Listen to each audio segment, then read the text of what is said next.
Chivalry of a Failed Knight, Volume 12. Riku Misora. Interlude. The first princess an hour before the clash between the armies of Vermilion and Cledland. This was around the time that the troops of Vermilion began to deploy their forces in Chaldea. The first princess of Vermilion, Lunaise Vermilion, was resting in a hospital bed. She was brought to the hospital by the Black Knight Iris Ascaride and Iki Kuragain. Suddenly, her peace was disturbed by a soldier sent specially by her father. I have not been here a long time.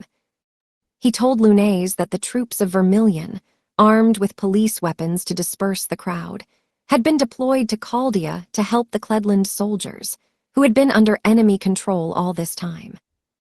Her reaction was instant. What? She was very surprised at the current situation. Everything you said right. Yes, this order was given personally by the king himself, Sirius Vermilion. I have never been so proud as today that I was born in this country, and not in another. The young soldier, with glowing eyes like a boy's, said these words with pride. Lunaise, meanwhile, was deeply thinking about her father's choice. The relationship between Vermilion and Cledland has not been simple throughout its long history. And now the moment had come when Cledland was in dire need of the help of Vermilion. Her father gave this order out of well-meaning, and not because of some secret, selfish thoughts. Good nature and affection were the main virtues of her king-father. But despite all this, Lunaise understood. Father's order was a big mistake. The forces between the army of Vermilion and Cledland are almost equal. But if you fight on your territory, you can get an advantage even with poor military ammunition. In addition, the Black Knight is now in Vermilion. Lunaise was sure that the Black Knight Ascaride had already turned to the League to intervene urgently in this situation.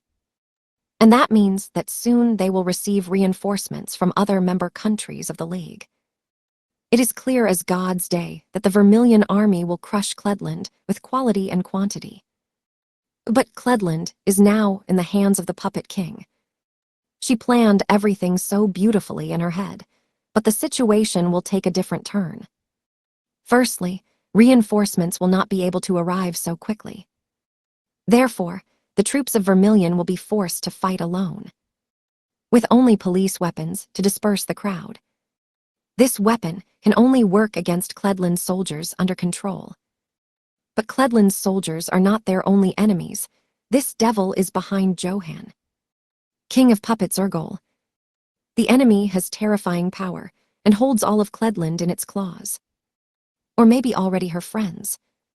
If you fight him without any significant power, you can incur tremendous losses. Thousands, no, tens of thousands. Many families will lose their sons, husbands, and fathers. The situation may worsen even more if the enemy has allies with the same destructive power as Stella. This will be a large-scale battle in which knights of different nationalities will be drawn. Why didn't Haho stop him? Her father and Stella were magnificent warriors, but they are too prone to heroism. And wars are won by tactics and not by thoughtless force. Vermilion's troops are not required to blindly go and carry out the erroneous orders of their government. Managing politics is not easy. You need to be calm and try to choose those actions that cause less damage. If to save Vermilion and Cledland, then you need to act on a cold head. The best option in such a difficult situation is to drop all emotions and use maximum firepower for protection. After all, the royal family is always responsible for the life of its people. And her main duty is to protect her population at all costs. I have to stop it all. I will be the one who takes care of the war between Vermilion and Cledland. Lunaise decided to take control of the situation. But what should I do? During their last meeting, Urgol showed great interest in Stella. Now there is no time to find out where he got such emotions from her, but the war cannot be stopped until Urgol is so interested in her. She will not be able to force the soldiers of her army to take up real combat weapons, since they already know that Cledland's army is being manipulated. They will not raise weapons on their friends. It's too late for the intervention. No, I can do something. Lunay's suddenly dawned on one thought. This, of course, will not help her stop the war. But he can stop the battle. Soon the League will arrange a military intervention and lead a large army. The Black Knight knows what Orgol is capable of. Therefore, be sure to request support from the League. And this alignment of things is unprofitable for Orgol. No matter how Orgol is a strong blazer, the League is a huge faction that divides the world in half. It will be difficult for him to fight immediately against this whole huge organization. You could even say that he has zero chance of winning. He will certainly be defeated. In this case, Orgol is obliged to agree to negotiations. We need to return to the original war, which is strictly subject to the military laws of the League. If we manage to do this, we can avoid military intervention from the League. If the scale of the war can be reduced to a local war, then the people of its empire will have enough time to evacuate beyond the military zones. You will not even have to worry about the powerful abilities of the enemy. Even if the Vermilion Empire falls, its inhabitants will be saved. But this decision of hers will drastically reduce the chances of Vermilion winning and also reduce the likelihood that Cledland will be saved. All is well, Johan. If you can't do it alone, I'll certainly help you. Sorry. With a bitter expression on her face, Lunay's recalled a passage from her childhood as Johan shouted that he did not want to become king. Their oath, their friendship. With this decision, she will destroy it all. But this is one of the few things that I have to do. With that thought, Lunay's instantly got out of bed. Oh, Lunay-san, are you able to move? Immediately inform the commander-in-chief to prepare a helicopter for me. Oh my God, why do you need it? I'm going to Cledland, she announced. This is the order of the first princess. From her domineering tone, the soldier immediately decided not to argue, and he ran to obey the order. Chapter 10. Duty as a member of the royal family. What is going on? Vermilion soldiers fought all this time against Cledland's army, controlled by Orgol's threads. The sudden change on the part of the enemy army puzzled them. What happened? Why did the Cledland soldiers stop? Cledland's soldiers, abruptly stopping the attack, fell to the ground. Like dolls that snapped threads. And all at once at the same time. Vermilion's troops were baffled by what happened. After all, doll hubs until this time were not all neutralized by them. But among the soldiers were those who roughly guessed what happened. They were the Black Knight heiress Ascarid and the King of Swords of the 7 Stars of Iki-Kuragain. On the battlefield, they were one of the strongest night magicians. They noticed the presence of the enemy in the sky far on the western main road. Orgol and Lunay's. Meanwhile, Crimson Princess Stella Vermilion stared in disbelief at the unexpectedly arrived guests. What do you mean? Vermilion, as a member of the League, formally accepted the declaration of the new Cledland government. According to the military rules of the League, armies will not fight each other. Instead, both sides will choose 5 night magicians who will be representatives in the war. It is they who have to settle all disputes and contentions. According to the laws of the League, military intervention by other countries is prohibited. The International League of Mages Knights does not have the right to invade the sovereign territories of the empires of Vermilion and Cledland. It was these words that were spoken by Lunay's, who unexpectedly arrived on the battlefield with the king of the puppets. Discouraged, Stella completely did not understand what was happening. Therefore, she asked, "Do you reject League intervention? What do you mean by that, Lunay?" The obvious question in this situation. What's happening? Why is Lunay's with her goal? All her questions and doubts. Decided to dispel the new king of Cledland, who all this time was riding a soaring battle gold horse. Johann Christoph von Kolbrand. With a soft and friendly expression on his face, he spoke to Stella. "That's right, Stella. Cledland decided to nullify all the old pacts that had been adopted by the stupid old government and start the war against Vermilion. We will regain our former pride and return all the lands stolen from us earlier. But thanks to Lunais, which King Sirius handed over to independently resolve issues related to the coming war, we were able to resolve all conflicts and misunderstandings between our empires. And we agreed on the resolution of our disputes with the help of the war, which obeys the military rules of the League. That is why the International League of Knights Mages does not have the right to intervene. Shut up, in an angry voice, Stella interrupted Johann's speech. And after her eyes full of rage, she glared at the ashen-haired boy, Orgol, who had been floating in the air next to Johann all this time. Stop voicing your stupid thoughts in Johann's voice. Stella knew that the enemy had turned Johann into his personal puppet. All the words that came from the mouth of Johann belonged to Orgol.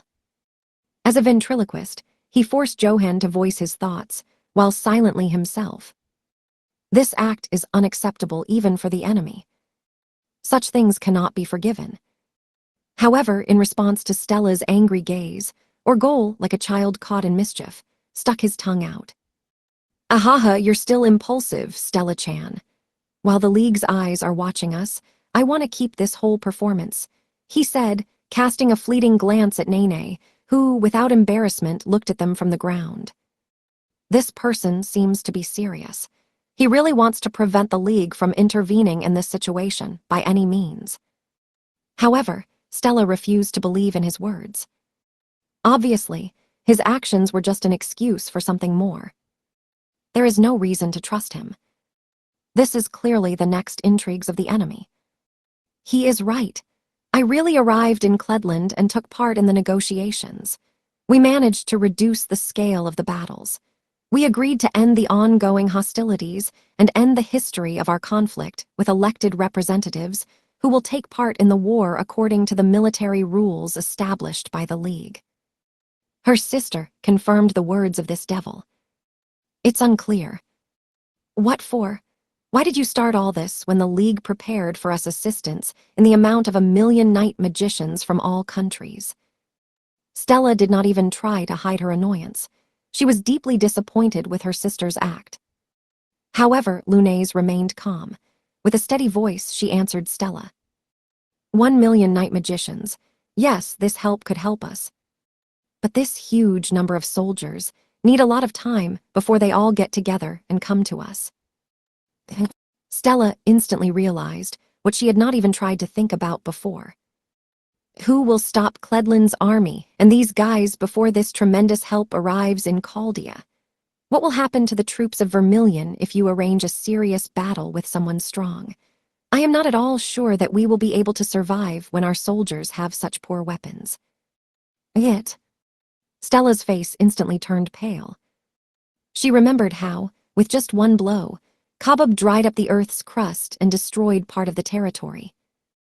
Many of Cledland's soldiers, who were unlucky to be there at the moment, died from this attack. If a blazer with such power begins to rampage seriously, tragedy cannot be avoided. This picture is easy to imagine in my head.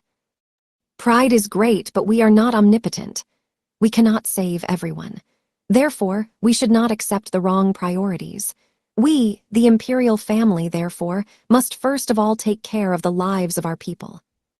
If there is a war that we planned, then the inhabitants of our empire will have at least 1 week to leave the dangerous territory. Even if we lose and Vermilion is destroyed, their lives will be saved. Even if Vermilion is destroyed.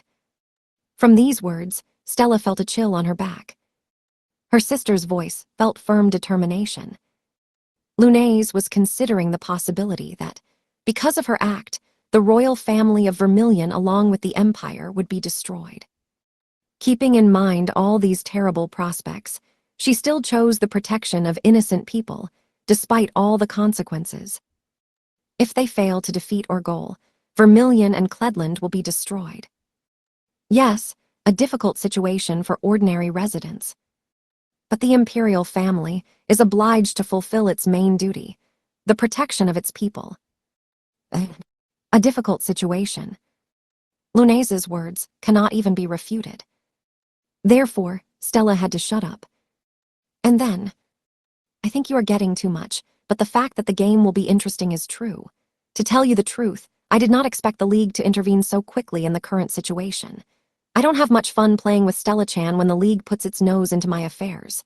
Not that I was scared of her, but it is so annoying.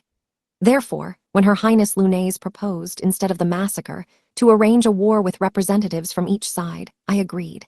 It is beneficial to both me and you. Well, I was able to convince you. Stella heard explanations from both sides. She understood that this decision was mutually beneficial for both parties. But what is this strange feeling? It seems that the situation has been reduced to a more favorable one, but Stella was disgusting at heart.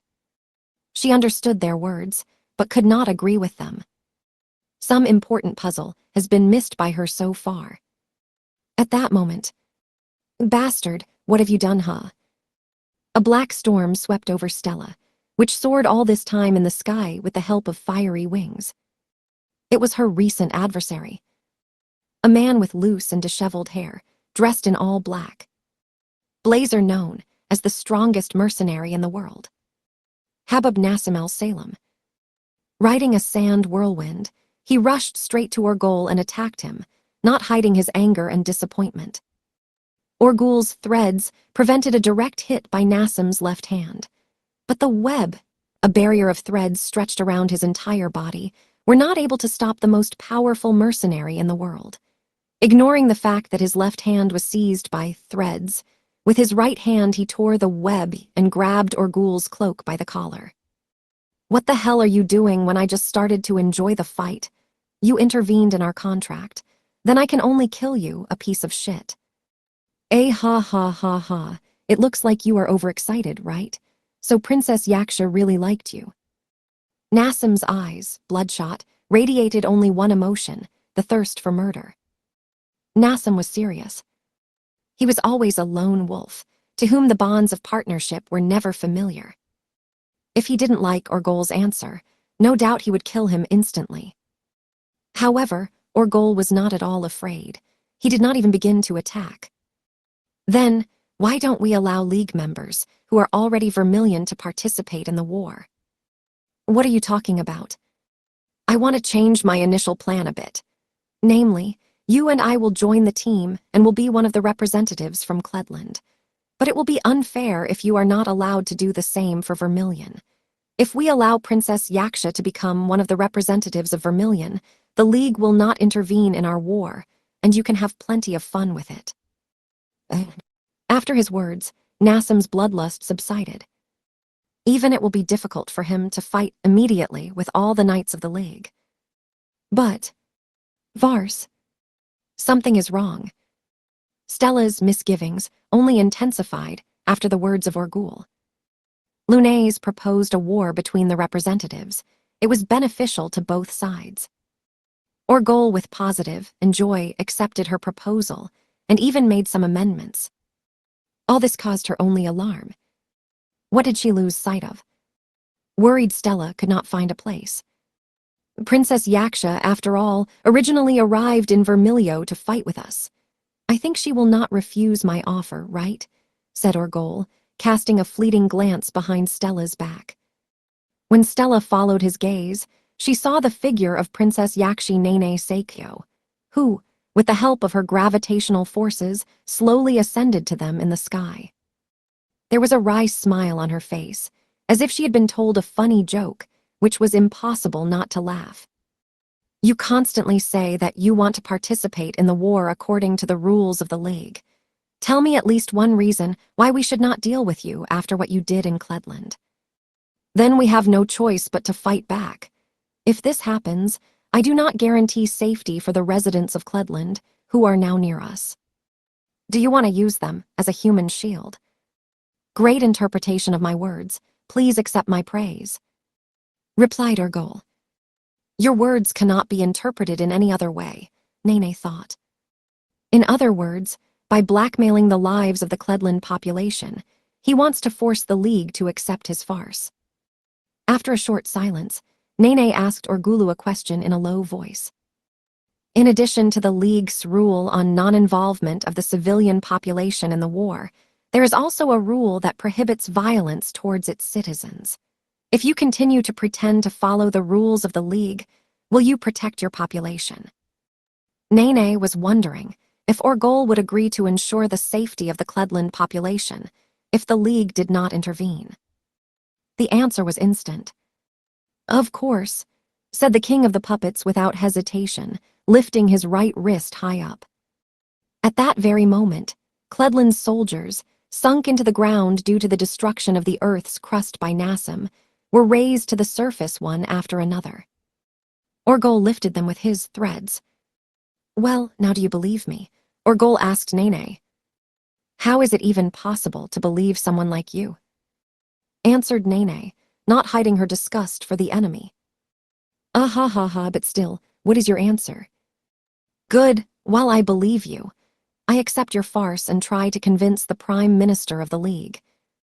The meaning of the League was that the strongest man in power should protect his subjects. For them, there is nothing more important than the life of the population. Residents of Cledland are now in the hands of the Puppet King. It is not known how reliable the words of this person are, who guarantee the safety of their people. But this is better than nothing at all. Although the current situation, Nene also did not really like it. "I'm happy that you were finally able to believe my words," Orgol said happily, clapping his hands. Having finished having fun, he turned to Nassim. "Well, why don't we go back to Cledland now?" Nassim had a great opportunity to kill him, but he reluctantly agreed with his words. Turning his whole body into sand, he allowed the wind to blow himself away. Surely his path lies back in Cledland. Even this stubborn retreated. "Therefore, Dirty Rose, you too can retreat." Orgol, using his special thread for communication, sent an order to Dirty Rose, who had been in the Imperial Palace in Flurburg all this time. In this palace, she had a fight with the Crimson Wild Leo Sirius Vermilion and the suddenly appeared younger sister Yui Tatara. Well, even that was a surprise to me. Okay, then now I will break off. I can play with them at another time."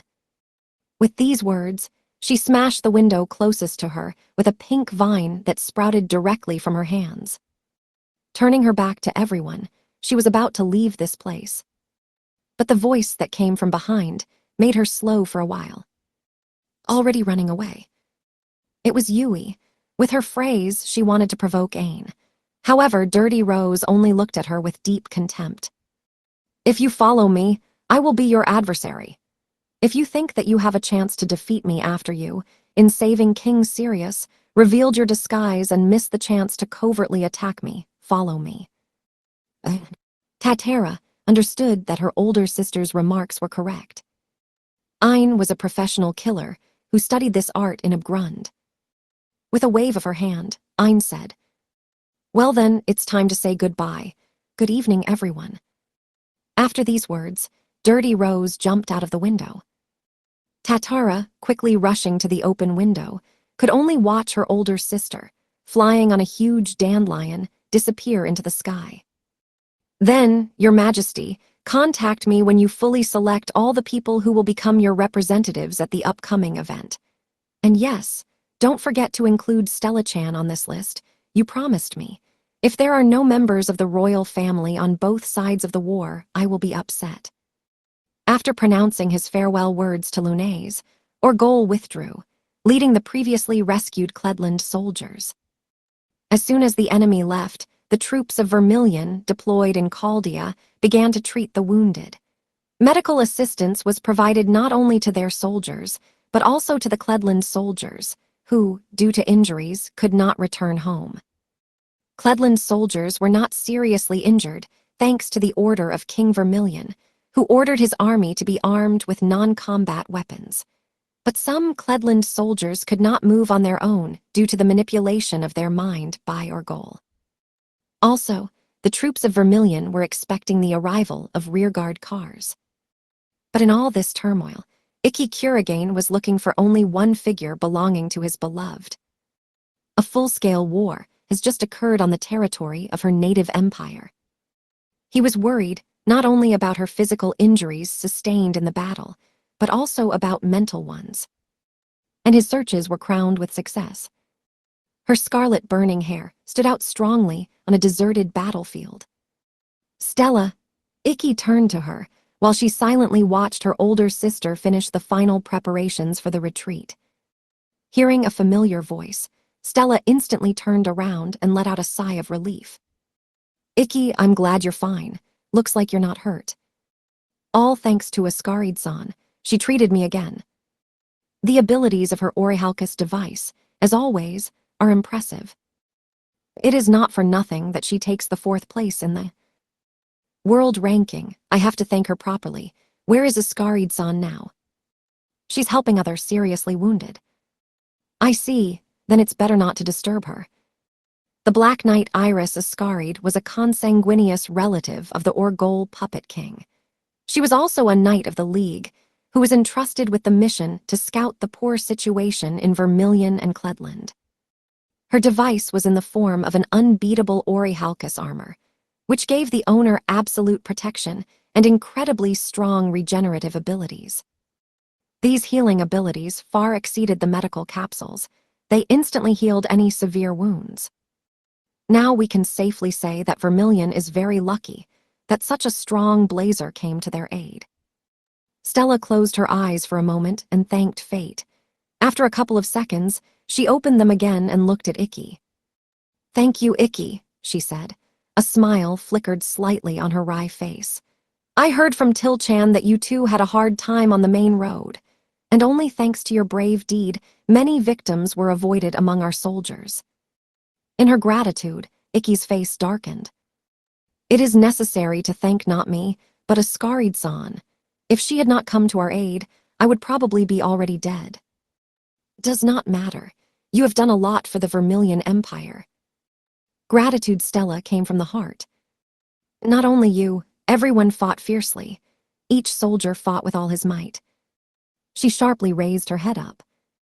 The city of Chaldea suffered such destruction that there was no question of restoring its original appearance.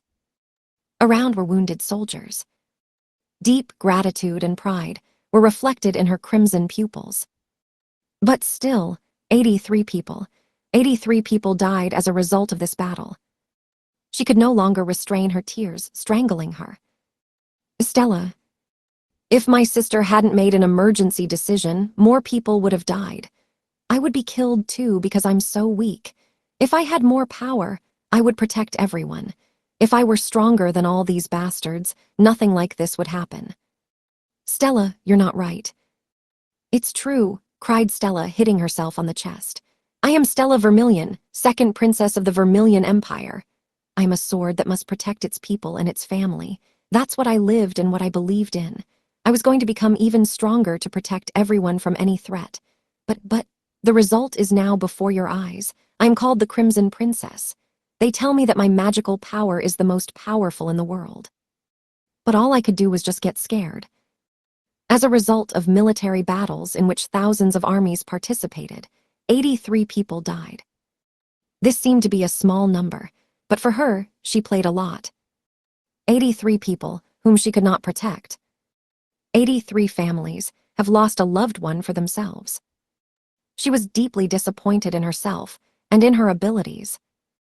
This should not continue anymore. I have to get even stronger. I must learn to fight them on equal terms. If I am not capable of this, then what is the point of a sword that is capable of nothing? Stella, Ikki gnashed his teeth, seeing how Stella, hugging her body with her hands, nailed her white hands into her nails. This whole terrible situation was a copy of the one that Tsukikage had previously shown through his moon ball device. Stella took the burden of responsibility onto her fragile shoulders, and now in all deaths she blamed only herself. She doubted her strength, her mental condition worsened. Heck, I have to do something. Now she was in such a state that she could do something reckless. For example, commit suicide. By tormenting herself with these heavy thoughts, she will not be able to drown out all the pain. The situation is critical, he must reassure her. But what should he say? How can I calm her? Stella blamed herself for not being able to protect her family. And now she felt hatred and self-loathing. Her anger and hatred could not be so easily suppressed. Stella was a member of the royal family. Ikki, who was an ordinary person, could only imagine what a burden of responsibility was placed on her. He cannot share this burden with her. Heck, he could do nothing for Stella. And he, to tell the truth, was not absolutely calm. Just before their eyes, there was a real war. Not only Stella felt her own powerlessness and futility. Sorry, I was too emotional. I don't want to put my problems on you. After a short and heavy silence, Stella was able to calm down and apologize to Ikki. But Ikki only shook his head at her words. Things are good. Let me be just an ordinary person who cannot realize the whole burden of responsibility that lies on your shoulders, but I want to help you. I want to share the pain that my loved one is experiencing, he said, holding out a handkerchief and hugging her. No need to restrain emotions. Just throw it all out of yourself. His feelings were sincere. He was very worried about her state of mind. Thank you, Stella said with a little smile, wiping her tears with a handkerchief. At that very moment, Stella, Luna. A familiar voice came from somewhere above. Looking up, they saw Sirius Vermilion, who urgently flew by helicopter to Chaldea. Sirius, without waiting for the helicopter to land, jumped from a height of about 5 meters and immediately ran to his daughters. Are you okay? Nothing happened to you. Stella and Lunais curtailed his words. Everything is fine with us. We got off with little blood despite a large-scale war. But what about you, Atu-san? We heard that while we were gone, they attacked the palace. Is everything okay with Aka-san? Oh, thanks to unexpected help from the outside, everything worked out. I quickly healed in a medical capsule. Now Mom is busy eliminating all this mess, so everything is fine with us. Did someone come to your aid from the outside? Stella asked perplexedly, tilting her head to one side. However, Sirius ignored her question, and in a voice full of anger turned to Lunais. Lunais Vermilion, your move alone to Cledland was terribly stupid. You didn't think that something bad could happen to you. Earlier, Lunais, without any protection, went to Cledland by helicopter, but she did not regret doing so. Without flinching, in a cold voice, she answered the remark. Conducting a previously planned war will prohibit the League from interfering in our current situation. By my action, I won a little time for the evacuation of our people and reduced the large-scale war to a local one. It is mutually beneficial for both parties. I had to do what you, Chiachiu, didn't. What were you thinking about when you ordered our soldiers to fight with non-combat equipment? Your action could lead to colossal losses in our army. If the army of Vermilion could hold out a little longer, the night magicians from the League would come to our aid. It is the duty of the royal family to protect the lives of its citizens at all costs. We are not obliged to protect strangers, albeit from a friendly country, at the cost of the lives of our people. Never. This rule is immortalized even in our holy code of law.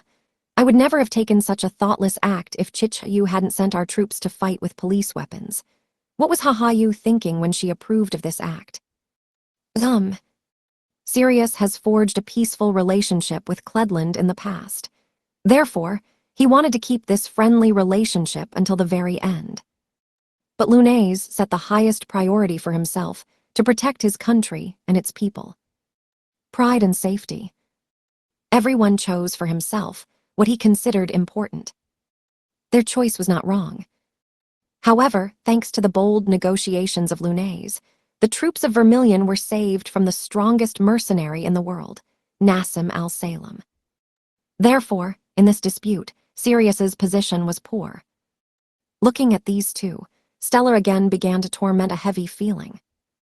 Why does it seem to me that we are missing something? Stella fell into thought again. All of Lunais's arguments seemed reasonable and logical, but they did not fit as the final puzzle. No matter how she turned and tried to insert them, her unpleasant feeling did not subside. Your face shines with the phrase, I cannot agree with all this. Stella-chan. Stella, who went deep inside herself and was bewilderingly bewildered at her hair, jumped in surprise from the spot. Behind her was Princess Yaksha Nene Seikyo. Your intuition does not fail you. Nene-sensei, what are you talking about? You still do not understand. In Japan, dollars are not used, but in America, yens. To deal with the devil, you need a devilish currency, right? What does all this mean? Stella-chan, this boy all his free time plotted and fought. It brings him real pleasure. Do you really think that from the breadth of soul he went to meet you? The last piece of the puzzle finally fell into place. Reckless anger literally spilled out of Orgol's body. And now this man was obsessed with her. His malice did not have a definite purpose. But, as Iris Ascaride said earlier, he found a toy that became interesting to him and which began to amuse him when he was bored. That's all. This boy liked to hurt others. An absolute evil that wreaked havoc for your pleasure. But a little earlier, he personally did what he was not typical of. He stopped the battle between Nassim and Nene, took part in the negotiations, and even led the Cledland army back.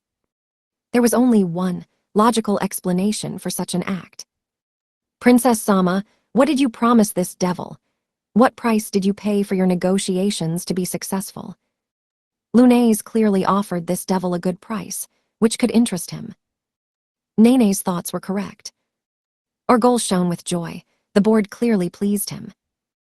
And now Lunais can never forget that. His bloodshot eyes enthusiastically watched this whole situation. Lunais laid on the negotiating table what a truce could have been with the enemy. She managed to stop the slaughter.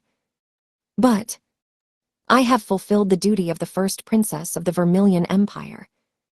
Lunais declined to answer Nene's question. Frowning, she tightly pressed her lips together. Lunais clearly did not want to name the price that the enemy had offered. Lunais, with a sad expression on her face, Stella looked at her sister.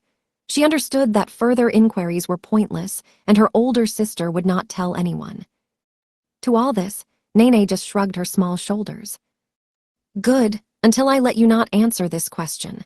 Moreover, nothing bad happened, even if we were without support from the League. If we win the war, we can settle everything peacefully. And by the way, she again carefully looked at Lunais. I have only one question left. Does the ending of the conflict between your two countries have nothing to do with gas fields? Nene decided not to get anything out of Lunais and changed the subject. Lunais nodded in response to her question. Right. Cledland's new government does not agree with the decision of the old government and opposes the independence of Vermilion.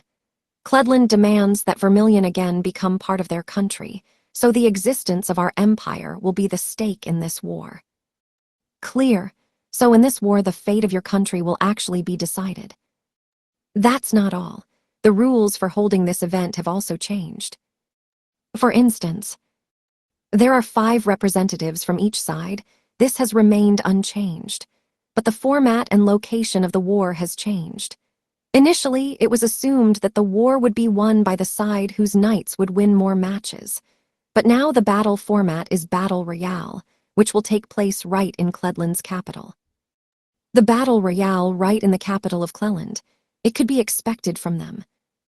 Ikki agreed with the muttering of Nene. Battle Royale is a battle mode, when the one who remains the last survivor or combatant wins. Is it known who will be the representatives from Cledland? Yes, as I know, Orgol has already decided on the composition. I have a general idea of their composition, but can you name all the representatives exactly? Good. Representatives from Cledland will be King of Orgol Puppets, Habab Nassim al-Salem, BB, Dirty Rose, who attacked our parents in the palace, and Golden Wind Johann Christoph von Kolbrand, the new king of Cledland. I thought so, Nene grinned. But what worried him the most? Lunais-san. Orgol, before leaving, said that Stella should be one of the representatives, as promised. Does this mean that Stella must participate from Vermilion? Lunais nodded to Nene's question. Right. The prerequisites of Orgul were the change of regime to the royal battle and the inapplicable participation of Stella. Stella, will you be one of our members? With a slightly apologetic look, she looked at Stella. She felt guilty for dragging her sister into a dangerous situation without her approval. But Stella's face did not even flinch. I don't have to ask. Her answer could be only one. I am the Sword of Vermilion. I must destroy all the enemies who want to do whatever they want with my empires. I will definitely take part. Your morale is back, how sweet, Nene laughed at Stella's decisive words. So for Nashim, I'll try to take care of him. It will be great if you do. That's why I came here. We will assume that fate is on our side when Orgol allowed to become representatives of the League members who are currently in Vermilion. Iris Jan arrived here with a mission. She will not refuse to become a representative. But where do we get 2 more participants? Poking into her chin with her Baniro Ajaha device, she thought deeply. It was then that Ikki announced himself. I got permission from Lunais-san and King Sirius. I will also be the representative of this empire. Ikki. Kuro fight, the situation has changed not for the better. If you want to show off before Stella, maybe you should choose another way. The coming war will be real. Throwing a sharp glance at Ikki, she seemed to appreciate his determination. But Ikki did not flinch, did not stagger from her gaze. It saddens me that my determination is still questioned. Knights are not only athletes, but also warriors. Therefore, in addition to the annual training in the form of the 7-Star Sword Art Festival, we are obliged to protect the weak during wars. The homeland of his beloved is in trouble. Yes, inside himself, he was aware of all the danger that awaited him ahead. But all this time, he honed his art of wielding a sword. He is obliged to show everyone what he is capable of. Besides, in Vermilion, I am the 5th most powerful among the Blazers that are here now. Therefore, there is no reason to forbid me to participate. He was absolutely ready and showed his determination. Well, I give you 100 points out of 100 for the perfect answer. I will talk with the Japanese League headquarters about your participation. Nene, smiling broadly, allowed him to participate in the war. Thank. Kuro Boy's words make sense, so why not really become the 4th representative from Vermilion? Okay, there's one more. Does anyone have any thoughts on who they might be? Of course I am. Obviously, I must be the last participant. I am the king of this country and also a knight. Sirius, who had been silent for all this time, entered into conversation. It was an important event that will decide the future of his empire. He could not help but show his fatherly dignity. Moreover, he did not want his Stella to fight with that Japanese. However, denied. His words were met with a categorical refusal. Ui. With your participation, you will literally help defeat the enemy. Moreover, it will be held in the royal battle mode. It is very troublesome to have a participant who is not able to protect even himself. Sensei, was it really impossible to say such things softer? Sirius was shocked by her speech about his weakness. But her words were not a lie, so he did not dare to object to her. But the same can be said of Stella-chan. Ikki noticed Stella's frown on her face when Nene turned to her. In your current state, you can only fight with BB or Golden Wind Johan, but you want to fight Orgol. Your battle against him will last a maximum of 3 minutes, after which you are likely to die. Do you realize this, and are therefore silent? Stella nodded, biting her lips. Yes. She did not argue, did not throw a tantrum. She understood everything. Having met personally the king of puppets in Kabub, she felt how death breathed into her neck. As if looking into the abyss, she felt despair and her own impotence. It's all about the desperate, right? Yes, the strongest of the desperate will participate in this war. With unlimited power and will, they are able to control the cause and affect relationships of this world. Now fighting them is impossible for you, Stella-chan. The difference in combat experience and power is too great. Therefore, in this war you will only defend yourself. I will take responsibility and bring you to such a level that you at least do not die. But no, training, as always, will be difficult." Having said these words, Nene tried to put her hand on her shoulder. But Stella, tugging at her shoulder, did not allow her to do this. "Nene-sensei, thanks for the offer, but I will refuse." Categorical refusal. "May I ask what you started, Stella-chan?" "I am the sword of the Vermilion Empire. The whole point of my life is to protect my people. I do not want to constantly run from the enemy. I need a force that can protect Vermilion and defeat all the bad guys." "I understand your feelings, Stella-chan. But tell me, how many times have you nearly died in the last day?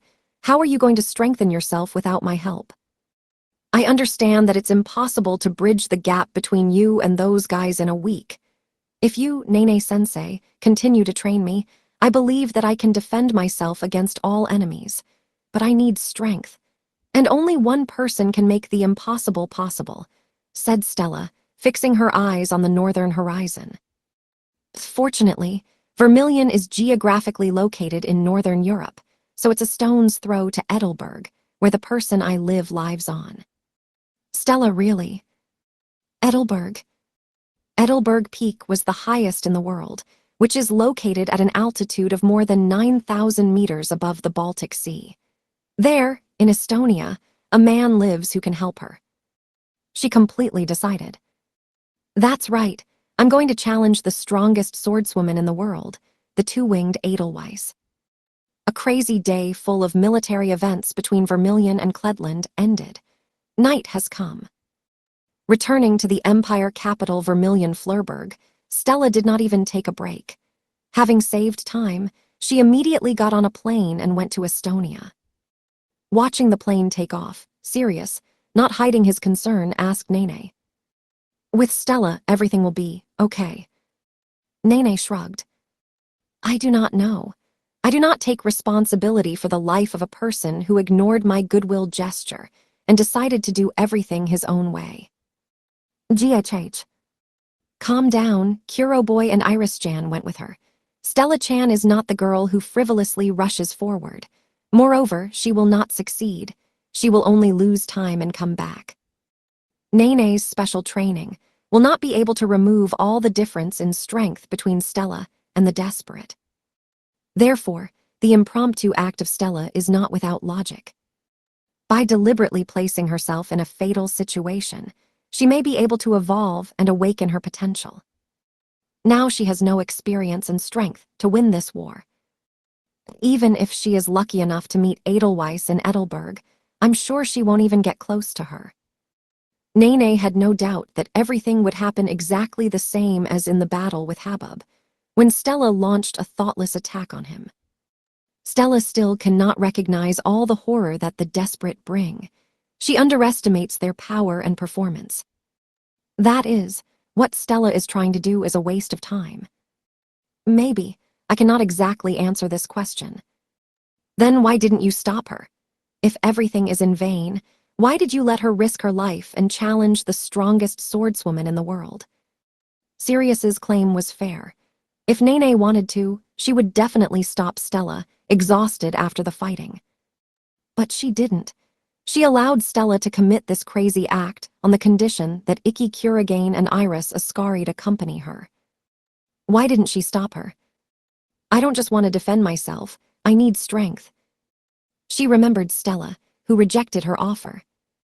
She trembled violently. This was not surprising. She met with representatives of the Kingdom of the Desperate, and a huge difference in strength frightened her to the core. Although Stella was a powerful night mage, at that moment she felt that her own death was breathing in the back of the head. She seemed to have plunged into the abyss without insurance. Her legs were trembling, her heart was beating, her soul was screaming. But Stella did not run away. The flames of her courage did not fade in the crimson eyes. She did not intend to take off the burden of responsibility. Her noble spirit exceeded all the expectations of Nene. Therefore, to tell you the truth, I don't think that Stella-chan is far behind Kuro boy.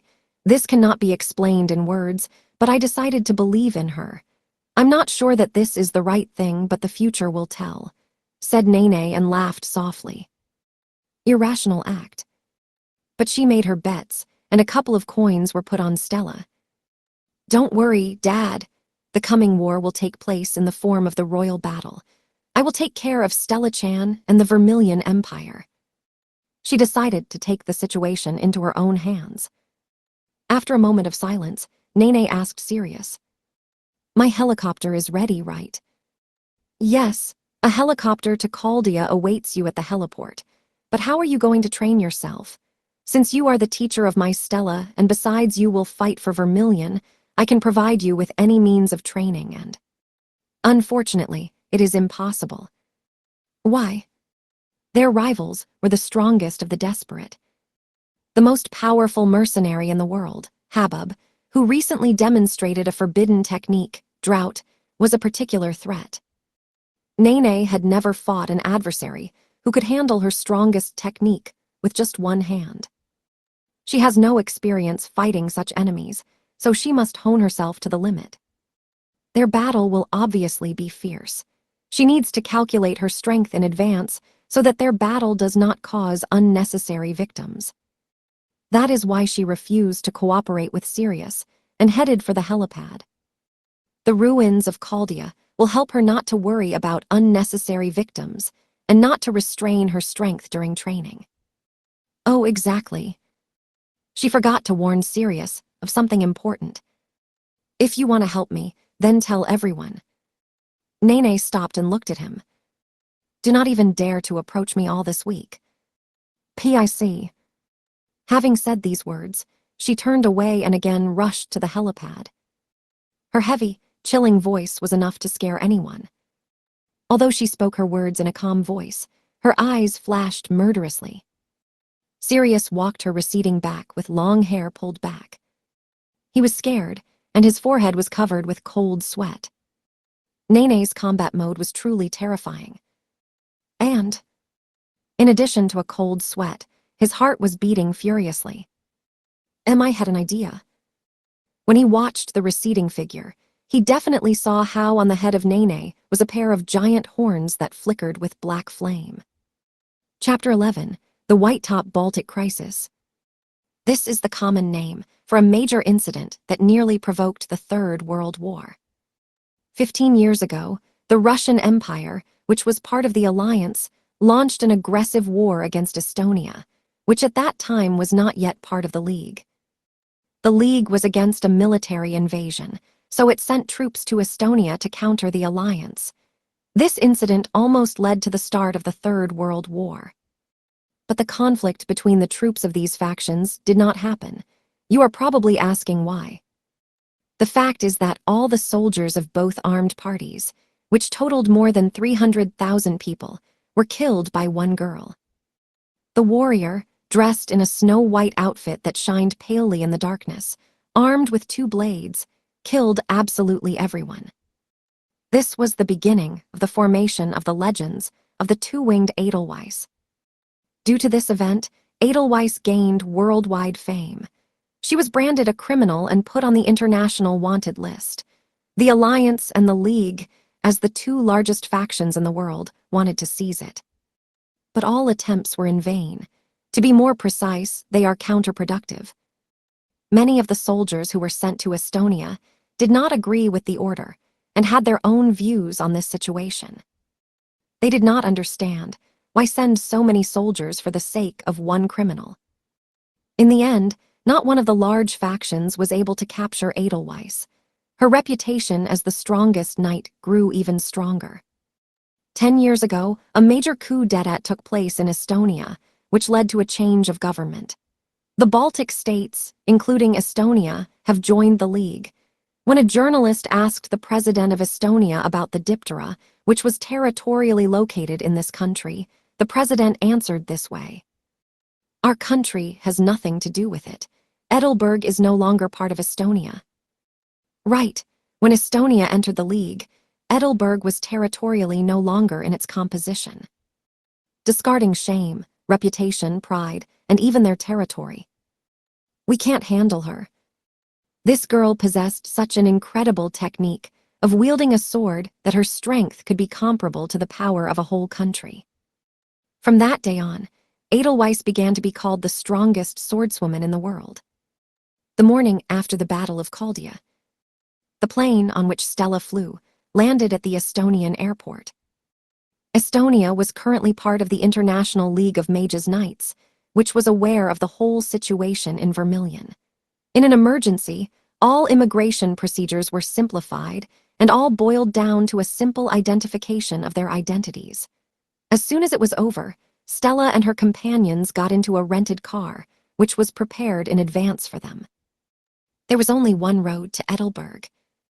Iris Ascaried, who announced to everyone that she was already there and knows the way, got behind the wheel. However, her action was optional. Estonia was geographically located on a flat plain, so the peak of Edelberg was visible from anywhere in the country. It was impossible to get lost. 3 hours later, they arrived at the checkpoint, which was surrounded by a high metal fence with barbed wire. It was a border. Further beyond this fence was a territory that Estonia refused to have nothing to do with Edelweiss. His country is two-winged. They went so far, and Edelberg was already in front of their eyes. After a quick checkpoint procedure, the group resumed their movement to Edelberg. Meanwhile, in the car, "Thank you for saving Adu-sama and the others," Stella said to the black-haired girl. Her name was Yui Tatara. Once upon a time, they had a fight at the 7-Star Sword Art Festival, where the latter was a member of the Akatsuki Academy. "I was very surprised when I saw your face in the palace," shared the surprise of Stella Icky, who was sitting in the front seat of the car. Stella, along with Yui Tatar, was sitting in the back seat. After the military events in Chaldea, they were told that while they were gone, the palace was attacked. But the sudden help from outside helped repel the attack. Sirius told them that the enemy who had attacked the imperial palace was called Dirty Rose. She was a murderer who betrayed her organization and has now been declared a hunt for her. Yui Tatara personally persecuted her to kill and clear the name of the House of Obgrund. There was no way to test this story for truth. It could have been Orgol's spy. But she saved Sirius Vermilion and was not hostile to the Vermilion Empire. "A lot has happened between us in the past, but this time you helped us. Thank you very much," Stella said with a friendly smile, holding out her hand for a handshake. "Sarah Bladley and Rin Kazamatsuri weren't bad people. You seem to be a good person, too."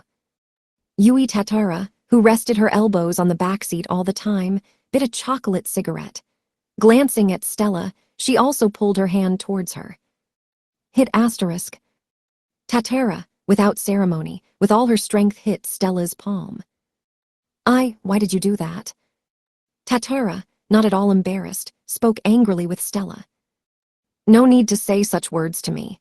I, unlike Kazamatsuri and others, are not going to play friendship with all of you, okay? I came to you because I took responsibility for the person who betrayed our organization. I had no special plans to save your parents, so no need to wave your tail in front of me. All naive fools like you are disgusting to me." "Then, why did you go to Edelberg with me?" "I'm not going to miss such an event. To see how Two-Winged Ass kicks you is the best show. I am already in anticipation of how I will observe from the first row of the stands and laugh loudly, eating candy. Hee hee hee hee." Gia-ra-ra-ra-ra-ra-ra. Tatara was in a good mood. An evil grin shone on her face, and devilish lights danced in her eyes. Next to her lay a bag of sweets from Bonnie's house of the best pastry shop in Vermilion. She clearly asked for this journey in order to laugh at Stella's failure. Perhaps this behavior, Tatara wanted to take revenge on Stella for the previous defeat at the festival. Stella, blushing with anger, began to complain to Icky, who was sitting in the front seat of the car. "Icky, this girl, as I thought, is nowhere worse. I cannot make friends with her." "Heh, well, she's our new comrade who will fight us in the upcoming war. I'm sure you will make friends with her." "That's right. From now on they are in the same team." Yui Tatara spoke with Astria and asked to be included in the representatives of Vermilion. Her mission was to kill Dirty Rose, who is now with Orgol, who controls Cledland. This argument was enough for Astria, and she allowed her to join the team. After that, the list of representatives from Vermilion was fully stocked. Make a truce with the former enemy to fight the new. What doesn't happen in our world? Ikki thought with a grin.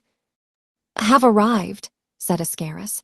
The way she uttered the word was different from her usual indifferent manner of communication. Having parked the car at the curb, they got out of it. A small village populated by people appeared before their eyes. 10 years ago, when Estonia entered the League and abandoned Edelberg, people did not want to leave this territory and remained here. Having carefully examined the area, Ikki took a deep breath. This place is impressive, even from a long distance, and even close and completely mesmerizing. That's right, Ascaris confirmed. Edelberg's height was more than 9,000 meters. The height was so great that it was impossible to make out the peak due to the head of the clouds. In addition, the slope was very steep. With its sharp edges, it resembled a sword piercing the heavens. Hence the name Kenho-1. One Chinese letter, Kenpo, literally the tip of the sword. So Edelweiss lives at the very top. Perhaps, I'm definitely not sure. She travels around the world, for example. Not so long ago, I met her in Japan. She is not the kind of person who often sits at home. We are very lucky if we meet her here. Ascarid answered Ikki's words. Hey, take a look. Interrupted their conversation, Stella, pointing with his hand towards the village. She pointed to a site that was not at all suitable for a calm small village. There were many people around who constantly came and went. A large number of them were inflated men with weapons similar to blazer devices. Their eyes burned with a strange brilliance as they carefully studied the current situation. I never thought that the villagers might look like that. You are fool. Where did you see the villagers from whom the thirst for blood would blow? Ikki agreed with the words of Tatara. All these people are blazers, and pretty strong. The name of Diptera is known throughout the world. Therefore, knights from all countries come here to fight and defeat her. They hope to become so famous, Ascarid said. That means how? Stella nodded. It seems that Ascaris' explanation fully satisfied her. It seems that Edelweiss was now at home, so they do not need to hesitantly stomp at the foot of the peak. The goddess of fortune is on our side. We no longer need to worry that Edelweiss is out of place, Stella said decisively, glancing at Edelberg. Her fists were tightly clenched. Well, go ahead. She was the first to take a step forward. Wait! Ascarid Stella wanted to stop, but unexpectedly loud piercing beeps hit him in the back of the head. Hey guys, you blocked our way. That's right, Anarchy. Get out of the way. Rude angry screams. When they looked back, they saw a lot of bikers with mohawks and tattoos, sitting on motorcycles and buggies with barbaric tuning. Also with them was a huge man, similar to a bear, with a large sword behind his back. Without a doubt, they were the sources of loud angry screams. The road is wide enough for you to go around us. Didn't anyone tell you that driving around a small village on such a transport is a sign of bad taste? Stella was not afraid of bikers and adequately answered them. Of course, this answer infuriated them. What did you say? Do you even understand who you're talking to, you bastard? All bikers braked sharply in front of Stella. They started to gasp as if they wanted to run into her. However, enough, shouted a bear man riding a buggy. Immediately after the leader's cry, there was a dissatisfied murmur of bikers everywhere. Anarchy, why did you stop us? What got on you? Etc. I thought she was an ordinary bastard, but take a closer look at her. She is a beautiful woman, don't you agree? Having explained his minions, the bear man approached Stella. Not at all embarrassed, he stared at her breasts. This unceremonious behavior of the leader of bikers did not end. I like those. So be it, I will make you my woman, he said, laying his huge paw on her shoulder. Naturally, Stella was disgusted with such treatment. "Who the hell are you? And how dare you say such things to me?" said Stella, raising her eyebrows in surprise. She did not even hide her irritation in her voice. However, the bear man was not at all offended, and even vice versa, laughed. "You don't know me, because I live in a remote, shitty village. I am Gale Raging Wave, leader of the mercenary guild Record of the Murder. Having defeated Edelweiss, I will become the most powerful swordsman in the world. Now you understand everything, woman. You should be glad that a man like me paid attention to you. Dies, glory to our Anika. Bear Man Gale smiled happily at the loud cries of his followers. Icky and the others immediately realized that this man had no idea who he was talking to at the moment. It was even strange that he did not know the face of the A-rank Knight Crimson Princess Stella Vermilion. I wonder what wilderness he crawled out of. Chuckling to himself, Icky moved towards Stella. Stella's wrath also subsided significantly. "Thanks for the offer, but I will refuse. There is already a person in my heart who is dear to me.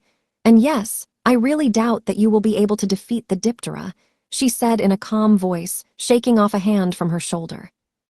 "But, do not get me wrong. I do not ask for your opinion, I state a fact." At his signal, Gale's henchmen surrounded Icky and the others. "Listen, if you look closely, the other heifers are also good. Anarchy, we'll take the rest for ourselves, okay? So be it, but remember, the red-haired woman is mine." "Da!" Bikers shouted joyfully. Maybe I'm telling you too late, but it's a land of lawlessness in the literal sense. Anything can happen to us here," Ascaris spoke quietly to her group. "Really late. Hey, Vermilion, do something already," Tatara demanded from Stella. "I was going to do this without your words. Okay, we will assume that this is the next training session for us." Edelberg did not belong to either the Alliance or the League. Therefore, there was no law that forbade fighting to the fullest. No charges will be brought against them if they attack these bikers. So Stella, without hesitation, began to prepare for battle. But, stop if you don't want to be dishonored. Stella's right arm, which was about to summon Levitine, froze in midair. A voice, though not as loud as Gale's, but penetrating every cell of their body, suddenly came from behind them. "Gile, you can't beat this woman." Rob and Kiba. Seeing two rapidly approaching men, Gale became very pale. One of the strangers was a bloated Western-looking man. He was wearing a red suit. Another was an Asian dressed in a traditional black kimono with a katana on his belt. A man of Western appearance quickly stood between Stella and Gale. Glancing at Stella, he bowed deeply. "I heard about the courage of the Crimson Princess. Glad to meet you, Your Majesty Stella Vermilion." Two middle-aged men suddenly appeared in front of them. But only one of them excited Icky. Kiba, really. He was familiar with one of the names that Gale called. "Kiba, are you the same Yashikazu Kiba-sensei? Do you know him?" Icky shook his head at Stella's question. "Personally, no, but I saw the records of the fights. Before us is the wolf blade of Yashikazu Kiba, a knight mage from Japan who suddenly disappeared from the A-rank league 15 years ago. He took 12th place in the world ranking, and at that time was the strongest knight from Japan. Later, his fame was overshadowed by another knight mage, Kurono Shingyuji, with his device, World Clock. But the nickname Wolf Blade was still on the lips of many young knights, for whom he was a hero and an idol. Icky was one of them. Yashikazu Kiba was an excellent swordsman who was equally good at wielding both sword and magic. Therefore, Icky took responsibility and in the past learned a lot about him. Like the last samurai, he earned respect in the community of knights. While Icky was explaining to Stella, who was standing in front of them, a man of Asian appearance, dressed in a kimono and with hair tied behind his back, spoke. "This is an old story." He confirmed the words of Icky, without the least enthusiasm in his voice. "But still, what have you been doing for such a long period of time?" Kiba met Ikki's question with heavy silence. A cold detachment blew from him, which, as it were, said, "Do not go to me." Ash hair color. Are you by any chance the Black Knight? Kiba's companion, a blonde with a snow-white smile, spoke to Iris Ascaride, who stood behind Stella. Yes, Ascaride nodded shortly. I thought so. Haha, so my intuition was not mistaken when I felt a familiar aura. How much has passed since our last meeting after the US-France conference? 2 years. Ascaride-san, do you know him? This is Red Scorpio Lambert Robson, one of the US commanders. Wait, are you talking about the US Secret Service?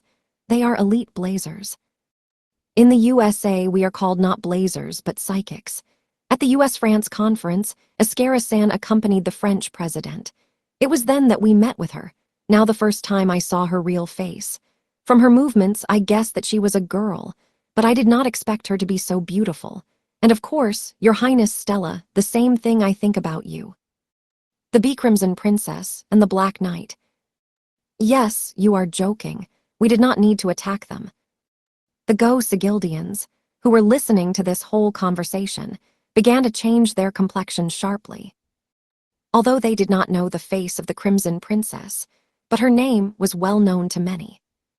While the bikers turned pale and green with fear. What is going on? Black Knight, Crimson Princess, who are they all? Said Gale without changing his face. His stupid expression did not disappear. And do you seriously believe that this two-winged one of yours destroyed the Alliance and League forces alone? If it was about me, then this is another matter. But she is another miserable woman. You seem to be serious people, but you believed in these lying gossip. Don't you know how the media works? For grandmas, they are ready to compose any duck. Perhaps she even appeased their guidance with her body. Enough of this lying legend with me. Today I will expose the Diptera. Having done away with that woman, all the money and respect for the world will be in my hands. Come on, guys. Gwahaha. Roughly pushing Rob off with his shoulder, Gale beckoned for his minions. He did not abandon his goal of defeating Edelweiss. He did not bluff or grimace. He really did not realize the real power of Edelweiss. There are so many different people in our world, Stella said perplexedly. The ignorance of this man greatly struck her. Gaha, really. This man is completely ignorant of someone else's power. And by the way, Your Majesty, are you here for the same purpose of fighting the Diptera like him? Stella nodded, because she initially did not want to hide this information. Right, everyone else just accompanies me. Have you also come here for this? Naturally, we have the same goal, but you are here too. For a moment, Rob's face took on a worried expression. I also came here not for rest. My goal is to prove to everyone that even the strongest swordswoman in the world will not be able to break through the US shield. However, it seems that now we have a common goal. At the top 2 winners cannot stand at the same time. Looks like we're competitors now, right? A crooked smile instantly disappeared from Rob's face. A furious light flashed in his blue eyes. Sharp fangs were ready to be exposed from under his lips. He began to resemble a predator who was about to throw himself at his prey. Strong. Behind this man is a huge baggage of combat experience. He had a powerful aura that only a truly powerful warrior could emit. But it was not only he who emitted this aura. Kiba standing behind him. Numerous blazers, endlessly dreaming around the village. All of them were formidable warriors. Rob's words were a warning. If you have arrived at this peak, you should always be ready. There is no room for friendly talk. When it comes to competing with each other, you need to prepare for battle. This is precisely what Rob subtly hinted at with his last phrase. However, Stella had her own thoughts about this whole situation. Sorry, but I do not want to compete with you. My goal is two-winged, so I don't have time to fight with you yet. Jumping to the side, Stella said loudly. Dragon wings. A pair of fiery wings instantly grew from her back. Rob, Kiba, and other blazers stared at her metamorphosis in surprise. Who the hell is that? This is flame and red hair. Is it really the Crimson Princess Stella Vermilion? The Crimson Princess also wants to fight the Diptera. Ignoring the reactions of the other knights, Stella held out her hand to Ikki. Ikki, Ascarid-san, grab it faster, I will fly right to the top. Oh. Accepted. Ascaris and Ikki instantly grabbed hold of her hands tighter. Rising into the air, Stella looked down at the crowd of knights gathered at the foot of the summit. And I won't take you with me. If you are so confident and consider yourself strong, why don't you climb to the top yourself, foo-ha-ha. It seems she was still angry at that moment in the car and wanted to take revenge on her. However, Stella's revenge immediately failed. I don't need this, said Tatara Yui and bounced lightly on the spot. As soon as she reached the maximum height, after which the fall would begin, she jumped again. Only this time the point of support was not the earth, but the air. So she quickly overtook the flying Stella. Yui Tatara had the ability to full reflection, which reflected anything. In this case, it periodically reflected the gravity of the earth and used air as a repulsion point. Stella just had to look away and click his tongue at Tatara's agility. Okay, full speed ahead. Flapping its wings loudly, Stella literally pierced the sky. Just like a real dragon. Only a streak of fire trailed behind her. Rob, who had been following Stella to the last, shrugged slightly. I heard that the Crimson Princess aroused the power of the dragon, but I did not even expect such abilities from the child. He heard about the abilities of the Crimson Princess only from rumors. But now he saw them live. Using her flame in different ways, Stella created a large number of techniques. It seems that she had the ability for all occasions. Kiba, we should hurry to the top, otherwise we may miss the fun. However, his companion remained absolutely calm. Don't be cruel to this girl, Rob. She is not even 20. Kiba clearly made a remark to him. In addition, he had his own point of view on the current situation. Why don't we just get along with her, like when we met you 15 years ago? About 5 minutes have passed since Stella took off from the ground. She climbed at a monstrous speed. It took her less than 10 seconds to cover the 100-meter distance. A sparkling silver-white world flashed before their eyes. Amazing. Suddenly, Stella began to shrink and slow down. The cold air that blew powerfully at them did not disturb Stella at all. She just suddenly felt the monstrous pressure that threatened to crush her. This feeling was completely different from Rob's predatory aura. I will find out. Yes, she knew this pressure. The third round of the 7-Star Sword Art Festival, the battle between Ikki and Sarah Bladley. Then Sarah, using her technique, created a copy of the knight, and let this copy not reach the original. Yes, it's definitely her. The strongest swordswoman in the world, two-winged Edelweiss. Stella had not yet met her, but it was already difficult for her to breathe. Despite the low temperature, she was thrown into the heat. She was soaked from tension. This was the hallmark of all the desperate, who broke the shackles of their fate and tasted the forbidden fruit of powerful power. This feeling was well known to Stella after meeting with Orgol and Nassim. The whole body was bound with fear of absolute death, which seemed to breathe in the back of her head. But precisely because of this, she came here. She needs to learn to resist this fear. I'm going to break through the clouds. Hold on tight, shouted Stella, Ikki, and Ascaris. In the same second, she burst into a dense cloud, which blocked the view to the top of Edelberg. Nothing was visible in the jelly-like cloud. A large hail whipped them with all their might. In order to somehow protect herself from him, Stella increased the temperature of her flame. Overcoming the entire dense curtain, a clear blue sky appeared to their eyes. They were somewhere at an altitude of 8,000 meters above sea level. Such a height was dangerous for a simple person. Stella immediately felt as if her weight had increased many times. Also at this altitude, the atmosphere contained too little water. The air was so diluted that no further flight became possible. no matter how much she flaps her wings. I can't fly anymore. Urgent need to look for a place to land.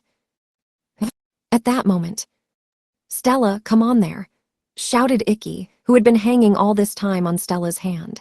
He pointed to a section of the mountain surface. If you take a closer look, you can find a slightly gently sloping place between the rocks, on which stood a small stone hut. As soon as Stella discovered this hut, she immediately realized that this monstrous pressure that pierced her through came from that place. Thank you, Icky. I will land next to her. Get ready to land. Fortunately, Stella managed to fly to the top and crash into the snow. Wow, finally arrived. I flew too long.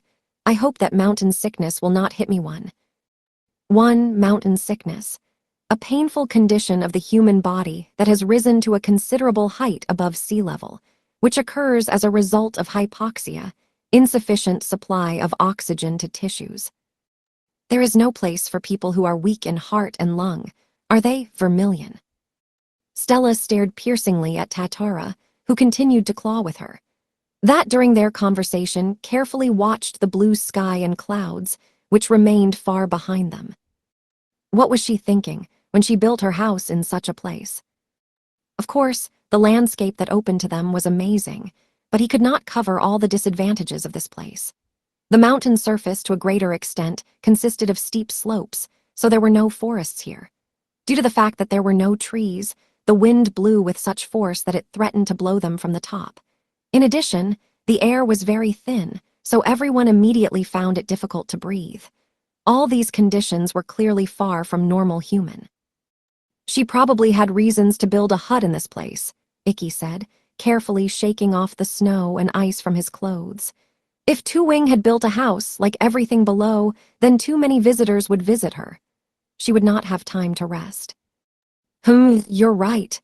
I also like to fight, but I would not want every knight to tug on me constantly. This is the price of fame. It's even a little sad. But now you are one of those people. How are you going to force the Diptera to accept your invitation to battle? Are you gonna burn her hut? Fie, I'm not going to immediately do anything like this. First, I want to meet her and demand an honest duel in accordance with all the knightly etiquette.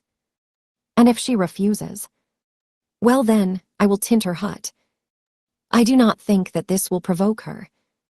Sometimes you have to use force against an adversary who does not respond to peace talks. For some reason, you started talking like a politician. Actually, I have long been one of them. Stella understood that her act was selfish. If possible, she would like to speak peacefully with Edelweiss. In any case, she needs to meet her. Otherwise, the whole journey of Stella would be meaningless.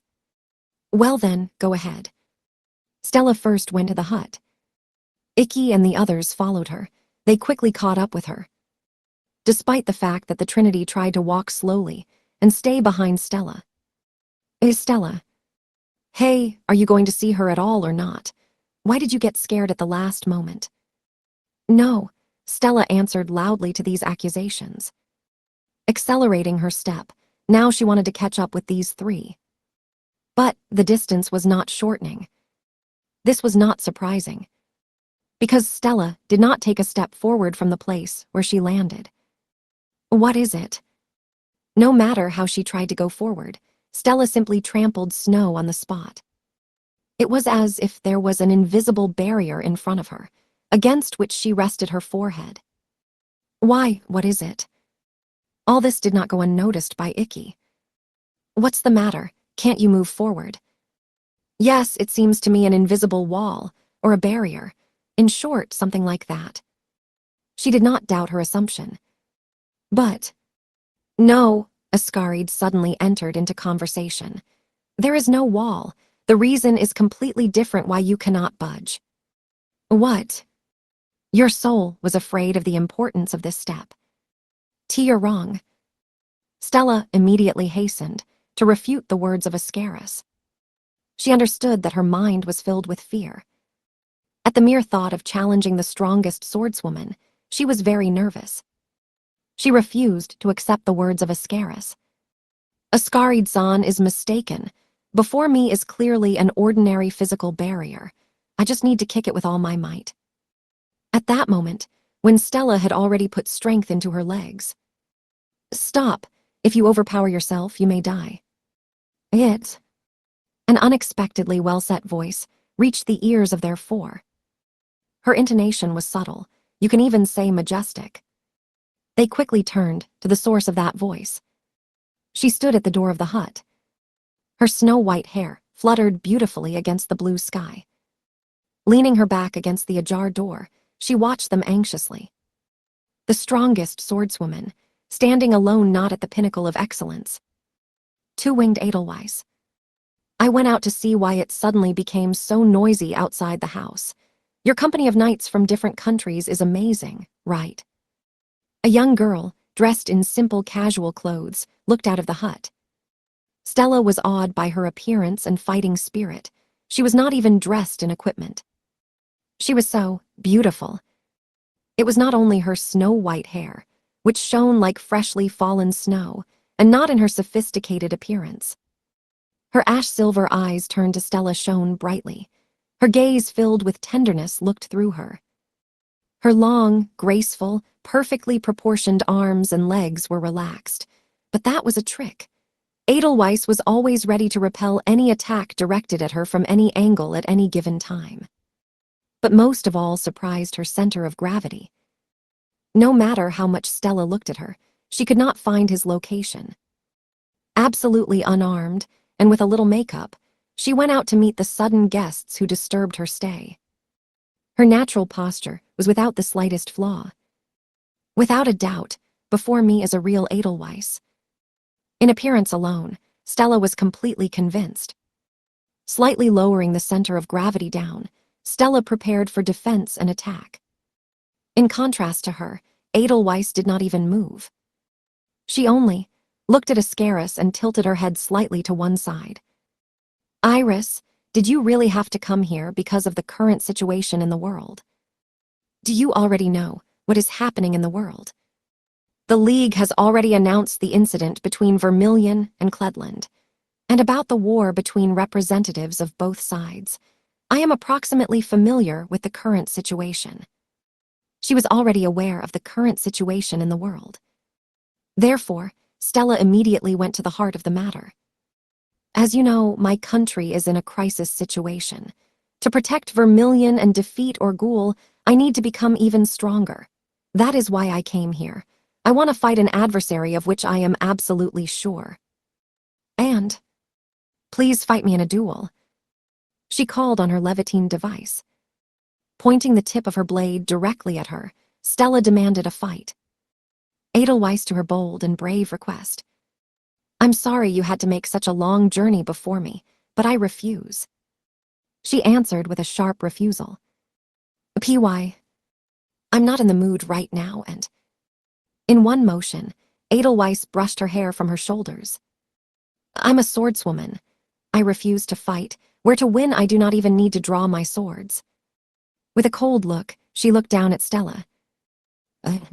Immediately after her words, the atmosphere around her warmed up. The source of this heat was the Crimson Princess Stella Vermilion. I don't even need to draw my swords. Edelweiss had just addressed these words directly to her. What do you mean by that? My words carry no hidden meaning. Sorry, but now I can kill you with just one look. To kill, not with a sword, but with a look. It's impossible. She was bluffing. But Edelweiss said these words as if they were the obvious thing to everyone. Such an insult only further ignited Stella's morale. I will make you take those words back. Her requests were rejected. The time has come for the power plan. No hesitation. Stella even more lowered the center of gravity, and pushing off the ground, made a powerful leap forward. But this step was the first and last at the same time. In the same instant, a strong feeling, like a powerful cold blizzard, struck Stella. She felt right away, as something went right through her neck and limbs. Larg. Reeling back, she lost her balance and fell on her back. Stella, are you okay? Is it really? Icky's face, which immediately ran up to Stella, turned pale. She immediately understood the reason. Wow, and is it? Stella carefully put her hand to her neck. Her face contorted immediately in a pained grimace. Her palm immediately felt something warm and viscous. Blood. A long horizontal cut appeared on Stella's neck. Super high-speed attack. No, not true. All this time, Edelweiss did not move and was unarmed. In addition, there was a considerable distance between them. This attack is impossible. So what happened? Stella was at a loss. But a thought crossed her mind. All the same battle between Sarah and Icky at the festival. A vacuum cut. I think she set up a bunch of such traps in the space in front of her house. Stella suggested, healing the wound with her dragon healing power. But you are mistaken. I did not use any vacuum blades that you mentioned a little earlier. I just increased my thirst for blood a little. You are lying. How can you inflict a wound on an adversary with a simple aura? It was fantastic. But Edelweiss only shook her head at the accusations in her direction. I do not deny that simple knights are not capable of something like that. But the desperate are people who have broken the shackles of their fate and are now divine beings, far beyond this world. Desperate. Right, looks like you heard about us. We, the desperate, are beyond human understanding. By our own investigative causal connection, we ourselves write the history of this world. So, an unexpected thought illuminated Stella. Edelweiss nodded. Right, what attacked you was the difference between our forces. There is an abyss between us, you understand it. If we meet face to face, the result will be obvious. Admit, deep down you understand that you cannot win. Therefore, you do not need to resist this feeling. Only one intention: can I hurt you? The gravitational pull of my fate can suck and swallow you. The gravitational pull of unique creatures, called the desperate. With only one intention, they could control the causal relationship of this world. Edelweiss's words seemed insane and impossible. But these words explained the sudden wound on Stella's body. She didn't lie. This wound and an invisible barrier, due to which Stella could not move a couple of minutes ago. The will of Stella literally refused to fight such a powerful opponent. She tried to transcend her will and challenge Edelweiss. As a result of such an act, the causal relationships of this world worked against her. Suddenly, Stella remembered one moment. Then, in the battle against Kabub, Nene ordered her not to interfere in the battle. Stella was then literally fettered by an invisible force. So Nene also took advantage of a causal relationship. This power is possessed not only by me, but by all desperate. You should have felt the sudden approach of absolute death when you encountered Orgol and Kabub. As long as you feel all these feelings, the gravitational pull of the fate of the desperate will suck you in. If you can break out of this attraction, you will become one of us. I hope you now understand. You cannot fight me in the current state. GHH, so I must surpass my destiny. It's true that this phenomenon can be described as such. That's why I refused you. It doesn't matter if you fight me or the Puppet King. What you are trying to do is suicide. You want to jump into the abyss, knowing that you will die. I'm sorry, but I do not want to be the one who will help you commit this suicidal act. Come back and don't dare to do such stupid things anymore. There is no way to where you so desperately strive. Use the help of friends and just survive. This is the only thing you are capable of right now. Edelweiss's words fell heavily on Stella. She felt even more powerless. Icky, who had been watching Stella anxiously all this time, turned to her. Stella, you won't make her fight with provocations. She's not the opponent against whom you fought at the festival. Even I realized that her pressure only intensified even more after our last meeting. Edelweiss shook her head at his words. You say that I have become a more impregnable wall. The fact is that I have become even stronger. My speed of development is much higher than yours. Now she stood at the pinnacle of sword mastery, and still continued to develop. Icky looked at her with awe. Stella did the same. There was only one thought in her head. She really is strong, and besides incredibly kind. Stella gently touched her neck, where a couple of minutes ago there was a wound. She finally realized the real power of the desperate. With her intention, she could just decapitate me. At that moment, she was already resigned to her own death. But Edelweiss did not kill her. Why? The answer is obvious. From the very beginning, she had no intention of killing Stella. Without warning, Stella rushed to her house and even directed the blade. But Edelweiss sincerely worried about her life and only slightly wounded her. With her action, she wanted to cool Stella's head. Icky delighted in admiring her. She was a gentle and strong personality at the same time. Stella understood all this perfectly. Then why did she start this stupid and rash act? How she was going to defeat the strongest swordswoman in the world when she was unable to defeat even the puppet king. Edelweiss allowed her to leave this peak alive. But I disagree. Stella abruptly got to her feet. Her brilliant crimson eyes, full of firm determination, stared at Edelweiss. I became convinced of the true power of the desperate. From the very first meeting, I realized that my chances of winning with such an opponent are nil. I am grateful for all your words and good intentions to me. Of course, if I rely on Nene-sensei, Ascarid-san, and focus on self-defense, I can survive, but Nene-sensei and everyone else will not always be able to come to the rescue of Vermilion. What if a new crisis ensues and there are none? What happens if you are the next enemy to invade Vermilion? 83 people died because I was weak.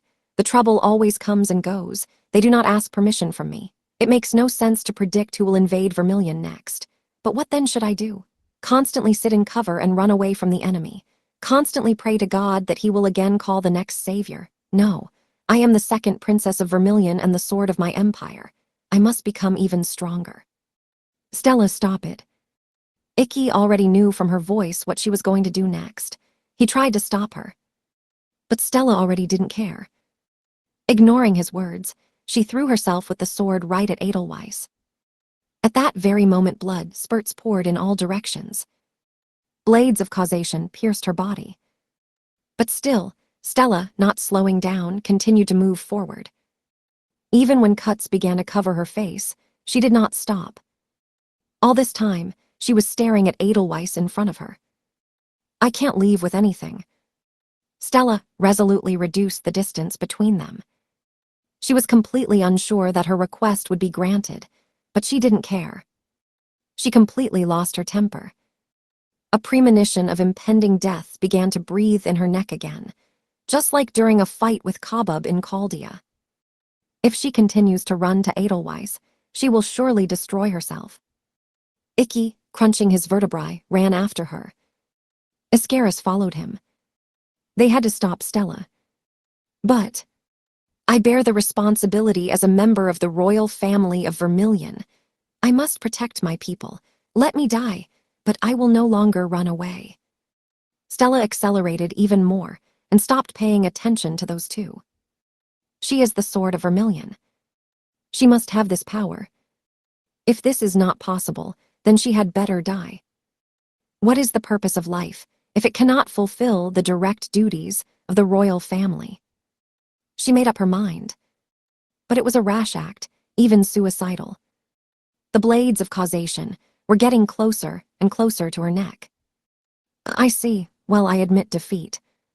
The bloodlust emanating from Edelweiss completely disappeared after these unexpected words. Despite all the numerous cuts, Stella stepped right in front of her death. Then Edelweiss remembered. That figure and that expression on her face, fully prepared for death. In the past, a young knight had already stood before her, who covered his younger sister with his body. Only by tremendous willpower did he control his body and mind, which, before the fear of death, were ready to escape. This young knight was the incompetent knight of Ikki Kuragain. He desperately tried to save a person close to him, sacrificing his life. That desire and determination, were pleasant to her. But, in this situation, these feelings are not enough. Now, Stella will not be able to get out of the gravitational attraction of her fate. At best, they will simply exchange blows. But in the more likely worst case, Stella would simply die without ever reaching her. In order to defeat and get rid of the shackles of one's destiny, one needs a stronger determination. This determination should shine with a proud flame. Do not flicker with any despair, and do not go out with any intrigues of enemies. The current Stella did not have such determination. Yes, even if she had this determination, it did not help her. Her heart was too impulsive. Stella, without constantly considering her actions, acted recklessly. And even now, she rushed at her, right in front of death. Edelweiss was pleased with this reaction of Stella, but what would happen if she so threw herself at a real enemy? Something needs to be done with this Stella. It will be hard. Therefore, Edelweiss decided, I will accept your invitation to a duel. Pyrrhily. Edelweiss nodded to Stella. Yes, but you understand that I'm not your friend and not your teacher. I should not do something for you for free. First, you have to do something to me, as compensation. Compensation? What other compensation? What are you talking about? Are you already familiar with the current situation at the foot of the peak? Are you talking about all those many nights? Right, they are aware of my return here. Having gathered in a crowd in Edelberg, they want to defeat Diptera and glorify themselves. This situation very annoys me. I returned home to relax and gain strength, and not fight with a bunch of knights. So I want you to not let those guys get to my house for 5 days from 6 before the start of the War of Representatives. You need to hold out exactly until the morning of 6 days. If you succeed in all this, then I will completely devote the last day to you. So, I just need to defeat all those guys standing below the cliff. Right, but I have one condition for you and your friends. What other conditions? Stella asked displeasedly. You must fight alone. The condition for you is that you should not use the help of others. The conditions for your group, no matter what situation Stella is in, you should not help her. You must swear to these conditions. While Edelweiss said all this, she extended her right arm forward. The time has come, testament. Illuminating everything around with warm white light, one of her 2 blades appeared in her hand. Swinging her sword, she stuck it in the ground right in front of Stella. Stella realized that she needed to touch him and swear. That means how, well then I. Wait. The Black Knight Iris Ascarid abruptly stopped Stella. Ascaris-san. Be careful. This is not just an oral promise but one of her abilities. It will be bad if you take it all lightly. Ascarid-san, do you know the two-winged ability? Two-winged is a blazer that is strong in cause and effect relationships. This ability is called a contract. The oath that a person gave in front of her device, testament, will be engraved directly on his heart. If a person breaks his words, his heart will be torn to shreds. The Rule of Grace is the name of her noble art. She is the only knight with this ability. With a nod, Edelweiss confirmed the words of Ascaris. Just like Iris said, my noble art is absolute submission to the contract. There is only one drawback to this ability. A person must swear an oath sincerely on his own initiative. A powerful ability that can kill the enemy for the slightest violation of the oath. If you all swear on this sword, then I will swear that I will fight with Stella. So what are you going to do now? If Stella swears an oath and encounters some kind of problem, suddenly, Orgol rushes here, no one can help her. But Stella has already decided everything for herself. She laid her hands on the hilt of a silver sword stuck in front of her in the ground. Now I have no words for you. I understand that you are worried about me, but please, believe in me. I have to do all this. With a pleading look, she looked at her companions. Ikki was the first to respond to her words. I believe in you, Stella, which I know will succeed. Looking into her eyes, he smiled resolutely and laid his hand on top of her. Immediately after his words, Ascarid covered Ikka's hand with hers. Ascaris-san, I don't want anyone else hurt because of my little brother. If you become stronger, it will help us a lot. Please do your best. Thank you very much. She thanked the two of them with all her heart, and then turned to Edelweiss. We are ready. Can I start?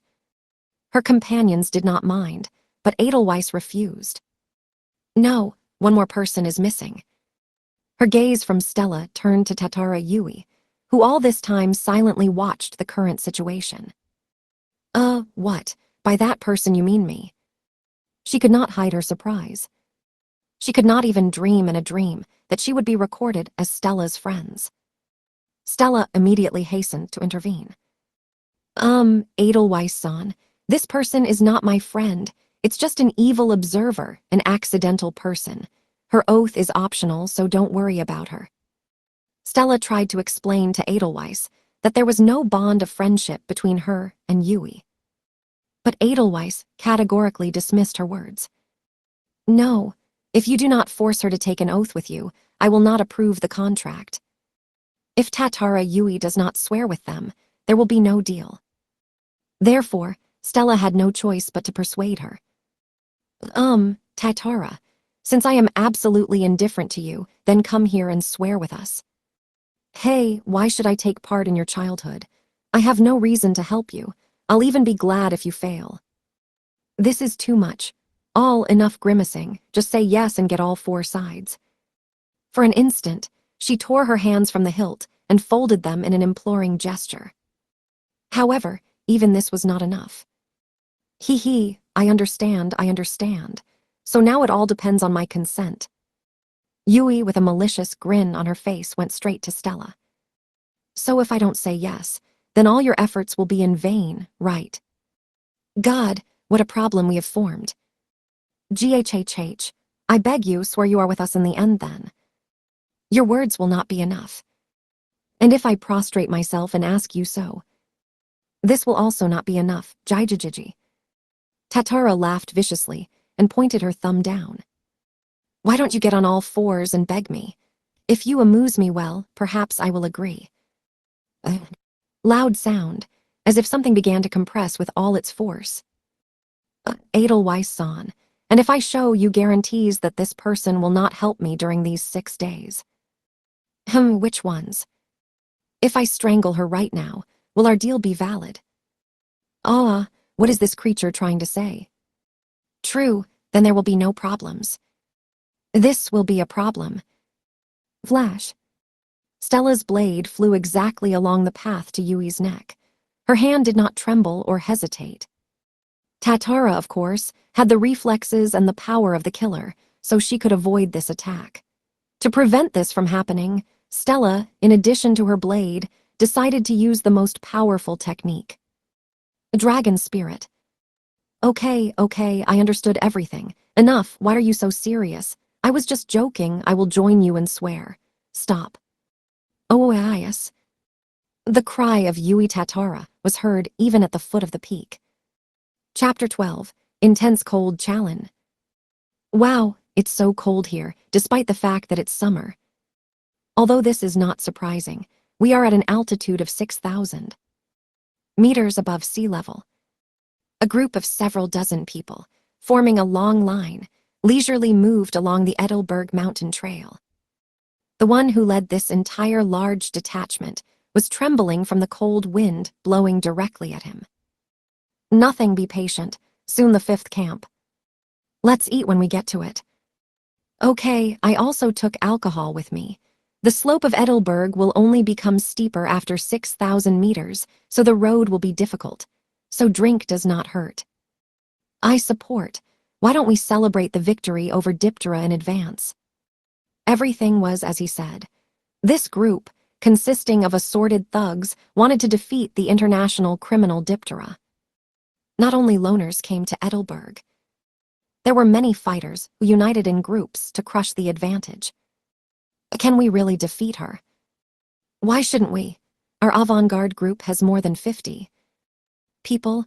If the group weaving behind us merges with us, there will be more than 100 of us. Moreover, among us there are real knights who can use magical techniques. Right, Rumors of this criminal are probably exaggerated. Not a single person in the world alone can destroy a large army, but you still cannot underestimate it. According to numerous gossip, she is really a powerful swordsman. But take a look at us. With us is Silver Fox, Slayer Bison, Fireback Spear Grainbeck, Amazonian Hero Banjo, Fire Brothers, and the famous deadly Yamada Syndrome. Yes, we all perfectly heard stories about how in the past they wanted to arrest Diptera, but those people were ordinary soldiers. Our group has strong blazers. I even thought out a strategy. 50 people from our group will attack her and exhaust her. The rest of the people in our group will merge with the group that is following our footsteps and kill the weakened Diptera. We will crush it by our number if we do not depart from the plan. Good. All these people are fearless world-famous fighters, earned by force. Their strength was equivalent to the Knights of the S-Rank League.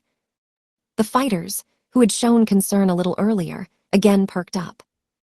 At that very moment, wait a second. The man walking in front stopped abruptly and commanded with a hand those who followed him. Someone is already in our 5th camp. Is it really some other group that has overtaken us? The leader said, dumbfounded.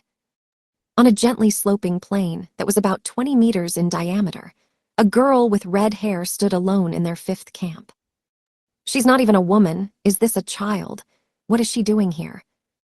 Among those who went before us, there seemed to be no jerks, right? Maybe it's a climber. Such people do not climb this mountain. Surely she is a resident of that village at the foot of the mountain. How great it is for us. Hey, chick. He tried to approach the stranger, waving his hand. Marcus, wait. The man walking in front of him instantly grabbed his hand so that he would not even dare to approach her. Serve me, Leviathan. Immediately after her words, the golden blade blew out a powerful flame and created a wall of fire in front of the group. She blocked their path. The device, she's a blazer. I thought so. Her face seemed familiar to me. This is the Crimson Princess. You mean that girl from Vermilion? Right, you can't confuse this scarlet hair with anything. I saw her face in the news. The stranger, who turned out to be Stella, turned to the man who first recognized her. I apologize for this stormy and sudden greeting. Oh, really? What the hell are you doing? You're the Crimson Princess Stella Vermilion, right? What did the princess forget in such a godforsaken place? Have you still not understood? I have the same goal as yours. I came for a duel with Diptera, and the condition for a battle with her is a victory over all of you. What are you talking about? I do not hold back evil on you and do not want to fight with you, but I need a battle with Diptera. Sorry, but I will not let you go forward. Moreover, think for yourself. If you are not able to defeat me, then how do you want to defeat the Diptera? Perhaps a defeat at my fingertips is the best development for you, Dragon Fang. Stella imposed a battle on them and attacked first, without waiting for an answer from the other side. With the help of Levitine, she launched a massive fire attack on them. The huge fiery jaw of the dragon attacked people. The fighters changed dramatically in expression. She attacked us. Well, although on this earth battles between applicants are not rare, well, let's win in her own game. Are you sure? Our opponent is the princess of the country. She was the first to attack us. Moreover, this place of lawlessness, there can be no problems. Let's destroy her. After these words, they instantly called on their devices, keeping calm. Waving their devices, they made the wall of flame and Dragon Fang disappear. The Suicide Squad, which included the brisk Silver Fox, in one fell swoop reduced the distance from Stella and attacked. Perfect squad coordination, great tactics. She realized that these fighters are pretty strong. But, she flew away. Their blades did not even have time to scratch her skin. Stella instantly called fire wings and flew high into the sky. Watching the fighters from such a height, she raised the Levitine above her head. Immediately after this action, stars appeared behind her back that brightly lit up. Countless spheres of fire. And Burned to the ground, broken arrow. When Stella lowered the highly elevated levitine down, countless high-temperature rays emitted from the spheres of fire rained down on the ground. ARGH. Rays of light fell at super-fast speed on the head of the knights. The screams of people absorbed in the explosions that created these rays sounded everywhere. Stella, with this attack, disabled almost half of the people in the group. But some were able to avoid this technique. This girl, so the rumors about her monstrous power are true. Hey, all those who can fly, do not attack alone. We are no match for her.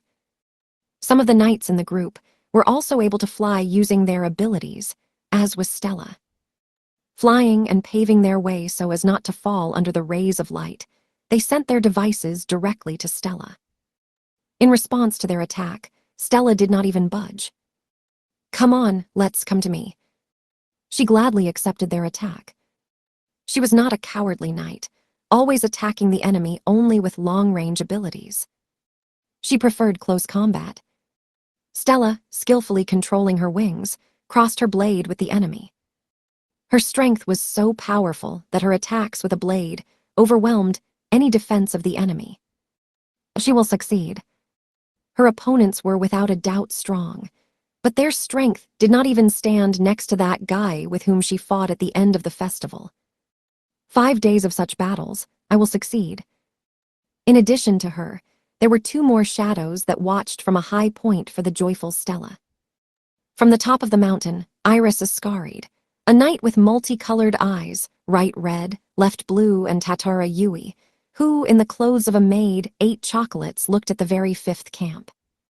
The latter, grinning viciously, crushed a bar of chocolate with her teeth. Oh, this gorilla, not sparing her strength, quickly attacked those guys. Let's see if she has enough energy at least until this evening. Jijiji. Only 2 girls watched Stella. But Ikki, who was probably most worried about Stella, was gone. Why did this happen? The fact is that Edelweiss invited him to her home because she had something that she wanted to talk to him about. Edelweiss, who had been waiting for the timer signal all this time, opened the iron door of an old stone stove. Then, with her hands on kitchen mittens, she pulled out this. Instantly, the room was filled with the sweet, sweet smell of baked fruits. Okay, he baked it well. What she baked with a tan crust was an apple pie. Cleverly putting the baked pie on a plate, she went to a small table in the living room, where Ikki was waiting for her. Sorry for the wait. I have a cake, cookies, and apple pie here. Give it a try. I will not accept any excuses. Thank you very much. Ikki, although he was a little dumbfounded, still found the strength in himself to thank her. When Edelweiss told him that she wanted to talk with him, he immediately followed her into the house. But who thought he would see such? The strongest swordswoman in the world was wearing an apron. Is that possible? It was such an abnormal thing that he even pinched himself a couple of times to check if he was sleeping. Don't you like sweets? Edelweiss, sensing a strange reaction from Ikki, looked at him. Ikki shook his head. And no, everything just looks so delicious that I can't decide what to try first. I'm glad. If you can't decide, then I advise you to try a slice of this apple pie. There is no better food in the world that could surpass the taste of fresh apple pie. Edelweiss, singing a joyful tune from the praise of Ikki, cut the apple pie, laid it on plates, and handed one to the guy. Thanks for the food. Pie made from baked honey-colored apples. The strong aroma from sweet fruits and a brown crust caused a strong release of Ikki's saliva. His body wanted to try a piece of this pie, so Ikki decided not to resist. In surprise, he opened his eyes wide. It was delicious. To say that the cake was delicious is to say nothing. The crisp pie with a faint smell of butter and the light texture of the pie bite my teeth well.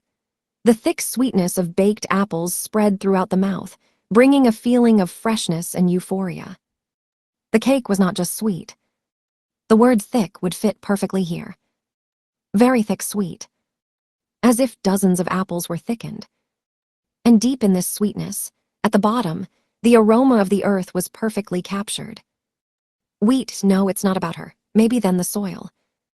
The taste of this apple pie was very different from the usual, to such an extent that he even began to suspect that this dish was not an apple pie. What the hell is this? Well, how did you like it? Icky suddenly came to his senses, hearing Edelweiss's slightly alarmed voice. From such an unusual taste, which completely crushed the old data about this dish, he was speechless. He nodded deeply at her question. Yes, the cake is sweet, but not sugary sweet as it often happens. To be clearer, this is the most delicious apple pie I have ever eaten. Edelweiss smiled happily at his answer. I am pleased to. My grandmother taught me how to cook this apple pie. In secret, I add Calvados as a special ingredient. Calvados. This is brandy obtained by distilling apple cider. The bitterness and spice of Calvados in combination with baked apples create a rich, rich sweetness. Icky is fully aware of the whole feature of this cake. What he felt like the scent of the earth was the scent of old barrels that Calvados brought with him. Now try the cookies.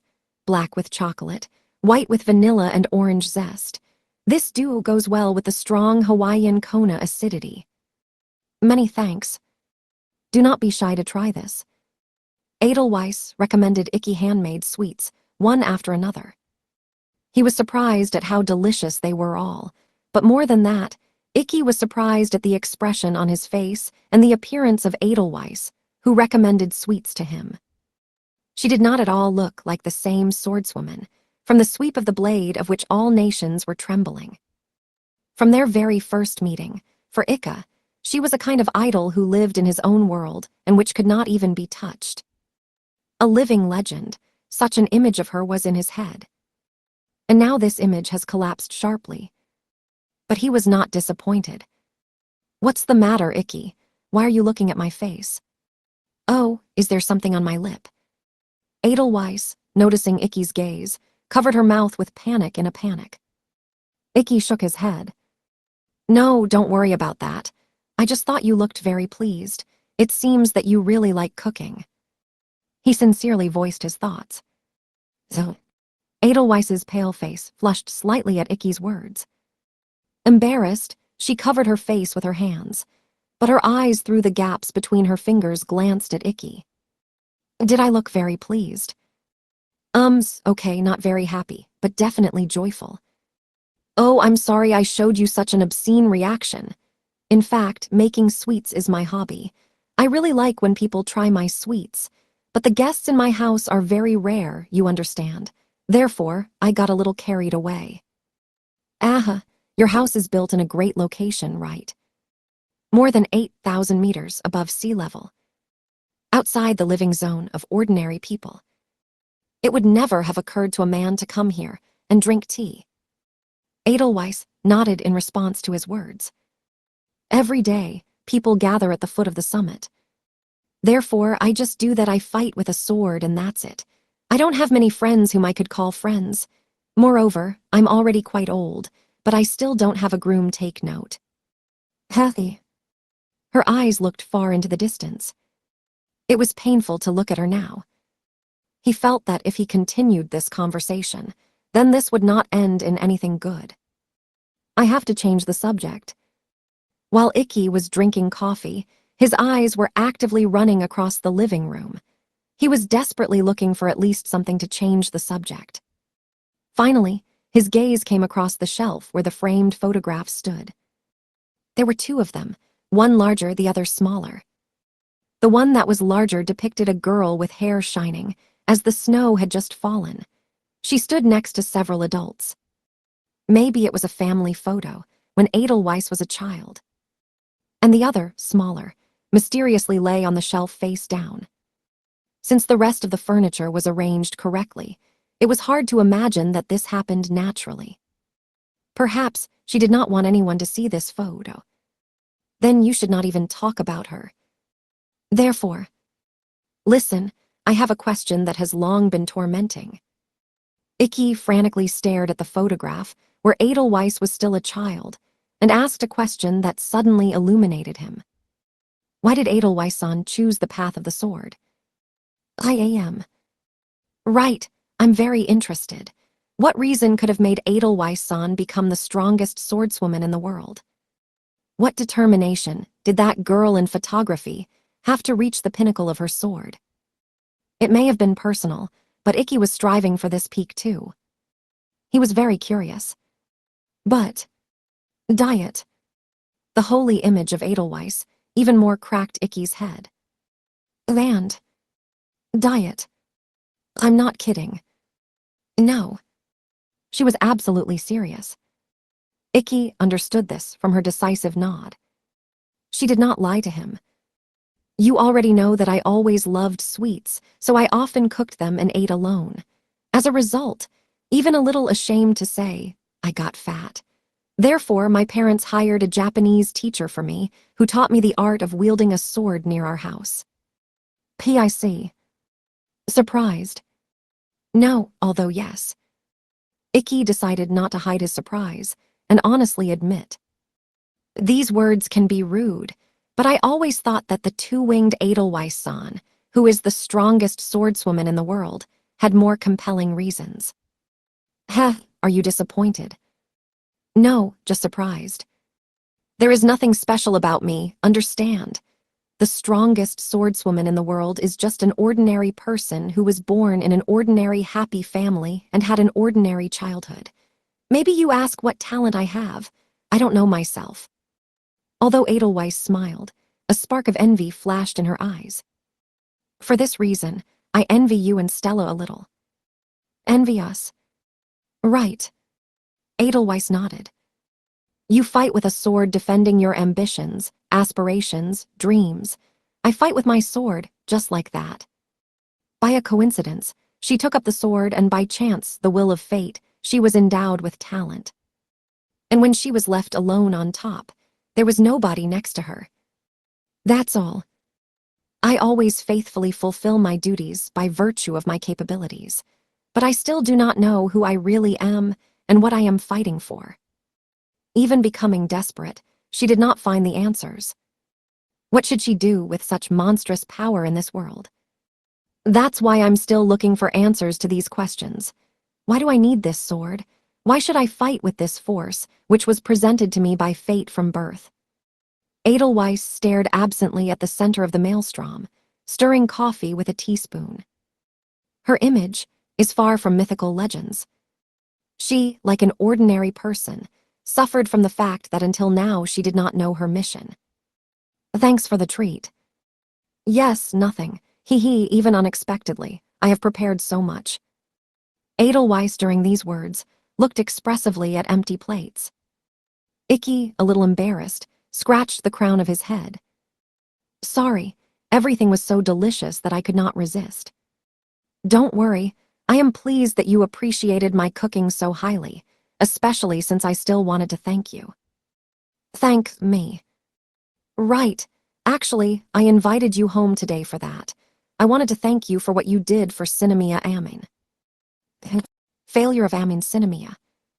Everything that he desired always came true without exception, thanks to a successful combination of circumstances. This boy possessed the strongest ability of investigative causal intervention, nameless glory. It was this powerful ability that caused him to lose his mind in the semi-final match against Ikki. Ikki was very surprised to hear the name of this guy. He thought he would never hear of him again. Edelweiss-san, do you know him? Right, I brought him to the uprising group. But why? You ask me why. I had no choice but to do it.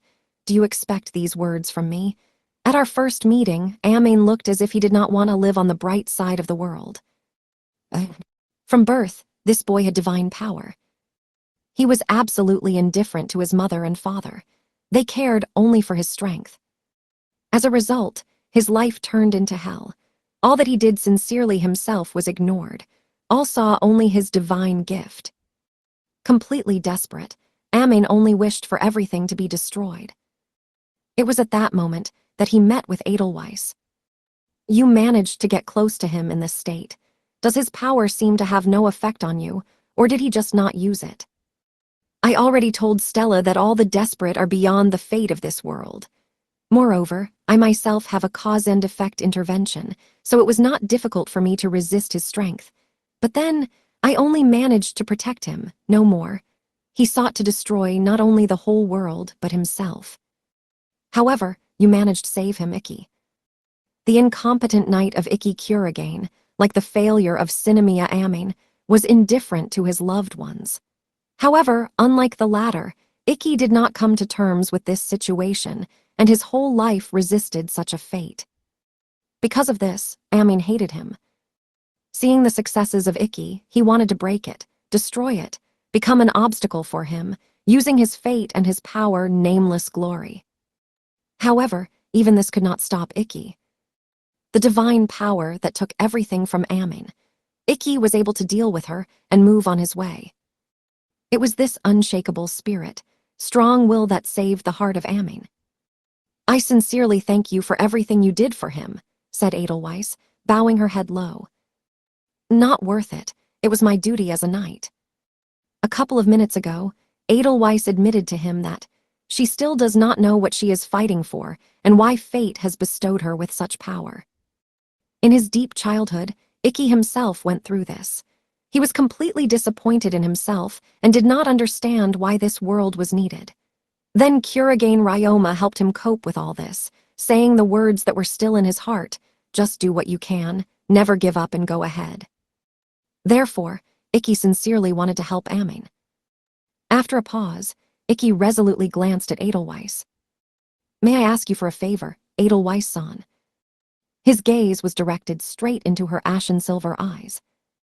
If it will be in my power, what do you want to ask me? Now Stella is striving to become even stronger.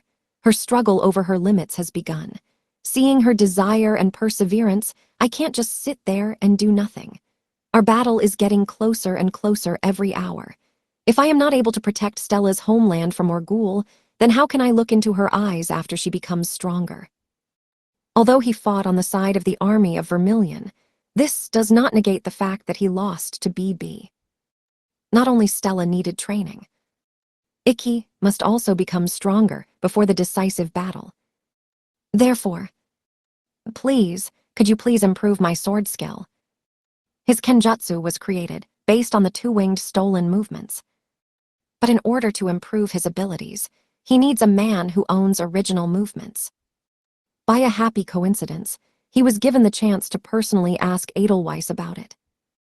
He would never miss this chance.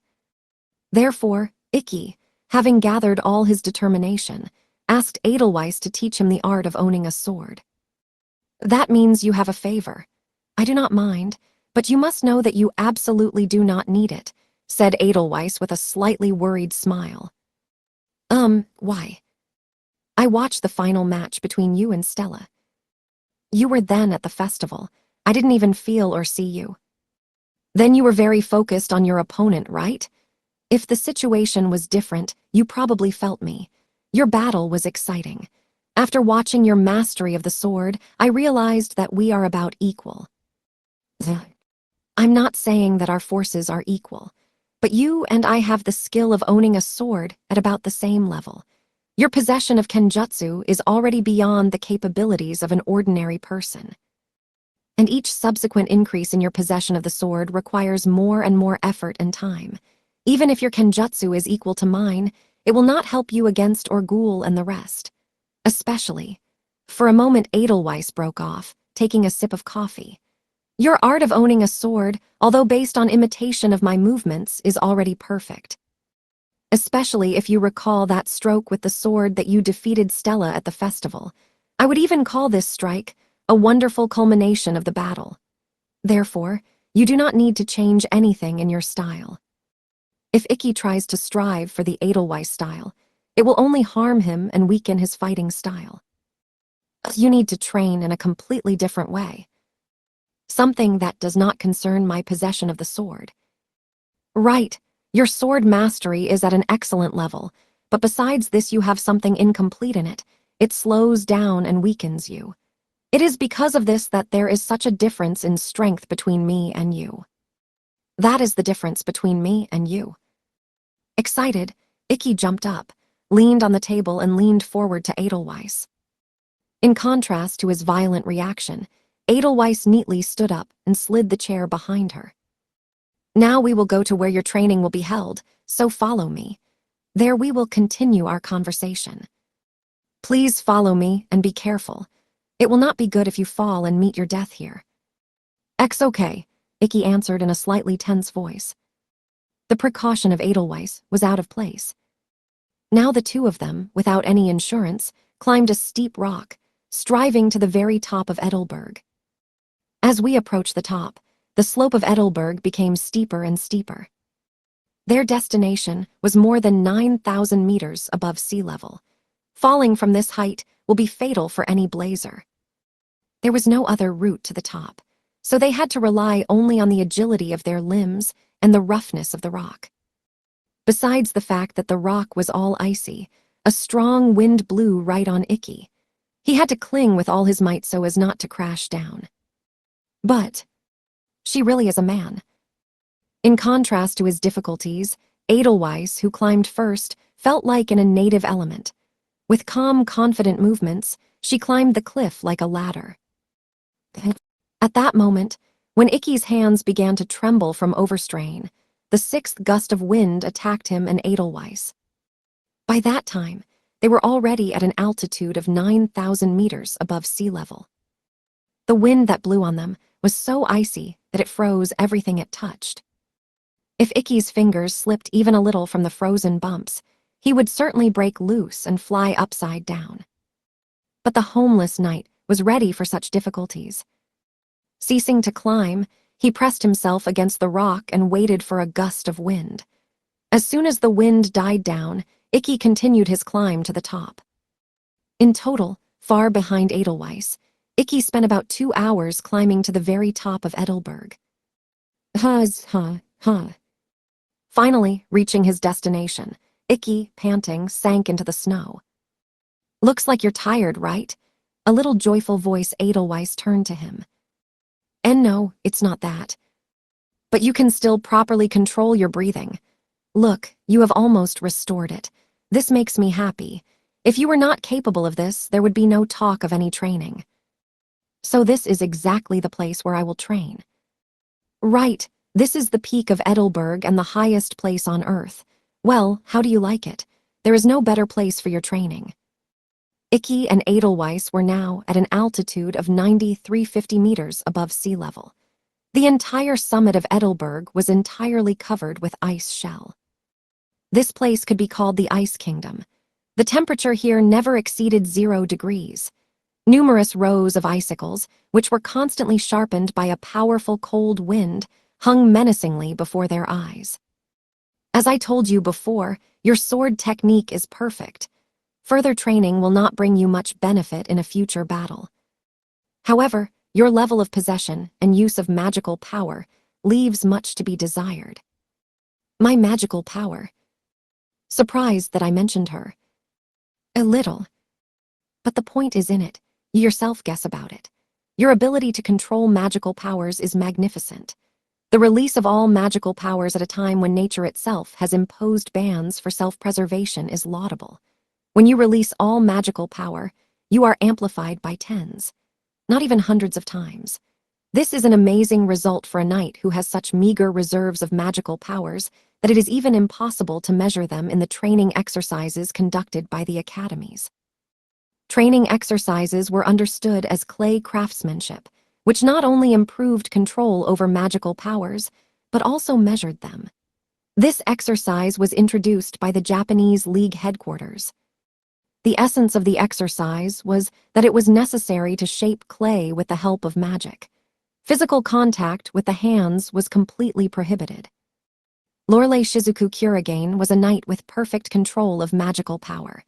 She was able to create whole figures from clay, though they all resembled her brother Ikki. Knights with the usual control of magical powers could only create primitive figures of stars, triangles, and more. And knights with poor control could only create ugly clumps that resembled dried plums. However, Ikki was worse than even them. When he tried to create something out of clay, His modest supply of mana quickly ran out, and he did not succeed. The amount of magical power was predetermined by the fate of the birth of the blazer. This power was necessarily used in all noble arts. Therefore, having such a small supply of mana, Ikki could not use his magical abilities and undergo training sessions. But Mediocre was not a man who would just give up and humble himself. Not discouraged by the fact that training sessions cannot appreciate his magical power, Ikki came up with a unique way of using his magical power. True, it is about removing all the body's barriers and releasing all the magic power at a time.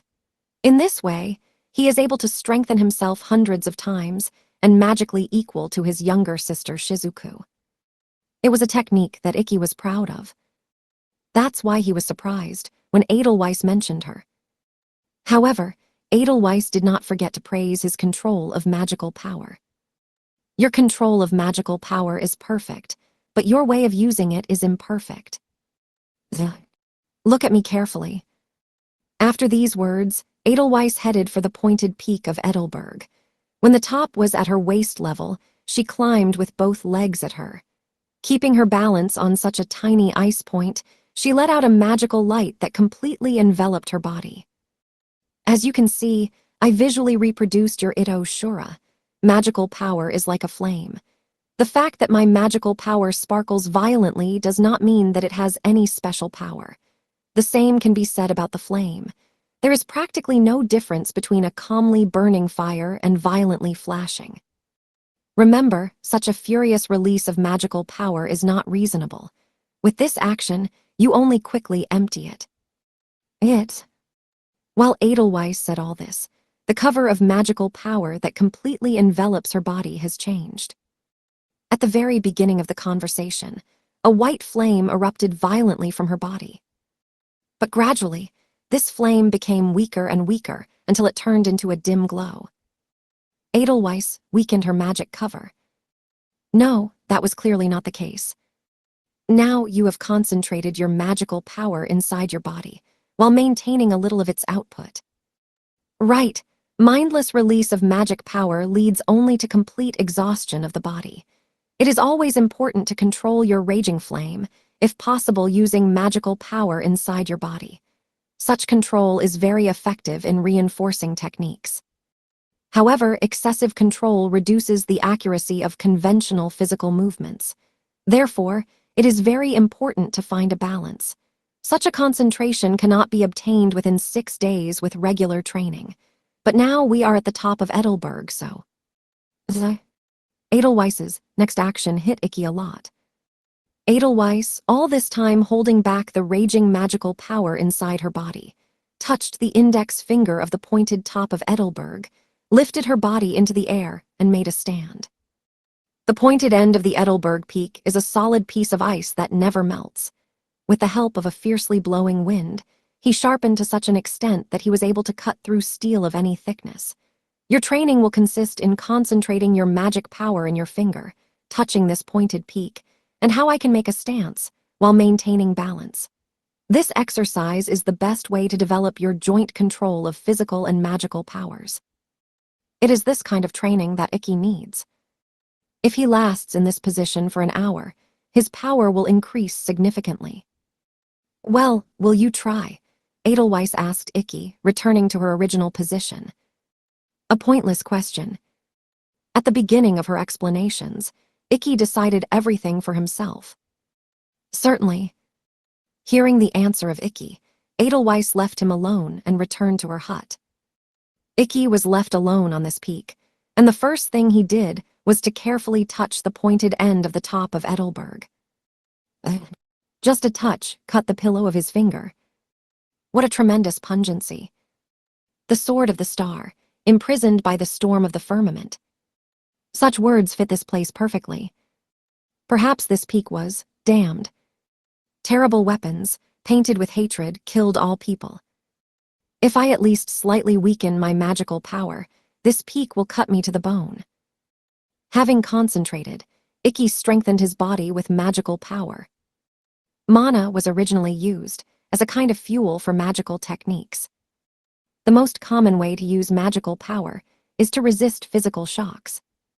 Covering their body with magical power, the knights gained a high resistance to physical attacks. The magic cover could save the knight from fatal blows and shots from rifles and other weapons. Without this power, it was impossible to make a finger stand on top of the Edelberg. Increasing the pressure of magical power, Ikki tried to keep it inside the body, not allowing it to break out. In this state, he again touched the pointed tip. Now this ice sword has not cut it. Ikki was ready to start the test, so... Hey, Raising his legs high in the sky, Ikki made a stand on one finger. At that moment, his face was distorted by a pained grimace. Everything as I expected, although no, it's even more complicated. It was all about the wind. Edelberg was the highest mountain in the world. In other words, at such a great height, the winds were blowing with all the force, not meeting any obstacles in their path.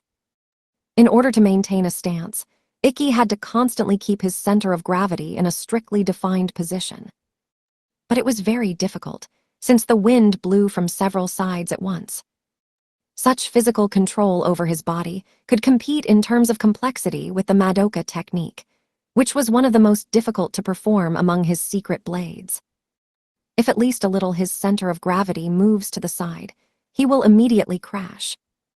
And besides all these difficulties, all this time he needs to maintain magical power at the tip of his finger. The pointed tip of Edelberg was very sharp, so it is impossible to touch it without magical strengthening. If he loses control, and his magical power just starts pouring out of his finger, he immediately springs from the top and crashes down. At the same time, he needs to keep his magical power inside the body and maintain its power so as not to get hurt fatally. This damn difficult training in extreme conditions was bound to improve his control over his body and mind. Suddenly, the wind that blew violently at him all this time died down. The overstressed body of Ikki was not ready for this, and his center of gravity shifted slightly to the side. Ikki tried in a hurry to return the center of gravity to its former position, but... heck! From this sudden situation, he momentarily weakened control of magical power, and that, all the while restraining himself inside his body, surged out. Having springed from the top of Edelberg, Ikki's body was thrown high into the sky. If he doesn't do something urgently, then he will die in a collision with the ground. He tried to grab the rock with his hand, but the wind blew it away from the mountain. He seemed doomed. But, in Tetsu, without panic, he urgently took emergency action. The mediocre knight has already gone through numerous difficulties on his way, so even at such a moment Ikki remained calm. Having instantly called up his device, Ikki unwound the tape from the handle, and holding tightly to it, threw his katana directly into the rock. His action was successful. The blade, deeply piercing the stone slope, stopped the fall of Ikki. But there was no sense of relief from their own salvation. Ikki was deeply disappointed. He could not hold out even a minute.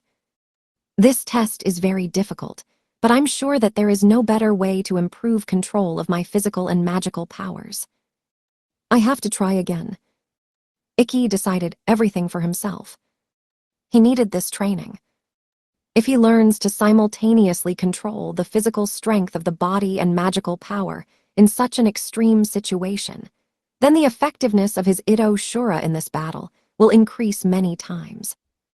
Moreover, magical power can be concentrated in the blade. If he learns this, the power of my techniques will go to the next level. He will strengthen not only Ito Shura, but Ito Rezetsu. Having regained confidence, Ikki felt his heart beat faster. Ikki can use Ito Shuru only when he fully releases all his magical power, forcibly removing all the barriers of his body.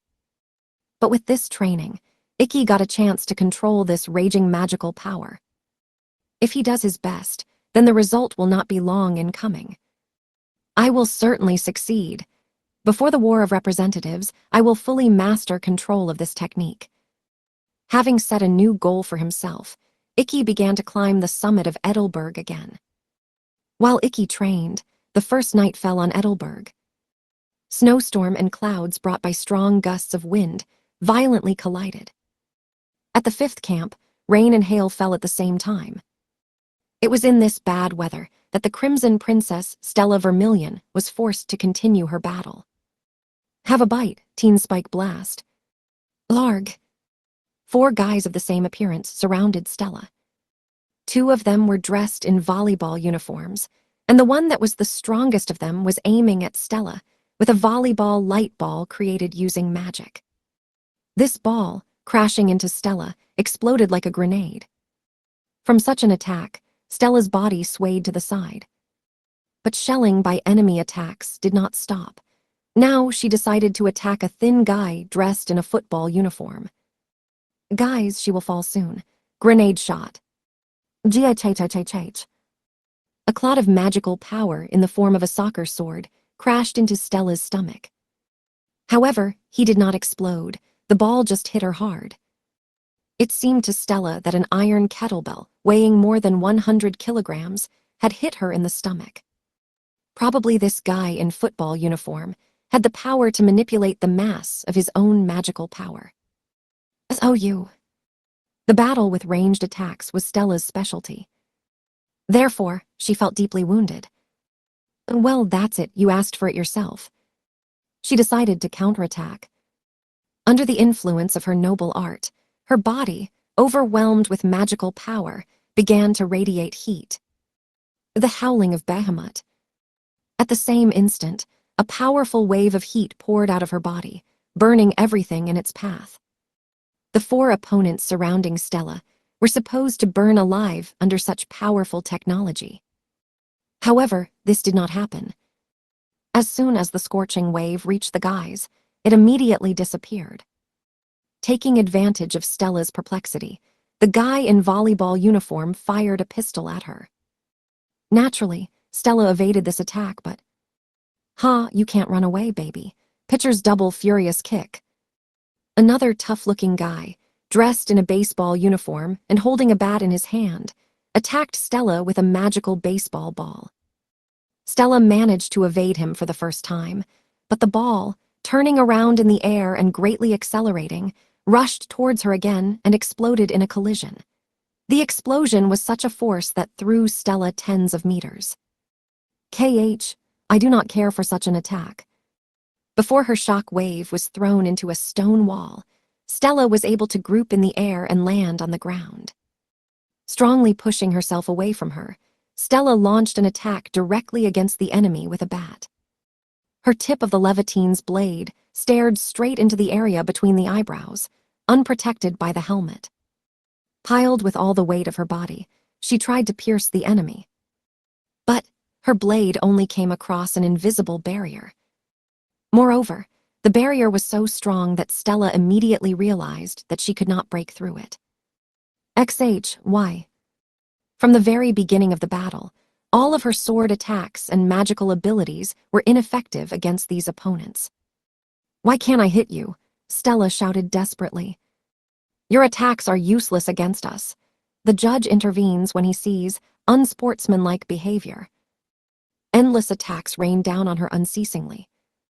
Heavy and exploding balls with each hit reduced Stella's stamina. In addition, Stella frankly read tiredness.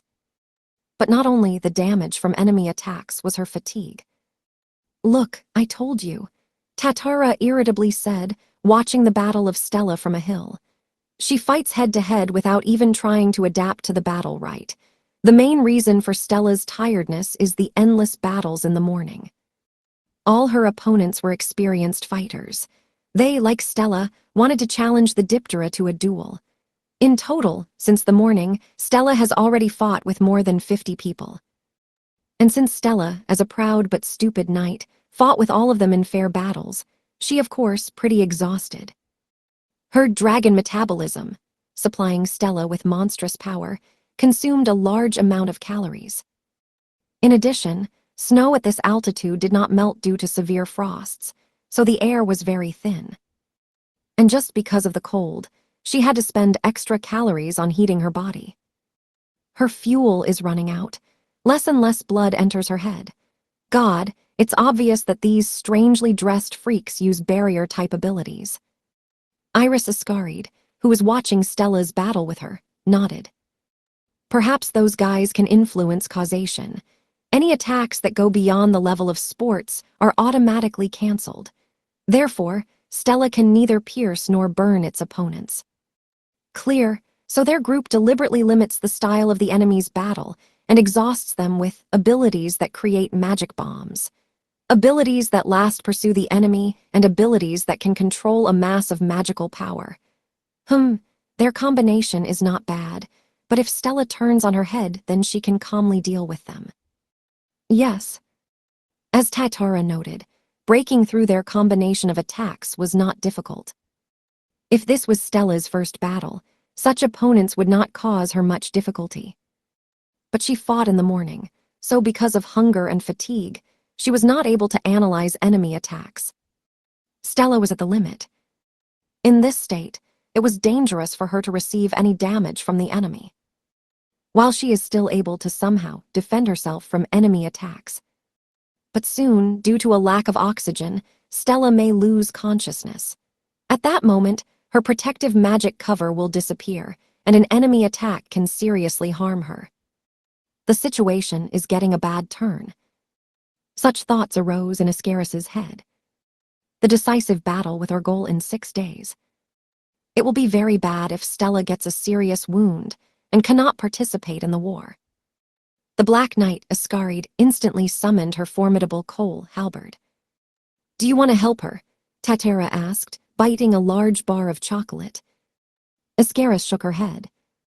"Unfortunately, this is not possible. If I try to help Stella, the rule of grace will immediately begin to act. However, nothing will happen if I help her enemies." Now, Stella was in a weakened state, so Iscaris could easily stun her from behind and return her back to Vermilion. "I promised Nene-san to protect her." Hearing the words of Iscaris, Tatara laughed out loud. "Do you seriously think that this gorilla, who left Vermilion with such a pathos speech, will sleep peacefully after being rejected by Two-Winged and beaten by a bunch of amateur athletes from the university?" Jaijiji. "Now I have no laughing matter." "Me too." And Iscaris was very surprised. She did not expect such words from this girl at all. "I'm so angry and annoyed right now. I have absolutely no laughing matter," Tatara said maliciously, crunching a bar of chocolate violently. "Hey, gorilla, aren't you ashamed to look like a Chinkasu one? You have great talent and are able to defeat enemies in a couple of seconds without taking a single drop of damage. Now what? 30 minutes have passed since the start of your battle. 30 minutes? Are you really stupid, huh?" Tatara splashed out all the discontent that had accumulated in her for a long time. She wanted to see Stella firmly swept away by the Diptera, not these freaks in sportswear. Then at the festival, Stella defeated her with her monstrous, terrifying power. Tatara wanted to enjoy the sight of how this self-confident girl miserably lost to Diptera. Therefore, she absolutely did not like that miserable enemy attacks like small balls beat Stella. Tatara Yui was very annoyed at the sight of such a sight. "Hey gorilla, you hear me, right? Sport is not only ball games." "Yes, turn on your head in the end then." These rude words seemed to open the second breath of Stella. "Exactly." At the same moment, Stella, throwing her device away, hit with all her hand with her palm on the face of the guy who continuously attacked her with exploding balls. Yes, it finally dawned on her how to fight these opponents. She looked like a boxer who was beaten for a long time in the arena, and he, angry, he himself gave a powerful slap in the face in response. If a regular blazer were forced to fight, where the use of devices and magic abilities was forbidden, then he would have to be tight. But Stella did not need to worry about this. Using Harite too, she at one blow killed one of the men. Yes, you're kidding. His body flew off 300 meters. Although Stella was very exhausted, Her monstrous physical strength was always with her. The remaining 3 opponents watched in horror as their friend's body, bursting from such a monstrous blow, flew to the other end of the mountain. We give up, we lost, we acknowledge our defeat. Be right, end of the game, the sport is over. Aha, let's shake hands as gratitude and disperse. After flailing, they frantically waved a white flag in front of Stella. They did not have the courage to fight against a monster who is capable of killing and throwing their bodies over long distances with one palm stroke. When Stella heard their words, her face instantly brightened. She gladly accepted this surrender of the adversary and shook hands with all. One Japanese letter, Japanese letter, Japanese letter, Japanese letter, chinkasu, is a bad word. It's better not to Google what it is. 2 Chinese letter, Chinese letter, Japanese letter, Chinese letter, harite, is sumo jargon and means flat palm punch. In total, Stella managed to defeat 100 opponents who, like her, wanted to fight Edelweiss. The fights were too exhausting, so she was exhausted. Leaning on Leviathan, which has been dug deep into the ground, Stella was breathing heavily. God, I'm so tired. She spent too many calories, using the dragon metabolism in battles. She had no strength left. A little more and she would fall in the snow. Meanwhile, Ascarid and Tatara, who had carefully watched her battle from an elevated position in the morning, decided to approach her. Are you okay? Why, yes, at least I'm not hurt. But you are staggering and hardly keep your feet. How can you be so worn out if you fought with just a bunch of small things? Shut up. I look like that because I haven't eaten since the morning. Got it. Stella answered the accusations of Tatara in a broken voice. She so wanted to go down to the foot of the mountain and get at least some food, but she could not do it. After all, her enemies were not ordinary bandits, but real blazers. Perhaps among them, there are those who decide to climb the mountain at night. Maybe one of them can even fly. She may not have time to return in this state if she goes down to the foot of the mountain. No, she needs to stay here. It is too risky to leave the 5th camp. All the more from it, the whole territory of the mountain was perfectly visible. However, what should she do with food? She will not survive if she neither eats nor drinks for 6 days. I'm in a difficult situation. She was exhausted so much that she could not even keep the minimum magic cover that warmed her from frost. She will somehow survive this night, but what will happen the next day? Oh, why didn't I think of buying food? Stella complained. An instant reaction followed her words. I already said those. Turn on your head. If you want to eat, then I have something for you, Tatara said angrily. Pulling something out of her apron's pocket, she threw it straight into Stella's face. Oh, what is it? Stella reflexively grabbed it from her face and wanted to throw it back. However, taking a close look at this, she decided not to. After that it was a chocolate banana. Come on, eat faster. While you are slowing down, new opponents may appear. This act of the Tatter's confused Stella. She did not expect help from Tatara at all. Maybe she was plotting something against her. Gorillas love bananas, right? Stella's warm feelings for Tatara instantly disappeared. You, take it back. I do not need your charity. Stella cried out in anger, throwing a banana back to Tatara. She, having easily caught him, answered irritably. What other charity? I took it from one of the enemies whom you defeated by your strength. And, oh. Stella all this time did not notice that she was surrounded by knocked-out opponents who lay flat everywhere. Right, she didn't have to go down to the foot of the mountain at all. She can easily steal food from these tips. As a bandit, she began to carefully feel everyone, not caring how it looks from the outside. Her fuel tank was completely empty. She could not even maintain a small magic cover to protect her from the cold. If she does not urgently replenish the calorie supply, she will surely freeze. Stella took all the food from the enemies. She didn't even chew it, she simply bit it and swallowed it instantly. There was not much food, so she did not completely restore the calorie supply. But this at least allowed her to again cover her body with thermal armor. "Pooh, at least it's all right now," Stella muttered with relief. However, the following words of Tatura drove her into despondency again. "But that turned out to be not enough, right? You cannot win the next battles. Although you managed to hold out today, the next time you might not be so lucky. Your battle tactics are disgusting. What will you do if tomorrow you see not a third-rate small fry, but the red Scorpio or the wolf blade, which we met at the foot of the mountain? Your fuel tank will instantly become empty in battles with them, and you will end. Do you even realize this with your little brains?" Stella irritably averted her eyes from Tatora.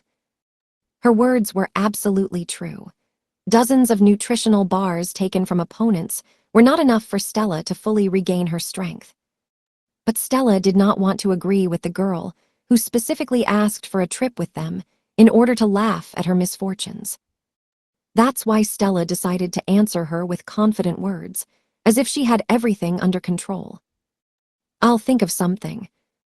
For instance, I absolutely can't believe that you have any backup plan or something like that. Shut up. What do you care about me? Didn't you specially follow me to enjoy the sight of how they ruthlessly beat me? Bear with it a little more, and you will enjoy this sight enough," cried Stella. She absolutely did not understand why this girl was so interested in her affairs. Stella's screams only inflamed Tatara even more. "You still do not understand that your movements are dull and monotonous. Great talent is hidden in you, but it upsets me that you constantly fight like some kind of amateur." And, in amazement, Stella stared at Tatara's lips, from which such strange words flew. "Oh." Tatara instantly realized her oversight and blushed. She was so annoyed that she said something that should not have been. Words accidentally flying off her tongue. What a shame and humiliation. But now is not the time to be embarrassed and retreat. Tatara decided to finish her speech. "In general, listen to me. My hair falls out of stress when I watch you fight. Therefore, in order for you to somehow last these 6 days, I will teach you how to fight properly. Be thankful to me." "Wi." Tatara forcefully imposed her help on her, so Stella cried out loudly in surprise. When Tatara advised her where to get food, Stella already suspected something was amiss. But who knew that Tatara would start taking care of her without jokes? Since when has something changed in their relationship? After all, then in the car she clearly hinted to Stella that she did not want to make friends with her. However, even if Tatara had some good reason to help her, everything is useless. After all, "I don't understand what is happening to you, but you cannot. Edelweiss made you swear too. In this test, I should rely only on myself. That is why I cannot take your help." "I was not going to help you. I'll just be sharing tips with you," calmly answered Tatara. "All this is certainly great, but in practice..." "Hey, I'm still alive." Stella suddenly realized. Indeed, the rule of grace for some reason did not work on the Totters. "The holy vow that bound us at that time did not break my heart after that advice a couple of minutes ago. Do you know why it happened? Everything is elementary. Edelweiss has banned helping you, but nothing was said about the tips. No matter how strong a technique is, it will always have a weakness." But, in the words of Tatara was logic. With her help, she will have an advantage over enemies. However, Stella was not at all interested in this. Maybe she had such feelings due to the fact that then she felt the kindness of the Diptera. She promised her that she would fight her if Stella managed to protect her house for 6 days. In fact, Edelweiss did not need her help at all.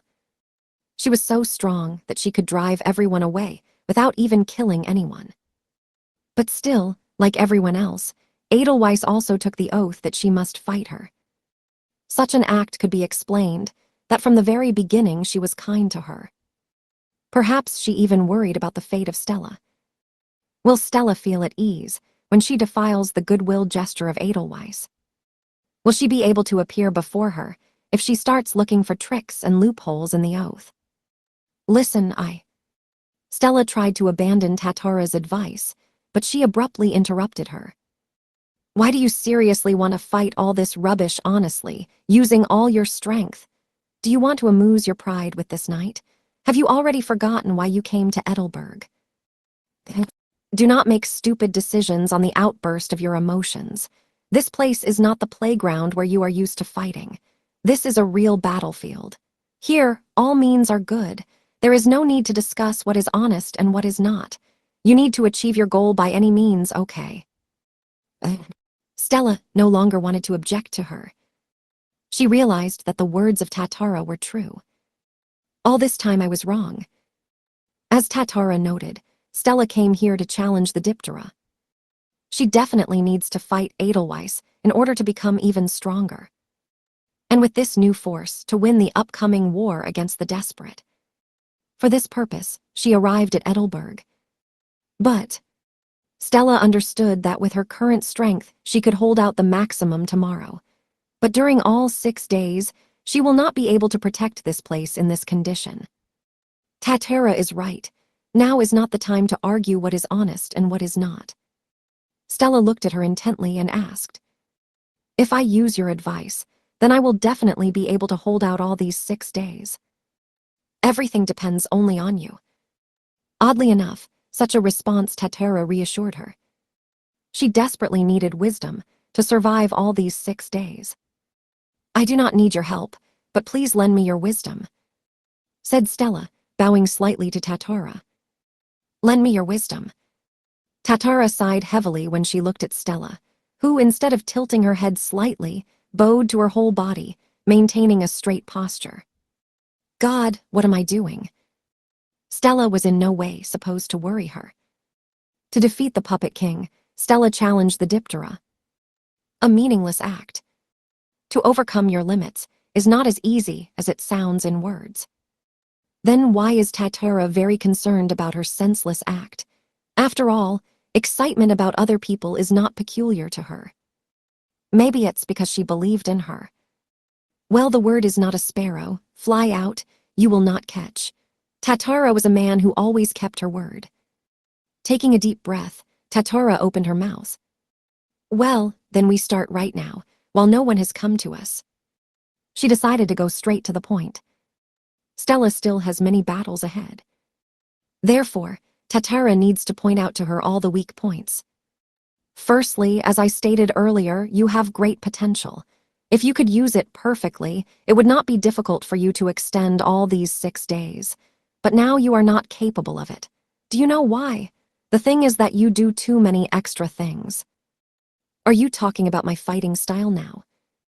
Not only, you make a lot of mistakes in everything. Conventionally, they can be divided into 3 parts. 3 burdens that clung to you and pull back. To move forward, you first need to deal with them. Tatara interrupted for a moment and bent one finger. So, let's start from the first. You are wasting calories pointlessly. Calories?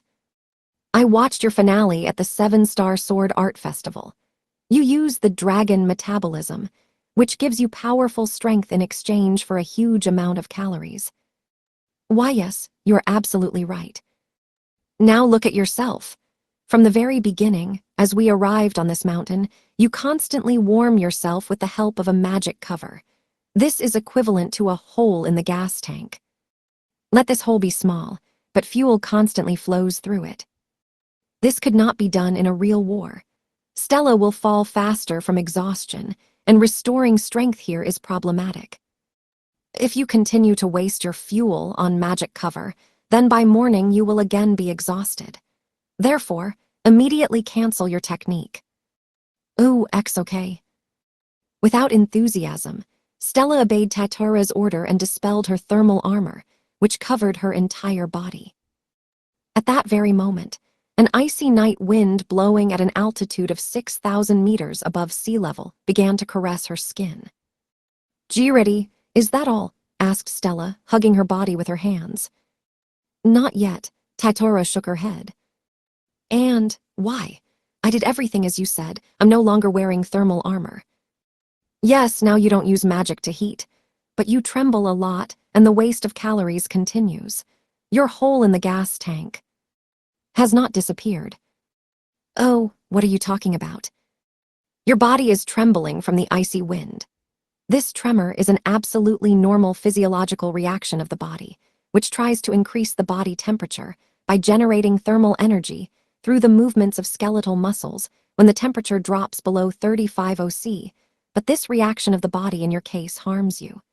Giant skeletal muscles make up 40% of all the muscles in the human body, so it's obvious that calories are expended during their movement.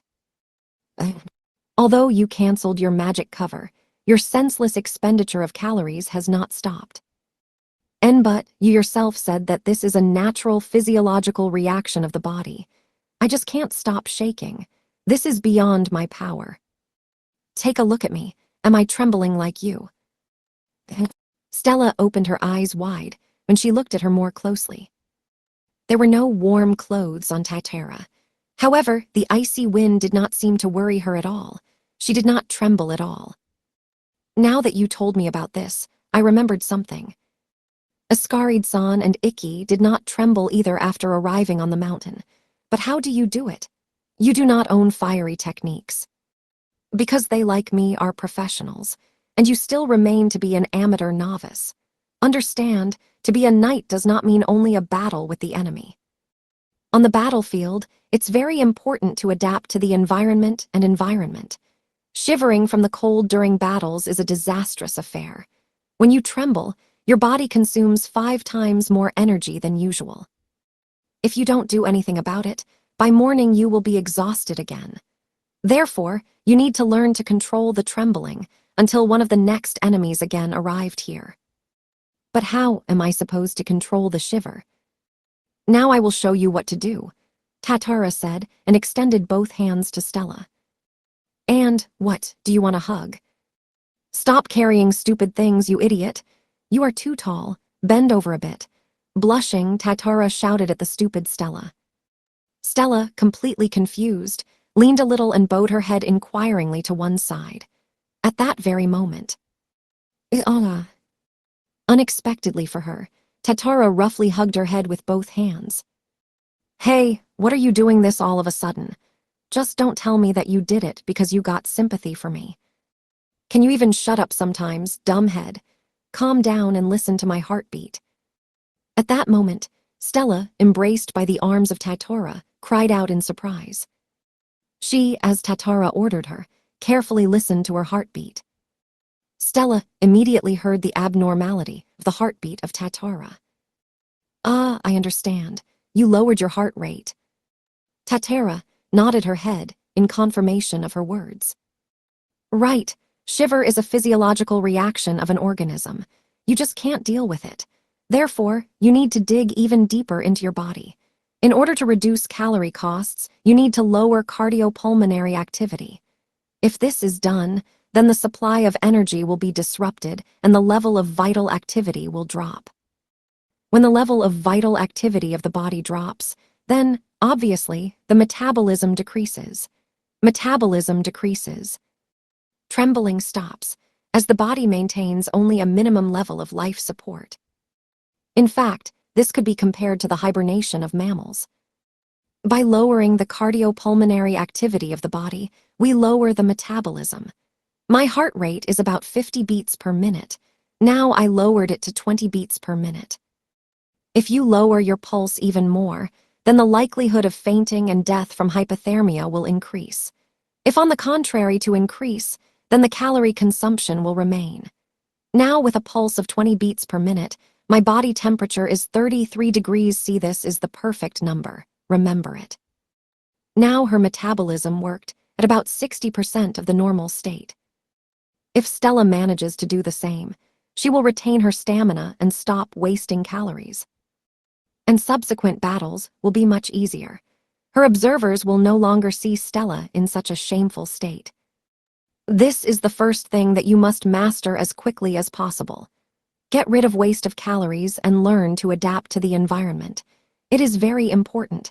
If you do not, then you will soon fall down from exhaustion and you will not be able to protect this place for 6 days. I hope she learns this as quickly as possible. In any case, you won't be able to learn this in 1 day. At first, you'll get used to a low heartbeat, I will help you with this. You will need to mentally compare your heartbeat with mine. When you more or less learn to control your heart rate, then I will stop helping you and you will have to. Try to do it all yourself. These words literally stuck in the throat of Totters. She was so surprised that she was speechless. Are you kidding? She already. Before completing her words, Tatara felt that their pulse beats were the same. The heartbeat of Stella and Totters. It literally synchronized between them and beat in unison. Incredible, my trembling really stopped. Is that great, Tatara? Yes. Fu, control your heart rate to adapt to the environment. If you think about it, it's the same as shifting gears in a car. This is such an obvious thing. I have no idea why I didn't think of it myself. Your words that I am an amateur are absolutely true, said Stella with a bitter smile. She was ashamed that she herself had not guessed to do it. On the other hand, Tatara, with her jaw wide open, stared blankly at Stella. Deep in her childhood, she and other girls were specially left on a snowy mountain. It took her about a month to master this skill. Many of her teammates in this training session were even killed. But Stella was a capable knight. She excelled not only in magical techniques, but also in martial arts. And although she was not a Superman like Ikki, she was easily given control of her body. The technique of controlling the cardiopulmonary function of the body, using constant stimulation and relaxation, did not cause any difficulties. Anyone, if practiced, will learn this. But lowering the heart rate with a subsequent decrease in the vital activity of the body was a dangerous thing. You ask why? Yes, because this is the same as specifically approaching the line of death and step over it. If she lowered her heartbeat too much, her body temperature would drop to the point of no return. Then she would die. Hey, didn't you ever think that you could die? Unable to stand it, Tatara asked what had been spinning in her tongue for a long time. Stella answered her question without the slightest hesitation. Thought, but now I'm more concerned about dying than the Crimson Princess. I came here to become stronger and protect all the people dear to me. Therefore, Tatara, tell me about all my flaws. Thanks to you, I can continue to be the Crimson Princess for everyone. Her eyes, like two precious red stones, shone with a particularly resolute brilliance. Tatara spontaneously caught her breath from such a beautiful sight. Do not get arrogant after you managed to cope with your trembling so easily. There are still many shortcomings in you. Tatara deliberately decided to pronounce these words as rude as possible in order to hide her embarrassment. However, Stella's face did not even frown for a moment. I understand, but if I continue to listen to your advice, I will become even stronger. Stella desperately needed the advice of a man who had a lot of combat experience behind him. Stella really missed him, since all her fights took place in the arenas according to clearly regulated rules. Your second drawback is the irrational use of time. The road to the top of Edelberg is a mountain trail that spirals around the mountain. All people are required to go through this fifth camp, so keeping a defense here is a sensible decision. I doubt that someone will want to go mountain climbing and climb to the top of the Diptera on steep slopes. However, you are wasting your time just waiting for the enemy to arrive. You don't have to spend your precious time fighting those idiots, Tatara said, glancing at the mountain trail behind Stella. In the distance, the noise of approaching enemies began to be heard. To be more precise, these were the guys on bikes and buggies that Stella met at the foot of the mountain. Aniki, that girl is already there. This time there is no Kiba and the others next to them. Let's end them. You can. Just don't touch that chick with red hair. She is mine. Dai. Have they really come all this way on bikes? And they are pretty smart, aren't they? Immediately after these words, Tatara answered the powerful slap of Stella. Oh, for what? Those guys are not smart at all, and you too. What is it? If you hadn't wasted your time, those idiots wouldn't climb to the top so far. You need to hold out here for 6 days. This is the same as the castle siege game, where opponents want to storm your castle. You don't have to wait until they attack you. You must. I understood. Back in the middle of Tatara's speech, Stella already realized what needs to be done.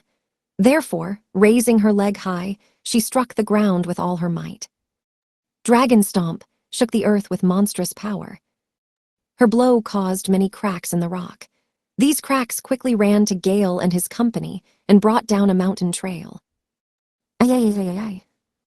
Tatara grunted satisfactorily. I understood what you were trying to tell me. I just need to protect this place. I don't have to fight everyone if you can just throw them off a cliff. Right. You just need to protect this territory. You must not allow anyone to reach her. We need to make sure that the enemies could not so easily approach the 5th camp. Stella's goal was to protect this place for a certain period of time. Therefore, the more battles she can avoid, the higher the chance of her victory. If you take good care of the mountain trail, you can avoid many unnecessary battles. If you realize this, then why don't you get down to this task? However, Stella did not react to the words of Tatara. Instead, she stared at the crumbling slope of the mountain. Hey, in general, I'm talking to you. How dare you stare into the void during my speech? Ah, yes, I also think it can help me. And at that very moment, as I thought, Crimson Princess is still in the 5th camp. Suddenly, in a mountain silence, a loud, distinct voice came. Gil was not its owner. A group of people appeared before their eyes, carefully moving along the outskirts of a spiral mountain trail. Yesterday, you did a great job. It was a group of thugs. Yesterday, Stella managed to repel their attack on the 5th camp. She managed to throw them to the 4th camp, but these guys got off too fast and rushed to attack again. But the usual mountain trail to the 5th camp was no longer there. Earlier, Stella destroyed it using her technology. They could not get to Stella and attack her. Among them were a couple of people who could fly, but that was not enough. Now Stella needs to again apply the technique and bring down the path in front of them. And what? Suddenly, Tatara opened her eyes wide from an incredible sight. The destroyed mountain trail to the 5th camp suddenly became completely intact. How could this happen? Tatara was at a loss. A delighted group of cutthroats, seeing that the road was again whole in front of them, joyfully ran to Stella. Rather, they tried to do it. Flame Veil, cancel the technique. Suddenly, the whole road along which the thugs wanted to reach Camp 5 disappeared. Right, there was no suddenly recovering mountain trail. All this was an illusion that Stella created, using the Flaming Veil technique. Many enemies who took a confident step forward crashed down in the wake of Gil. Many tried to abruptly stop before the cliff, but their partners, pushing in the back, literally pushed into the cliff. Indentation. The remainder of the group of thugs, having lost almost all of their members, stepped back sharply. This unexpected act of Stella said that she did not just obey the orders of Tatara. Hearing about her second flaw, Stella quickly realized her mistake. She instantly adapted to the environment and correctly used the terrain to set traps. The 3rd day came when Stella arrived at Edelberg. Your 3rd drawback is the excessive use of force. To defeat a weak enemy, you use your strength to 100%, although you would have had 10%. From an excessive waste of your strength, you will quickly be exhausted and you can get a sudden mortal wound from the enemy. But remember, even with a weak enemy, you should not fight casually. Just fight the enemy to the floor of your strength, but stay alert. Tatara suddenly broke off, and she realized that her words were completely in vain. Stella now had a battle against the thugs, who in their appearance resembled the military. But these guys were not the only ones. In addition to them, there was another group of people. Even Gale with his minions arrived. In total, Stella fought simultaneously against more than 100 enemies. But now, her fighting style was fundamentally different from the battles on the 1st day. As if predicting the words of Totter in advance, she no longer flew and did not use monstrously powerful fiery techniques. It was this sudden change in Stella that caught the enemy by surprise. Ikki has always stood out for his amazing sword mastery, but the level of taijutsu one Stella also did not concede. Each blow of her fist confidently knocked out 5 opponents armed with swords at the same time. She did not even make any lunges with the sword. Just teasing with her blade in the face of the enemy, she provoked them to mistakes and defeated them. Moreover, all of her tricks were aimed at applying the maximum result with minimal effort. In other words, all her movements were aimed at maximizing the conservation of calories. She absorbed all the advice of Tatara like a sponge and began to translate them into reality. Stella realized her mistakes and independently corrected them. Damn it, as if now she is my student, but she does not listen to me at all. Stella has always been a talented and quick-witted knight. Having learned about all her weaknesses, she independently got rid of them. Tatara had no choice but to smile crookedly. Besides, have you noticed? Now, Stella uses the dragon metabolism to adapt to the environment. She also continues to use this mode to protect and strengthen her attacks. But now her dragon metabolism consumes much less calories. Amazing, right? Said the girl with multicolored eyes, who, along with Totter, was watching the battle of Stella. As the Black Knight noted, Stella fully mastered control of her metabolism with the help of the cardiopulmonary function of the body. Now she strictly controlled calorie consumption. From this moment, Stella decided to save their energy, limiting themselves in everything to a reasonable extent. Now she has managed to have calorie expenditure in the dragon metabolism mode. She has made a huge step in her development since arriving at the top of Edelberg. The result of such savings was not long in coming. Its endurance skyrocketed. Even if she now had to fight with enemies harder, after the fight, she would not look as exhausted as on the first day. She made the right choice when she trusted you. Nice joke. Tatara laughed at the words of Ascarid. I couldn't really teach Stella anything. All her progress was the result of tremendous potential that Stella had from the very beginning. Of course, Tatara gave her a couple of tips that helped Stella get on the right track, but I am absolutely sure that even without my advice, she would have realized her weaknesses. And about how to correctly reduce calorie consumption, and about using the environment during the battle. She was always a genius. This is what makes her different from us. Her battle did not last even an hour. To kill all this large group of opponents, it took Stella equal to 10 minutes. Thoughtfully watching Stella, Tatara began to change her expectations about her. Perhaps she will even succeed. At the beginning of this journey, Tatara was absolutely sure that Stella's venture would be a waste of time and energy. The battle with the strongest swordswoman in the world. How could such a stupid thought come to her mind? But now, their journey took a completely different development of history than Tatara had expected. The 4th day has come since Stella and her companions arrived on Edelberg. The group of thugs who attacked on the 3rd day suffered a crushing defeat. More than half of their group members left the summit after this battle, but there were those who again wanted to attack Stella. This time, they teamed up with the group that attacked on the 1st day. Then Stella struggled to fend off them. She could not yet control the expenditure of her forces, and literally at the end of the battle almost fell off from exhaustion. However, now Stella was completely different. Her control over the power of the dragon, which nested in her own soul, moved on to the next level. All this helped Stella easily repel that suicidal attack of the enemy. Even when the 5th day came, none of the enemies was able to climb the summit of Edelberg. One taijutsu, Japanese art of melee without weapons, the art of maintaining healthy bodies. Ooh, how nice. Tilde, I haven't taken a bath for so long. The feeling of life coming back to you again, amazing. It was their 5th day, after arriving in Edelberg. It was already night in the yard. Stella actually completed her test. There is not much time left until the morning of the 6th day.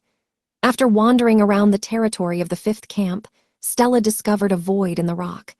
Having melted all the snow with her flame, she literally created an impromptu hot spring in the open.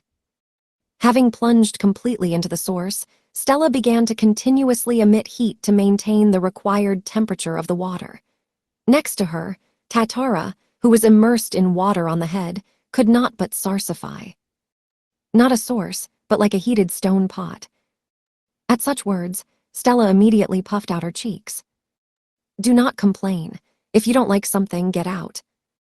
But I want to complain. You just learned to control and save your fuel, but now you are actively squandering it. But I had to do it. Tomorrow I will meet with Ikki. As a girl, I can't meet a guy being dirty and not taking a bath for 5 days now. This fuel consumption is necessary. Not convinced. Not so long ago, a guy fell into my trap who seemed to like the smell of sweat. No need to compare my Ikki with such a complete pervert. Do you like the smell of sweat? Oh, how do I know? What kind of questions are they? I never crawled into Ikki's empty futon. Stella, plunging into the water on the shoulders and leaning on a stone, sharply objected to Tatara. They hadn't taken a bath for so long, so Stella and the others felt really good in this impromptu hot spring. Stella did not use her magical abilities all day, so she saved enough magic power and calories. There was no enemy today, then why not make yourself comfortable? Therefore, Stella decided to use her magical abilities to create a hot spring. Such a peculiar exercise was necessary for her so that she would not lose her concentration before tomorrow. Therefore, Tatara decided not to scold her anymore. Interrupting her dialogue with Stella, she raised her head high up and began to enjoy the starry sky. Hey, Tatara. Stella, calmed down, suddenly spoke with Tatar. What? Embarrassed looking away, Stella thanked her. Huh. It was only thanks to your help that I managed to hold out for 5 days. At the risk of being killed by the contract, you still continued to give me advice. Without this, I would not have succeeded. Therefore, thanks again. I'm really glad you're with me now. All these words of Stella puzzled Tatara a little. Ascaris had already noted that Stella's rapid growth is due to her giftedness and high potential. All the problems of Stella were due to the fact that she still did not realize how to use her power correctly. Even without Tatara's advice, with a high probability, she herself would have heard all her mistakes, and she herself would have risen on her feet during these 6 days. Therefore, Tatara sincerely did not understand why Stella thanks her. After all, she practically did nothing to her. But naturally, the harmful nature of Tatara could not pronounce these words. Jaijiji, what nonsense did you just say? I would never in my life risk it for you. When we swore on the 2-winged device, I already knew all the weaknesses of her ability to contract. There was no risk, but your words flatten me. Right, thank me even more. After all my teachings and advice are a divine blessing. If I had not condescended to you, you would be a weakling, long battered, already lying in the snow. Come on, thank me again. But before that you told me something completely different. Without allowing Ascaris to finish, Tatara instantly shut her mouth with her hand.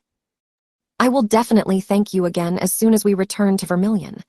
By the way, you really like chocolate, right? Huh, and why is that? Well, you eat it all the time. Therefore, what do you think of a ticket that allows you to take chocolate from Bonnie's house for free for a year? At this offer of Stella, Tatara only looked at her coldly. I refuse. Yes, I like chocolate, but I don't need it in such a huge amount. Why? Don't you contradict yourself? No, chewing chocolate is my habit since childhood. A habit? Asked Stella, bowing her head to one side. She frankly did not understand the connection between the habit and the love of eating chocolate. After a little silence and watching the steam rising from the surface of hot water, Tatara sank into her distant memories. Grund is the house where I was born. All family members in it were professional killers. Immediately after my birth, they also began to teach me this profession. Grund. The history of this house had a 1,000-year history. Having concluded contracts with the uprising, they supplied this criminal group with hired killers. They were the very darkness of this world. The power of this house was second to none. Everyone who was born in the house of Abgrund and those who were accepted into it always received full training to become a professional killer. This preparation included murder training, where real victims were used, secret trainings that taught disguise and hide their presence, special endurance training, where they were subjected to all kinds of torture, forcing to give out information about their employer. They had to withstand everything and keep their mouths shut. Severe tests in various conditions. For example, on a snowy mountain, where they were forced to survive for a month without warm clothes and food. And the last final test is a battle between relatives, brother against brother, sister against sister. This test did not end until one person survived. Day after day, we were taught only one thing: how to become a real first-class killer. We don't even know what our mother's milk tastes like. We were never allowed to try it. Our entire diet was carefully monitored. Various tasteless additives and proteins were often added to food, but this was not enough for them. Once every 3 days, our food was necessarily poisoned. It was unbearable. A terrible place, Tatara slipped through the thought. The only thing I was happy about, and why I lost my mind, was chocolate, which was given to us as a reward for good work. Cheap little chocolate bar. An ordinary child did not consider this sweet something special. But for little Tatara, this bar of chocolate was the meaning of life. Sweetness spreading throughout the mouth. Only this source of pleasure allowed her to withstand all the many hellish trials. Therefore, chocolate for me is tantamount to a killer award for successful physical work. I hope you understand why I don't need your free handouts. So this is how it is. The dark side of the world, unattainable for understanding Stella. But you can still thank me with something, continued Tatara. What do you want? The life of Dirty Rose. She's my goal. Let me kill her. If I remember correctly, Dirty Rose is the blazer that attacked my father and the rest. She's as professional a killer as you are, right? However, she broke all ties with your house and killed all its members except you. This is the story Stella heard from Astria. Tatara nodded in the affirmative. Right, she killed my parents, sisters, and others. I am the last surviving member of the House of Abgrund. That is why I must kill her. Do you want revenge on her? Do not talk nonsense. I don't care about the lives of everyone who died at her hand. The end of humble dogs that voluntarily traded the lives of others is unsightly and deserved. I have no compassion for them. But this damn Enki dared to raise her hands on our customers. The true reason why I want to kill this damn Inca is the pride of the professional killer at home Abgrund. I decided to take responsibility for her actions and deal with her, which has tarnished the reputation of our home. But you don't go too far. I mean that this house tormented you all your childhood, and the only joy from them was a bar of chocolate. Now nothing connects you with it, so why don't you start living freely? At first, Stella wanted to break all ties with Totter.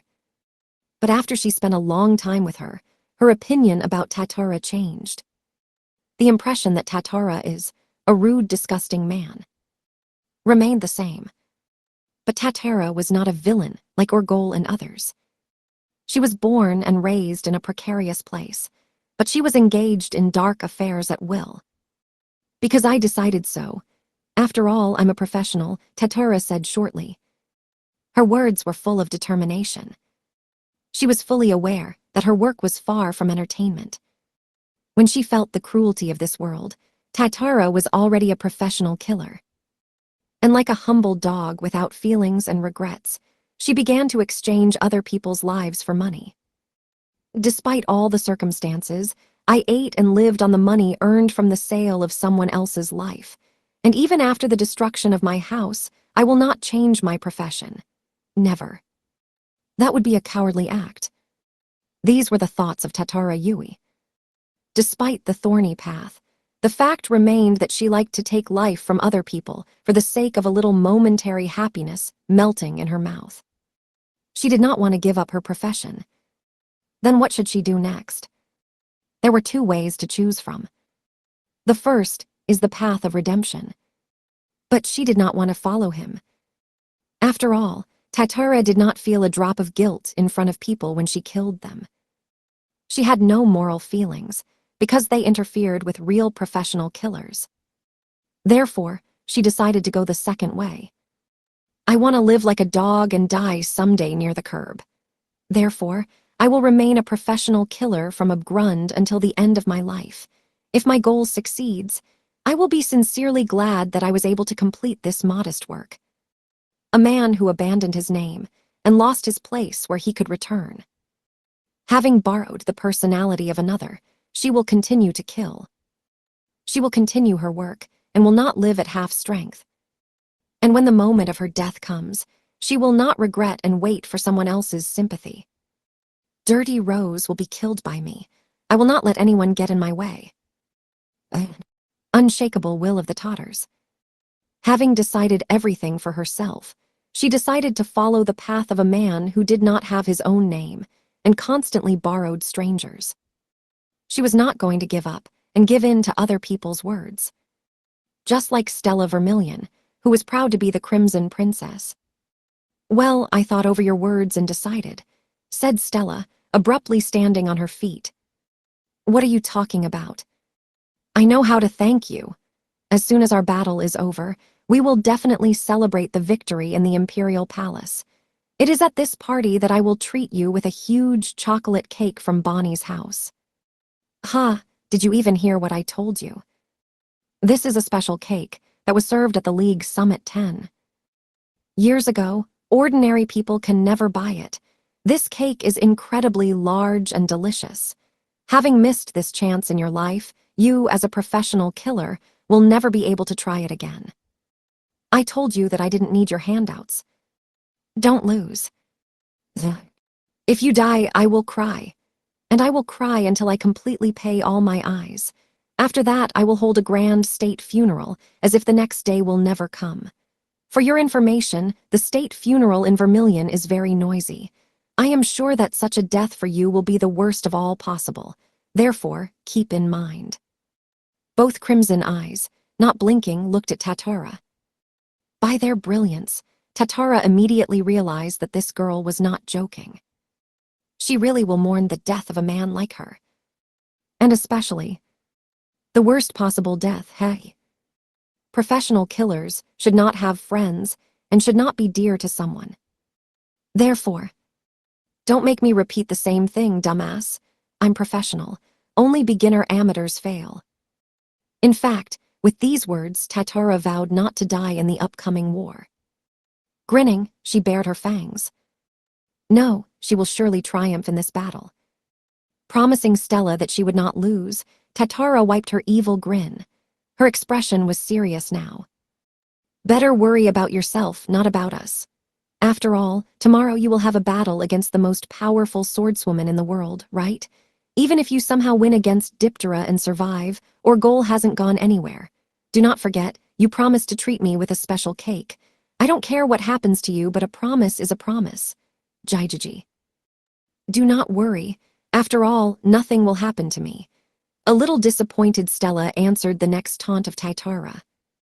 After a pause, Stella suddenly said, Exactly, as if she had sharply remembered. Turning her head to Ascaris, she decided to ask her something. Ascaris-san, you're Orgul's sister, right? Yes. And you will fight against your own brother? Yes. If you do not mind, could you tell us how your brother became so? It is important for me to know this, because now you are my ally, whom I will trust to protect my rear in the upcoming War of Representatives. Tell us your reason why you are fighting. Ascaris did not immediately respond to Stella's question. It took her a while to gather her thoughts. But still, she opened her mouth and answered Stella. I fight to atone for my sins. Atone for your sins. Yes, I only live for this, from that day. Ascaris decided to tell her story, to repent, remember that sin. Orgul and Ascaris Gol. They were born in a farming village in France. Their parents owned a small restaurant. Reliable father, and reliable mother. They were not rich and not poor. Their family was absolutely ordinary, found everywhere in this world. Their childhood was happy and calm. They received an excellent education and a sufficient amount of parental love. Thanks to parenting, they were known throughout the village as a calm older sister and her cheerful younger brother. Everyone loved her little brother or ghoul. He was always sociable and noticed any minor details. Not only children of his age, but all adults in the village didn't feel the soul in him. Moreover, as a child, he showed his outstanding talent and established himself as an excellent blazer. Amid the shy and serious Iris, the figure of such a younger brother seemed arrogant and dazzling. But everyone was deeply mistaken about him. After all, the soul of the younger brother Iris has never been human. He was a demon, an insidious demon. No matter how much love was invested in him, his anger never disappeared. His soul was spoiled by fate itself from birth. Parenting only gave this demon wisdom and the necessary knowledge. He learned to perfectly hide his distorted soul. When Ascarid remembered this, she was trembling. This child, with his sociability and cheerfulness, he literally fell in love with all the people around him. Having captured the attention of people, he studied with them, tried to imitate them, disposed them to himself. As if preparing for something global, he worked his way brick by brick towards the long-awaited disaster. But no one noticed. Neither his parents, nor his older sister, who was closest to him, no one. The family was proud of him. He was admired by the older sister. He was loved by everyone. And that fateful day has come. It was the day when Orgol celebrated his 10th birthday. They decided to celebrate his birthday in the village chapel. Having received congratulations from the whole village, her younger brother, smiling with a strange smile, then uttered his words. "Thank you, everybody. I am the happiest person in the world. After all, I love so many people. All your wishes for all the best are dear to me, so I decided. Today I will make the best day of my life." It was then that he revealed his true nature as a demon. Immobilizing all the villagers with his abilities, he locked them in the chapel and began the massacre. For each person, he tried to choose a special, unique way of killing. Everything is more sophisticated and more sophisticated. Perhaps he dreamed about it every day. As pretending to be a man, he will destroy them all one by one. As his perverted torture will inspire despair to everyone. At first, only angry voices were heard in the locked chapel. Later, they turned into loud screams, and in the end there were only desperate pleas asking for mercy. To all this madness, Orgol, standing in a pool of blood, laughed enthusiastically. His smile was fundamentally different from that charming and amiable, which he had gifted everyone before. Now he was so enjoying this whole situation that his face was completely distorted. Only then did Iris get it. What a real disgusting expression on her face was hidden by her younger brother. His value system from birth was not human. All this time he was a demon who only in this hellish situation showed a real self. After all the massacre, only the two of us survived in that chapel. Finally, a random traveler who noticed that all the inhabitants had disappeared in the village burst into the chapel with a police detachment. But the slaughter did not stop there. Controlling my body, Orgol hid, forcing me to fight the police. I managed to avoid death only thanks to my abilities. Later, the government itself took me under its guardianship. Pain burned in the soul. Fear and despair from heavy memories made Ascarid tremble with his whole body. This incident, known as the Bloody Cross one, was so terrible that the Winged League Prime Minister completely hid it, fearing public anger at all blazers. The village, my family, friends, everything has sunk into oblivion. And now in me, the only survivor of that incident, there was only one feeling of remorse. If I could earlier reveal his true identity, that massacre did not happen. Nobody would die, but now it is too late for such reasoning. Ascaris still remembered. expression of the agony of all those who have died. The despair of her parents when she killed them with her own hands. All the fun of that demon. All these hard memories still tormented her. Why? How could she, in close proximity to him, not be able to reveal his true identity?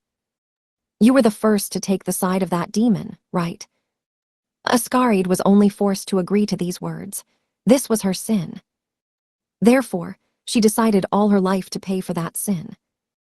She will not allow this to happen again. Driven by her repentance, she gained strength, overcoming any hard training. And this time, he finally appeared. Despite the fact that she was looking for him all this time, she came across only his dolls. The puppet king himself continued to hide and act from the shadows. But now, he has come out of it, and has gone over to active actions with his own hands. This opportunity occurs only once in a lifetime. If she misses this chance, she does not know when she can catch this demon again. No, that's not true. If she does not take this opportunity, she will never be able to catch him again. Therefore, I will definitely stop him, and getting rid of all regrets, I will make that night, stained with blood, end. That's why I fight and exist. Ascaris muttered, driving her fingernails into her trembling shoulders. These words oozed with uncertainty, as if she wanted to cheer herself up and reassure herself. Forgive me for making you tell us this painful story.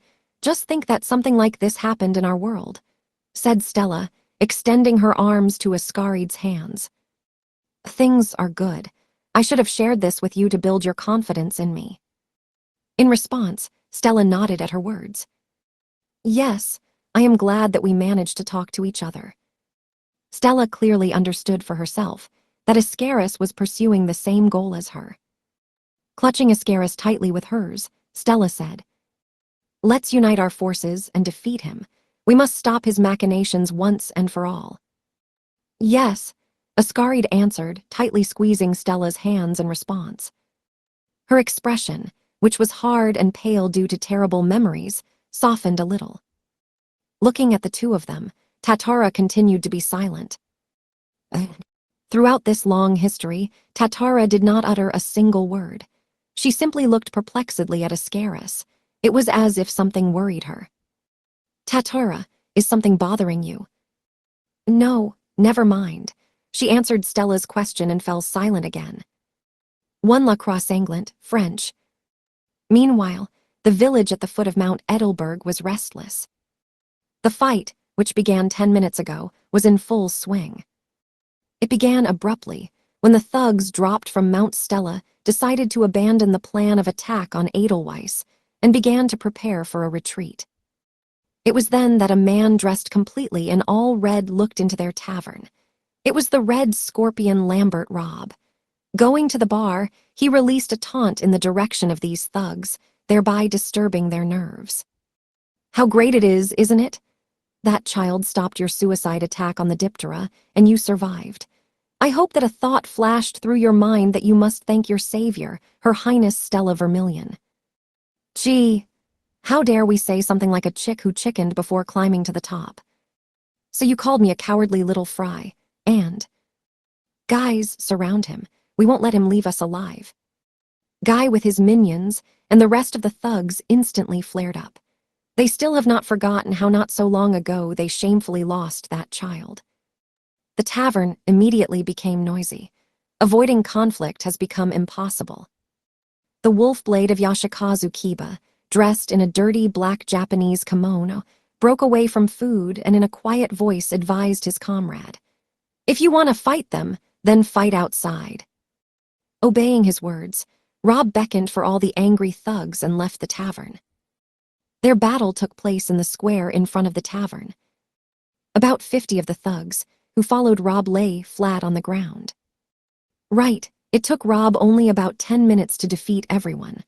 Although on the first day on the top of Mount Stella, it took half a day to repulse their attack. The thugs clearly should not have blamed Rob for a coward, who allegedly lost his temper before climbing the mountain. The fact that Kiba and Rob, who arrived at Edelberg 10 days ago, did not rise to the top was true. But the point is not that they got scared. It's just that these first-class knights did not hurry and refuse preliminary preparations.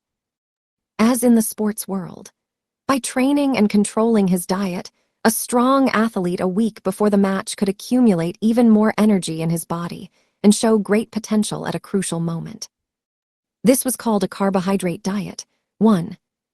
For 10 days, as they arrived at the foot of the mountain, Rob and Kiba carefully monitored their physical and magical powers. All this preparation was aimed at reaching the peak of his form and showing a decent result in the battle against the Diptera. They were going to fight against the strongest swordswoman in the world. Even the slightest mistake can cost them their lives. Such lengthy preparations for the battle were proof that they were aware of the real power of their opponent. After conferring with each other, they decided that their battle against the Diptera would take place tonight. Now the potential of Rob has been honed to the limit. Therefore, the thugs who attacked him in a crowd did not have a single chance of victory. 2. Naive act on their part. Hey, how many people are lying around here? Is the red Nick-chan the culprit of all this? The struggle between the applicants is not rare here, but I have never seen such a fight in one wicket. This mess cannot even be called a battle. Residents of the village who left their homes due to the loud midnight noise were amazed at Rob's speech. Over the long years of life here, they have seen a lot at the foot of the mountain. But even for them, Red Scorpio Lamard Rob seemed an extremely powerful blazer. Aurora, I assumed that something like this could happen. But you were very strong, said the mistress of the tavern, who had left her place to speak with Rob. Next to her was Kiba, who also decided to go out to the noise. Dispelling his device, Death Sting, which looked like a glove with a long, sharp needle, Rob apologized to the hostess of the tavern. I am very sorry that I caused so much trouble to you and to all the rest of the inhabitants. Sorry for the noise, but now it's over. Did you kill them? No way, Mistress San. They are not dead, be sure. I just knocked them out, and in this state they will stay for at least another half-day. Ho ho, nice, nice. If you killed them, then you would be in big trouble. Huh, so 10 minutes. You dealt with all of them much faster than I thought, said Kiba. Rob nodded steadily at the words of his partner. True, these guys were too pathetic. They even failed to warm up properly. Okay, let's say goodbye to everyone. The long-awaited fight awaits us. All preliminary preparations were finally completely completed. Rob's body was as light as a feather, but this did not affect strength. His attacks were like blows of an iron hammer. The muscles under thin skin and fighting spirit were impatiently waiting for the release of all the accumulated strength. Without a doubt, now he was at the peak of his form and could use all his strength. He was absolutely sure that this time he would be able to defeat the Diptera. Finally, the moment has come when we can repay her for the shame that happened to us during the Baltic crisis. In that event, Rob and Kiba acted as soldiers from the Council and the League. Then, they could do nothing against the gravitational pull of Diptera's fate. Well, let's go. Yes, let's go. The first thing they need to do is to defeat the Crimson Princess, who alone defended the peak. Being in high condition, they moved towards the top of Edelberg. But, wow, incredible. The girl's cheerful voice, suddenly heard behind them, made them stop. 1. Carbohydrate loading, carbohydrate diet, is a strategy used by runners to maximize glycogen accumulation in muscles and liver. Those 50 fighters were far from weaklings, but you managed to defeat them all without a scratch. Only having arrived in Edelberg, I already met such strong people. Haha, it seems luck itself smiles at me. Rob and Kiba perplexedly turned to a sudden source of voice. The question was frankly on their faces. Who is she? They shuddered amicably when they carefully examined the man who had suddenly spoken to them. The owner of the voice that stopped them was a girl with dark skin and dark hair. In appearance, she was still a teenager. Her appearance greatly surprised her. Her bare legs were shackled with shackles with a large iron ball, and from her clothes she had only a white straitjacket, which was usually used to restrain violent prisoners. Strange, very strange appearance. However, they did not flinch because of her unusual appearance. Where was the girl's center of gravity? What magical power does she possess? Analyzing it, they could not answer these questions. But they were sure of one thing. This girl was far from an ordinary person. And judging by her appearance, this girl was clearly not going to just communicate with them. Kiba, instantly feel about the current situation, put his hand on his katana Shimizuke. However, his partner Rob, who belonged to the fighting forces of the United States of America, the largest nation with the most powerful intelligence in the world, was even more shocked. Kaib was clearly unfamiliar with this girl, but Rob immediately recognized who was standing in front of them. Fu Xiaoli. You mean that she is Tauta one of the 4 wise men too? Wow, you know me, I'm so happy. One tout, Chinese letter, pinyin, touty, lit. Glutton is a depiction of a monster that is often found in ornaments on bronze ware of the Shang and Zhou dynasties. 2 Chinese letter, Shisen, the 4 wise men. The girl, smiling with a wide white-toothed smile, confirmed that they were right when she spoke her name. At that moment, the atmosphere around Rob and Kiba grew heavier, as if the air itself had tensed upon seeing it. But this was a natural occurrence. After all, in front of them stood the very tout Fu Xiaoli, one of the 4 wise men and desperate at the same time. She was one of the contenders for the title of God of War in the Divine War League held by Sinru Temple. This tournament was the pride and boast of the China Federation. What are you doing here? Shouldn't you still be in Kakura prison at Sinryu Temple? If my memory serves me right, you broke 3 rules. No, it's not. Did you violate 3 of the 5 prohibitions of Sinru Temple and were supposed to spend 300 years in prison? Xiaoli stared in amazement at Rob. The question was openly read on her face. How do you know so much about me? How do you know about that incident at Sinru Temple? Although not important. Everything you said is true. I just got bored and I left that place. She waved her hands, on which torn retaining straps fluttered. Do you realize what you did? I'm talking about your jailbreak. No, but if I go back there again, they will start scolding me again. Xiaoli said sadly to Rob's question. But if I continue to be in that place of confinement, my body will lose its shape. Especially since I have a dream. Therefore, a violation of 5 prohibitions for her was inevitable. She uttered the last sentence in a loud voice, as if invigorating herself. Grabbing at the straitjacket's sleeve, she tore it off. You are both strong blazers, so please fight me. We are all here for the same purpose. If we do not fight here, we will still encounter further along the road. Therefore, I suggest saving time and ending empty talk. After these words, Xiaoli immediately called up her device, which looked like a pair of gloves with torn chains, and struck with her left fist on the right palm one. In this way, she demonstrated her fighting spirit too. That means Tauta, a beast that cannot be restrained. Interesting. Kiba. Rob, do not interfere. I'll deal with her myself, said Wolfblade to Yashikazu Kiba. Taking a couple of steps forward, he carefully looked at Xiaoli. Between them was a distance of about 10 meters. A Makyurjin 3. Kiba quickly pulled his Shimizuke katana from its sheath and stuck it in the ground. At that moment, a white, cold fog enveloped the entire battlefield.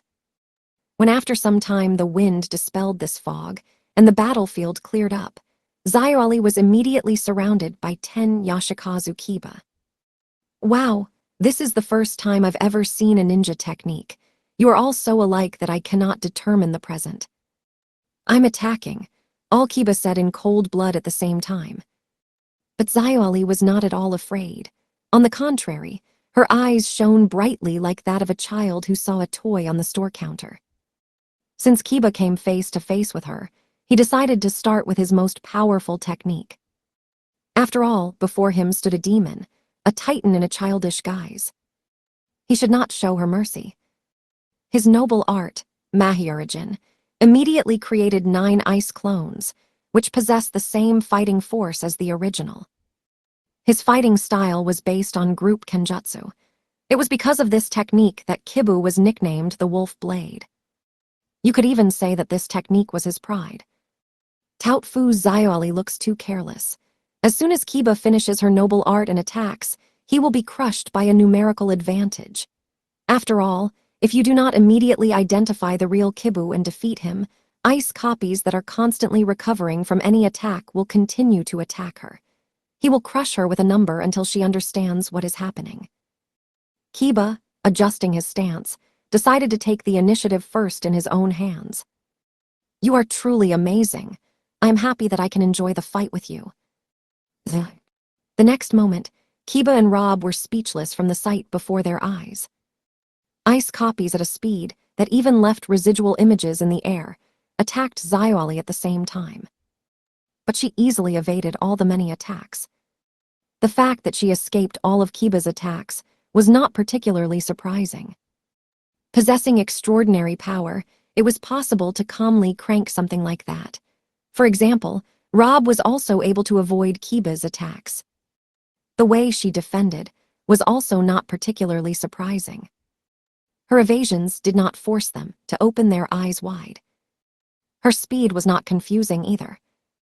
Their eyes calmly kept track of all Xiaoli's movements.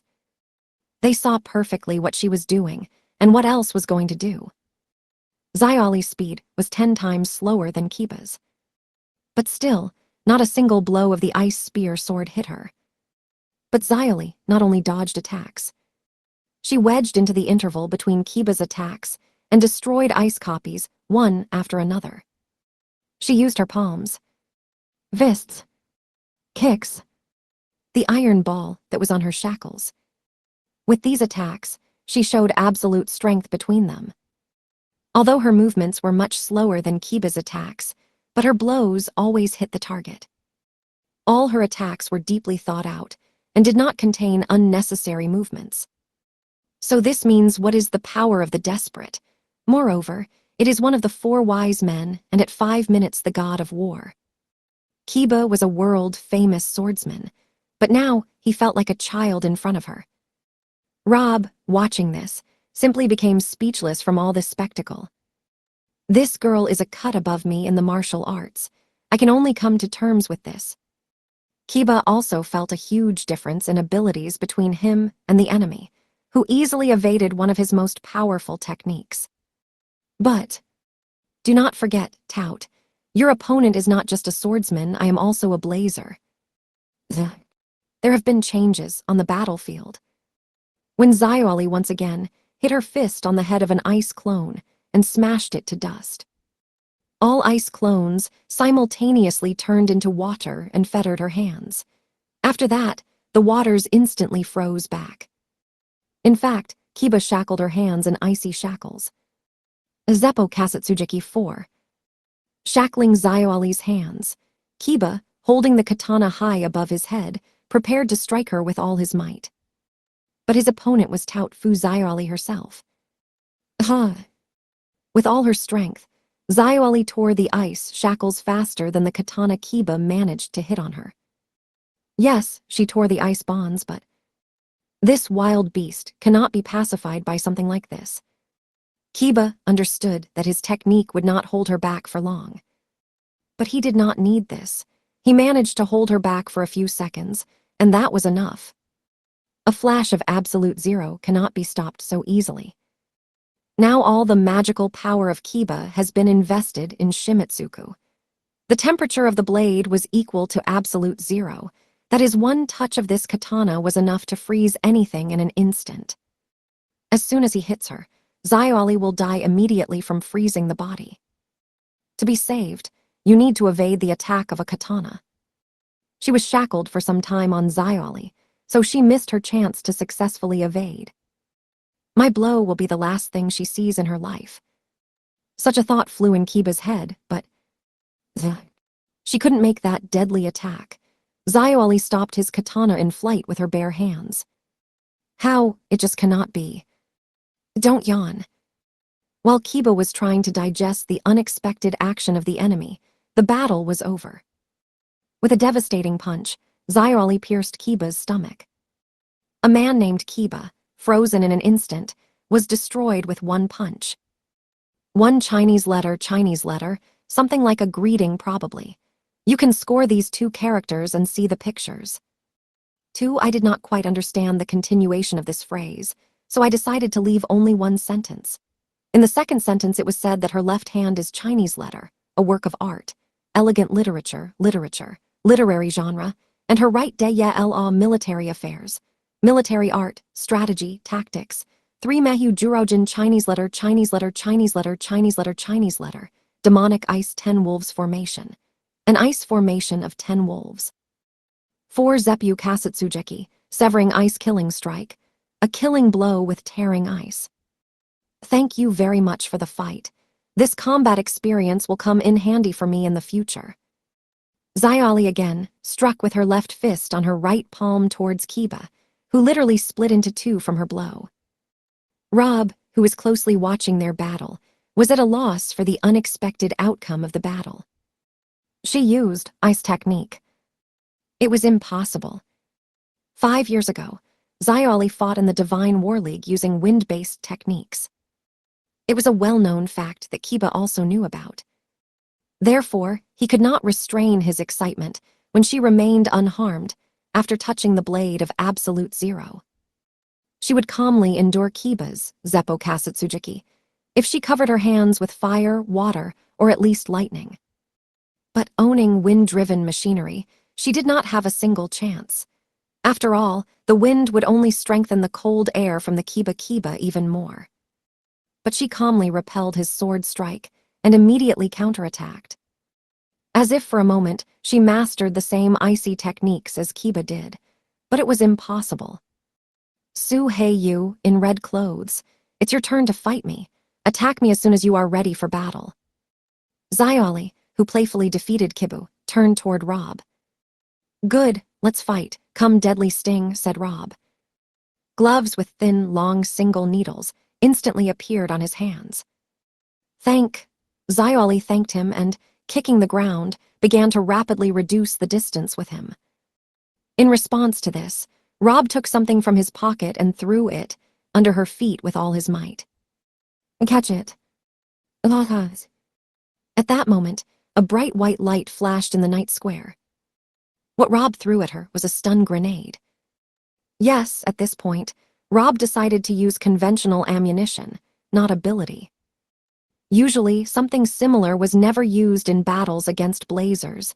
In America, they were called psychics, and in China, they were fighters. After all, firearms were completely useless against blazers and could not cause them damage. But the stun grenade came in handy here. Although with the help of magical power the blazers could defend themselves from physical attacks, they were powerless against a bright, blinding flash of light. After the stun grenade, Xiaoli had to be disoriented and freeze in place. It is impossible to use several different types of abilities at once. What an extraordinary rival. I need to deal with her as quickly as possible. Rob immediately ran to Xiaoli, who suddenly froze from a bright flash. Stretching his arms forward, he sent long, thin needles directly to Xiaoli's heart. Deadly poison won. But unfortunately, his opponent was a martial artist, Cerning Tu from China. Even as the death sting pierced Xiaoli's chest, she looked extremely calm. The sudden use of a flash grenade, you really surprised me. We are pragmatic Americans. Our fighting style is based not only on psychic abilities. Haha, I won't tell you I don't like it. Xiaoli smiled sweetly. There was not a drop of lies in her words. Usually, if you use such dirty tricks in the fight against blazers, you can anger them. But this girl seems to have liked this fighting style. She absorbed new knowledge, combat strategies like a sponge, and thereby strengthened herself. It is not surprising that she reached the semifinals of the Divine Military League, where surprise attacks on rivals and deliberate killings were allowed. But, unfortunately, our battle is over. After these sudden words from Rob, Xiaoli's body flinched. Strong physiological twitching. It seems that the attack of Rob began to act. My special device is deadly sting, poison. At my disposal are all the poisons that only exist in our world. Since my opponent is Tauta from the Four Sages herself, I could not use ordinary poison. Therefore, in this attack I put the deadliest poison in my location, and only I have an antidote to it. Sorry, but you will die soon. Rabu could not even pierce the enemy through. Even if the tip of his needle enters 1 millimeter into the opponent's body, this will be enough. The outcome of the battle has already been decided. You had to be more careful in battles with opponents. Please don't blame me for your carelessness, okay? Rob said, removing the needle from Xiaoli's body. But, more careful, what are you talking about? He could not pull out his needle. Xiaoli, clinging tightly to her, looked at Rob with a broad smile. What's happening? Where does she still have so much strength? She should already be at death. What the hell is going on? Rob was completely baffled. I can read the thoughts and intentions of the enemy, even when I see poor visibility. Even when you blinded me, I felt the approach of your thirst for blood. But your thoughts were a little strange. There was no purpose to pierce my heart or neck. Your thoughts were simply focused on lightly touching the needle to any part of the enemy's body. It's strange, right? Your intense thirst for blood is not at all compatible with thoughts. Therefore, I concluded for myself that you need to be careful not with the needles, but with the poison that they contain. So, I just neutralized your poison with my poison. How simple it is, right? After uttering these strange words, Xiaoli pulled Rob's needle out of her body in one motion and reached for her adversary. And her little finger pierced Rob's stomach. You were mistaken. That was not my carelessness. You just fell into my trap. The little finger wound itself was not fatal. But the fact that Xiaoli unexpectedly reduced the distance between them was bad for him. Now she sees the initiative. He needs to break the distance with her. That is why Rob decided to push his opponent away from him. But all attempts were in vain. Suddenly, numbness bound his body. His muscles quickly froze, and he lost the ability to move his body. Having lost the ability to control his body, Rob immediately crashed to the ground. This girl, really her ability. However, his sudden insight was late. Even in the middle of his thoughts, his consciousness died away. And thank you for the fight. Xiaoli, thanking the defeated Kibu and Rob, turned her head toward the mistress of the tavern. Mistress San, may I ask you to give them medical help? Are they alive? Yeah, this man in all red wakes up in a week if left alone. And that ninja-san is just frozen. If placed in a recovery capsule, it will quickly return to its previous shape. Good, then leave them on us.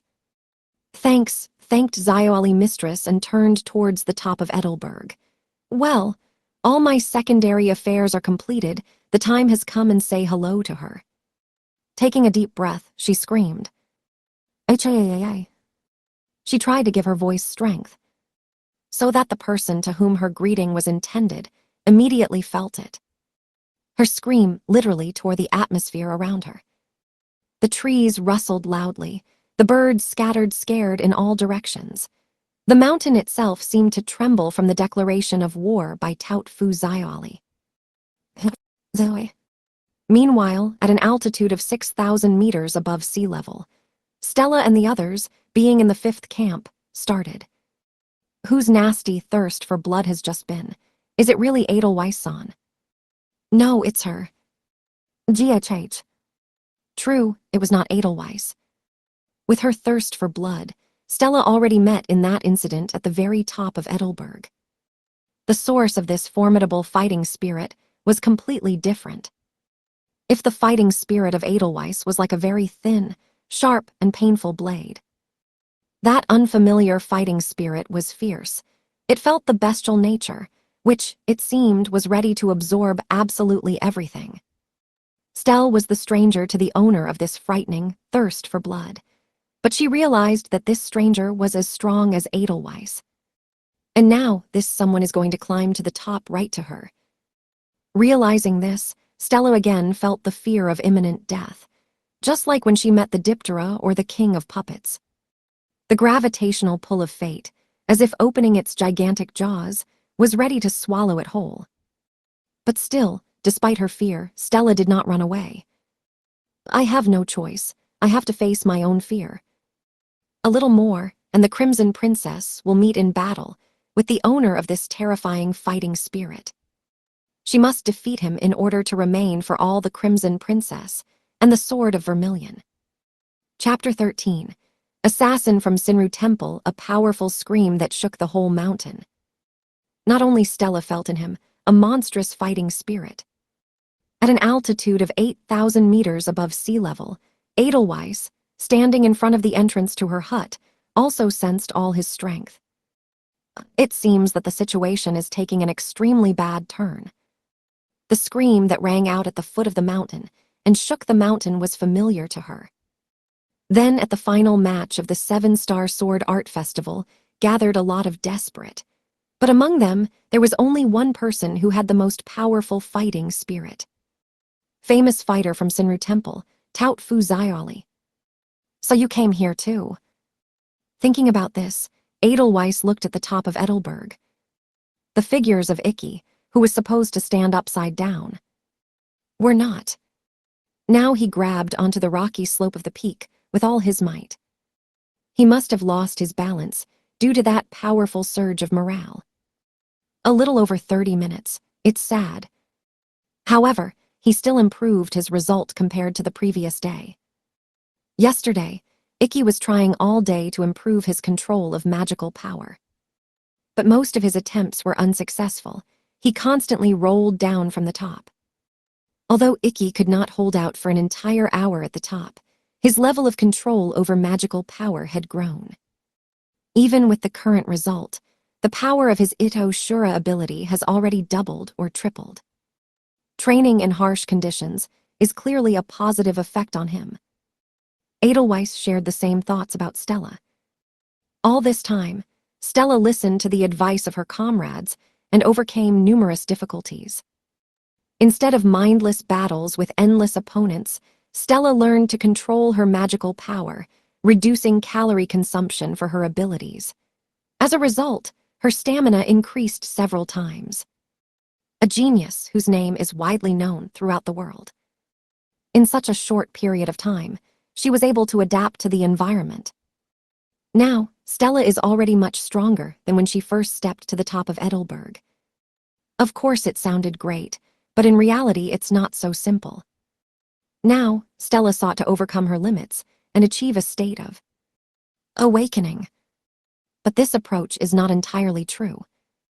She wanted to achieve the result of her rival at the final of the 7-Star Sword Art Festival, which reached its limit in the battle with her, and became Desperate M, but such an event is from the category of a miracle. First, she needs to find her own ego, which never gave up. And only after that she will be able to cross the boundary of her own potential. But first, she needs to understand her own strength and her abilities. To do this, she must fight alone. That is why Edelweiss used the rule of grace to make her reach her potential. But, unfortunately, that terrible man came. One of the 4 wise men, so called the Desperate in China. Edelweiss was not personally acquainted with her, but her monstrous fighting spirit literally shook the whole mountain a little earlier. She is strong. The enemy is strong enough to take Edelweiss's life. Stella, who still cannot cope with the gravitational pull of the fate of the desperate, will not be able to defeat such a fighter. Everything is very bad. In addition, the situation was complicated due to the fact that Tatara and Ascaris, bound by the oath ability Rule of Grace, could not come to the aid of Stella.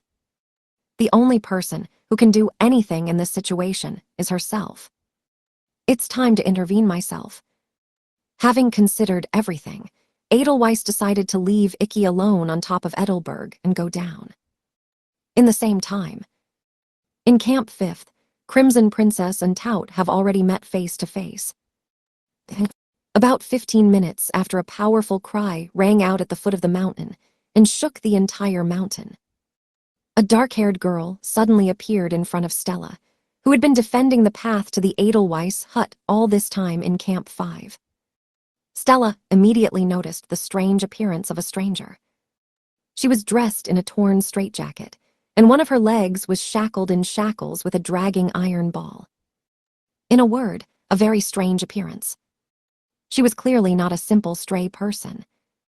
An iron ball dragging behind it weighed about 20 kilograms at a glance. An ordinary person could not reach them in such a short period of time. Without a doubt, this girl, she is the source of that terrible thirst for blood, guessed Stella, staring at the stranger. On the other hand, the girl, who ran straight to them on a steep rock, also carefully looked at Stella. Wow, and I wondered whose familiar magical power I felt at the foot of the mountain. You are Stella Dono. Unbelievable. I never thought I'd see you again, the girl cried out loud. These words plunged Stella into confusion. Have we met somewhere? Stella was completely unfamiliar with this child. However, the girl, nodding cheerfully, confirmed her words. I was at the final of the 7-Star Sword Art Festival and saw your battle. It was such an amazing sight. Have you really been to the finals? Sorry, I don't remember something. Well, that was to be expected. Then I had to hide my presence in order to hide from my pursuers. Inspired by the martial arts of Stella and the mediocre knight, I wanted to intervene in your battle and fight you. But, unfortunately, the Black Knight and Edelweiss were also at the festival. They would probably interfere with my fun, the girl said, looking askance at Ascaris, who was standing behind Stella. Do you know that I'm the Black Knight? And, isn't that obvious? Although you took off your armor, the exact same aura blows from you. So this is how it is. Ascarid-san, do you know this girl? Stella asked her. Oh, how not good it turned out. I forgot to introduce myself. The stranger apologized. With her left fist on her right palm towards Stella, the girl finally introduced herself. Sorry. I am one of the 4 wise men of Sinryu Temple, Tout Fu Xiaoli. Nice to meet.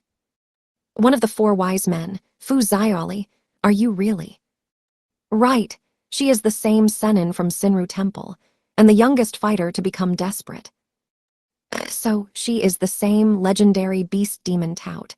No wonder that monstrous bloodlust belonged to her. Sinryu Temple was considered an isolated place, so only bits of information leaked into the world. But even in such closed conditions, the nickname Tauta was known throughout the world. Therefore, it is natural that Stella also knew about her. This girl was a terribly strong fighter. But then from whom did she run away? Now the head of the Temple of Sinryu is the acting god of war, the great sage. All this time I was imprisoned in the prison Kokura at Temple Shinryu, but I left her without permission. Isn't Kokura, prison at Sinryu Temple, a place to place criminals who have committed serious misconduct? Tatara, do you know this place? Kokura is a prison where fighters who commit serious crimes endure eternal hellish discipline leading to death. This hell is truly a super-protected and inaccessible place from which no one has ever left alive. This is one of the 3 places where the House of Abgrund is unable to penetrate. But what did one of the 4 sages do in such a place? The logical question. It's simple. I violated the 5 commandments. Xiaoli answered them. She mentioned the 5 iron rules that apply to everyone in Sinryu Temple.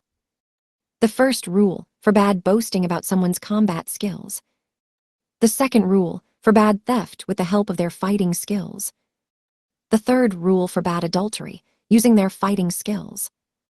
The 4th rule is to kill someone with your fighting skills. The 5th rule forbade the use of combat skills for evil. These 5 commandments of the Sinryu Temple actually forbade the monk to commit any unethical deeds and fight anywhere, except the Divine Military League.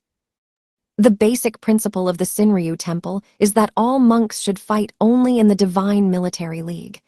If we fight in other tournaments, a kind of conflict will occur between the various martial arts, and fighting styles should not compete with each other. The fighting style of Sinryu Temple was used only for righteous purposes, such as protecting the lives and dignity of people. Techniques of this style cannot be used to earn money, achieve social status, or satisfy some personal needs and desires. In fact, followers of Sinryu Temple must fight for a great idea and not expect any compensation from anyone. Even if the government asks us, we should not use force outside the country. It sounds proud, but not all Sinryu Temple fighters share this principle, Zioali said fervently. Her homeland is despised. All this contempt due to the fact that Sinryu Temple forbade the use of force outside the country. Because of this, people from different countries who do not understand the idea of her temple called them cowards. All this terribly infuriates me. That is why I decided to correct this misunderstanding. Everyone insists that there are no more fighters left in China. What a weak fighting style in China. I'm tired of such words. All this contradicts our 4,000-year history. I will prove to everyone that my homeland is still at the top of the martial arts. And if for this she would have to break all the prohibitions, she would gladly accept the stigma of a perverted monk. The history of China has 4,000 years. The world must once again realize the greatness of this country. It is her duty. And the only way to elevate your country and prove the strength of its martial arts. Come on, Stella Dono, you also want to fight the strongest in the world. Therefore, our battle for this peak is inevitable. It is for this reason that she violated the 5 commandments. Zioali is motivated and ready for battle. She bore the burden of the 4,000-year history of the country. Zioali is obliged to prove once again the greatness of her homeland. Stella didn't want to back down either. Her body shone with a crimson light. I was going to fight her from the very beginning. Therefore, I will not miss further along this path even Senina. If you want to go further, you must first defeat me. In truth, Stella did not even assume that she would have to fight the desperate.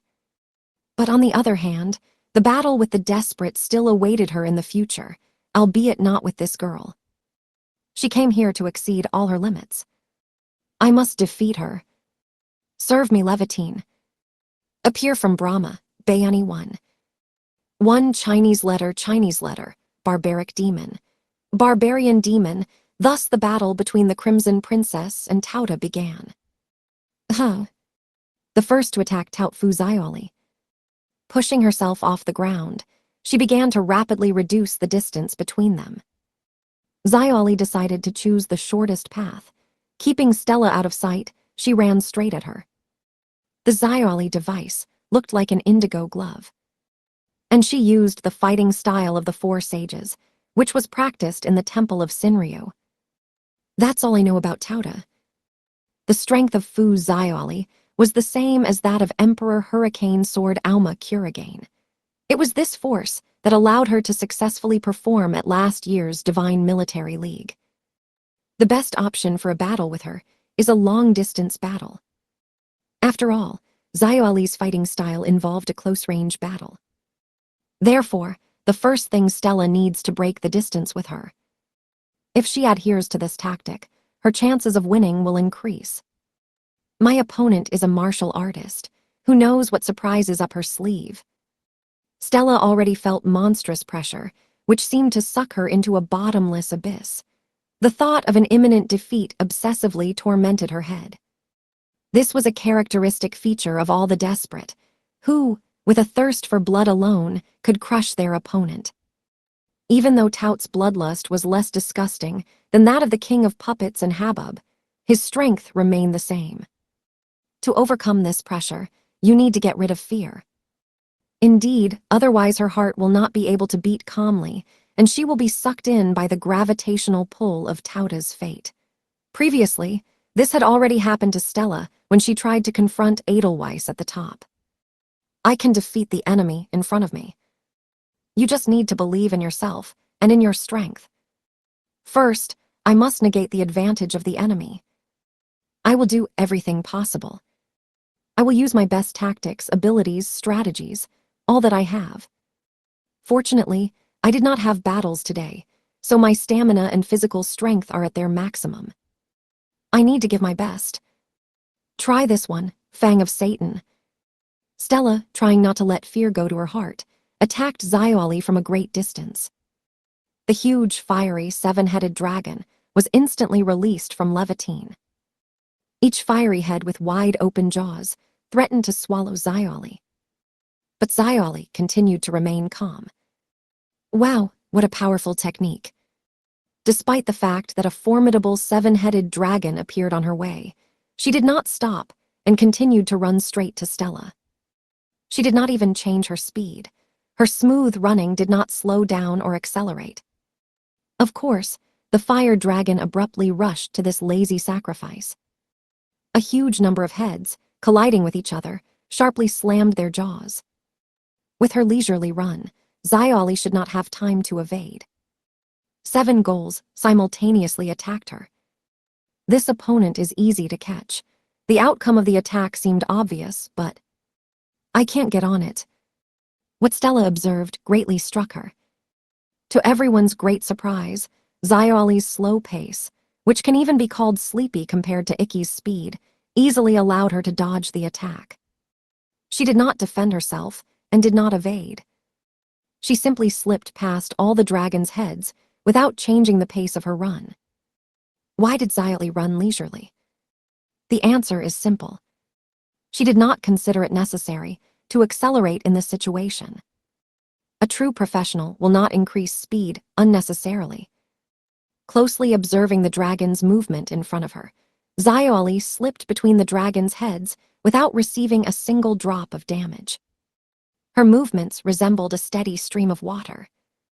Whether it's stones, fallen trees, or all kinds of obstacles, water will still flow through the gap and reach the sea.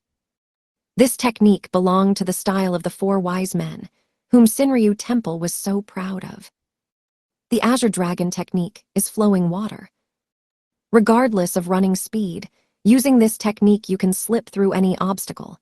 No matter how Stella tried, she had no chance of catching her. A technique that changes the very concept of speed.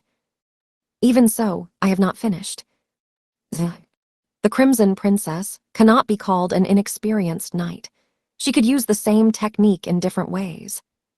Since the enemy calmly dodged her attack on the forehead, so you need to use the ability in a different way. The Fang of Satan. The 7-headed dragon was again released from her sword.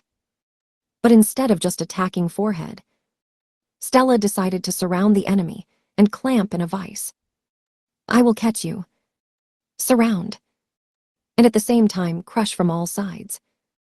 After all, if you surround the water on all sides with a dam, it will not be able to reach the sea. The huge 7-headed dragon turned into a giant fire tornado and was ready to burn enemies that fell into its trap. Without a chance of salvation. After the flame went out, Stella prepared to see the sight of the charred remains of the enemy. But in the place where Xiaoli stood, there was only a black, burnt hole.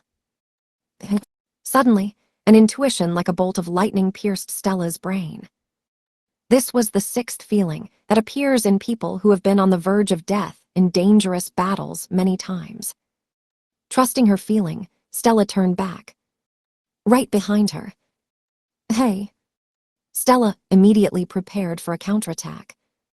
However, Xiaoli, proving her skills, with a slight smile touched the blade of the levitine with the back of her hand and easily repulsed the blow of the sword to the other side. Laza. She did not end on this, clutching the fingers of her other hand in the manner of the spear point. She, having invested her strength, pierced Stella's stomach. Although Stella had a well-trained abdominal press, the navel area still remained a weak point. Fu Xiaoli's blow was sent straight there. Penetrating through thin skin, Xiaoli's fingers reached Stella's intestines. Severe pain instantly exploded in her stomach. However, suffering all the pain, Stella again attacked with her sword. After all, if she allows herself to lose consciousness, she will automatically lose the battle. Therefore, having made the best decision, she made an attempt to counterattack the enemy. Fearing to be hurt by her attack, Xiaoli immediately pulled out her hand and jumped back. Ka, the fighter at the top of the martial arts of Sinryu Temple, was surprisingly so weak. Stella decided to provoke her enemy. You're wrong, wait a little longer. Fu Xiaoli's face spread out in a wide smile. Immediately after her words, Stella noticed something strange with her knees. What's happening? My body suddenly began to go numb. A strong spasm passed through her body. Her muscles began to stiffen. Unexpected consequence of Xiaoli attack. Is it possible, owning wind techniques, to inflict such damage on the enemy? And if you think about it, she could not, with the help of her wind techniques, make that hole in the ground and save herself from the fang of Satan. What have you done? Her enemy, clearly, did not use wind technology. Stella was embarrassed by the inconsistency of information about the enemy. Well, Xiaoli simply shrugged to her question. I did not do anything unusual. I just used poison-based abilities. First, with the help of it, I dissolved the earth and ended up behind your back, after attacking you with a special paralyzing poison that can immobilize even an elephant. She calmly revealed her cards. A poison. Hey, doesn't she only own wind techniques? I also heard about it. What is happening? Xiaoli's frank answer stunned not only Stella, but Ascaris and Totter, who watched her fight from the side. GHHH, what are you talking about? Xiaoli only innocently smiled. In any case, you can no longer move. I won. Due to the fact that Stella was no longer holding her legs, she fell to her knees. Quickly. Xiaoli, greatly accelerated, again ran to Stella. Her speed was much higher than when she dodged the seven-headed dragon. Although this was to be expected. The Azure Dragon technique, Flowing Water, is a special walking technique that allows you to dodge enemy attacks. Xiaoli attended the finals of the 7-Star Sword Art Festival, so she roughly understood what Stella was capable of. Stella was a universal knight, capable of attacking both at close range and at long range. Therefore, it's better not to prolong the battle with her, and be wary of her long-range attacks. But now, Stella cannot move. She will not be able to counterattack and defend herself. Then you need to take a chance and reduce the distance with her as soon as possible. Red bird style, soaring sky. Xiaoli increased speed, her body soaringly floating above the ground. An outstretched hand with a clenched fist was aimed straight at Stella. The sound of broken bones resounded loudly in mountain silence. Red bird style, soaring sky. Another technique based on movements, where maximum acceleration is achieved by a sharp push from the squat pose, followed by maintaining the body in a parallel position to the ground. So Xiaoli wanted to deliver the last blow to her opponent. But as soon as she approached Stella at a fairly close distance, she saw that of Stella, who seemed completely broken on her slanted legs. Her eyes flashed violently. What's happening? At that very moment, the Stella, which was supposed to be paralyzed by poison, stirred. Powerfully pushing herself away, she literally launched her body up. Xiaoli, ignoring Stella's movements, accelerated even more. This was her mistake. Now it was almost impossible to dodge Stella's blow. Xiaoli, in an attempt to defend himself, reaches out and crosses them in the manner of a block. A worthy lightning reaction, proving that Xiaoli is a martial artist. However, Stella's sword doesn't care. It's capable of crushing any defense of the enemy. GHHH.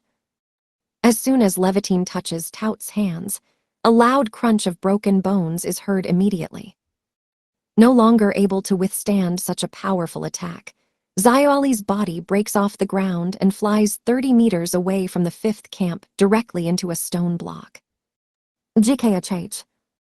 Due to a powerful backstroke on the stone, Xiaoli vomited a mixture of blood and vomit, and she crawled to the ground. What happened after all? She introduced powerful poison into the enemy.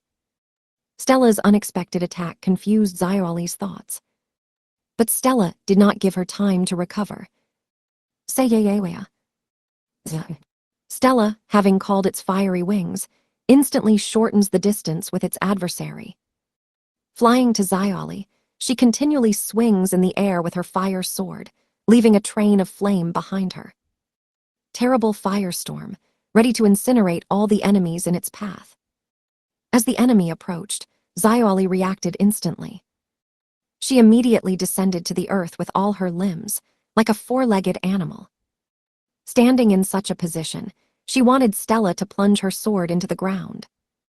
After all, now they are fighting on a solid stone pillow. If the blade of Stella plunges into it, then it will get stuck for a while. During this period, Xiaoli will break the distance with her and try to come up with a new plan of attack. However, all her calculations were in vain. As Xiaoli had supposed, Stella's sword pierced the rock many times. However, deeply plunged into stone, Stella without much effort again drew her sword. The physical strength of the Crimson Princess was astounding. It was as if her sword was not stuck in stone, but in soft, supple tofu one tofu bean curd. Abnormal force for someone who was paralyzed a little earlier from the poison. Watching her opponent's movements, Xiaoli understood something. And she was immediately convinced. Surely this is her technique. Now the whole body of Stella was burning from the inside. She was influenced by the dragon spirit technique. Xiaoli already saw her ability in the finals of the 7-Star Sword Art Festival.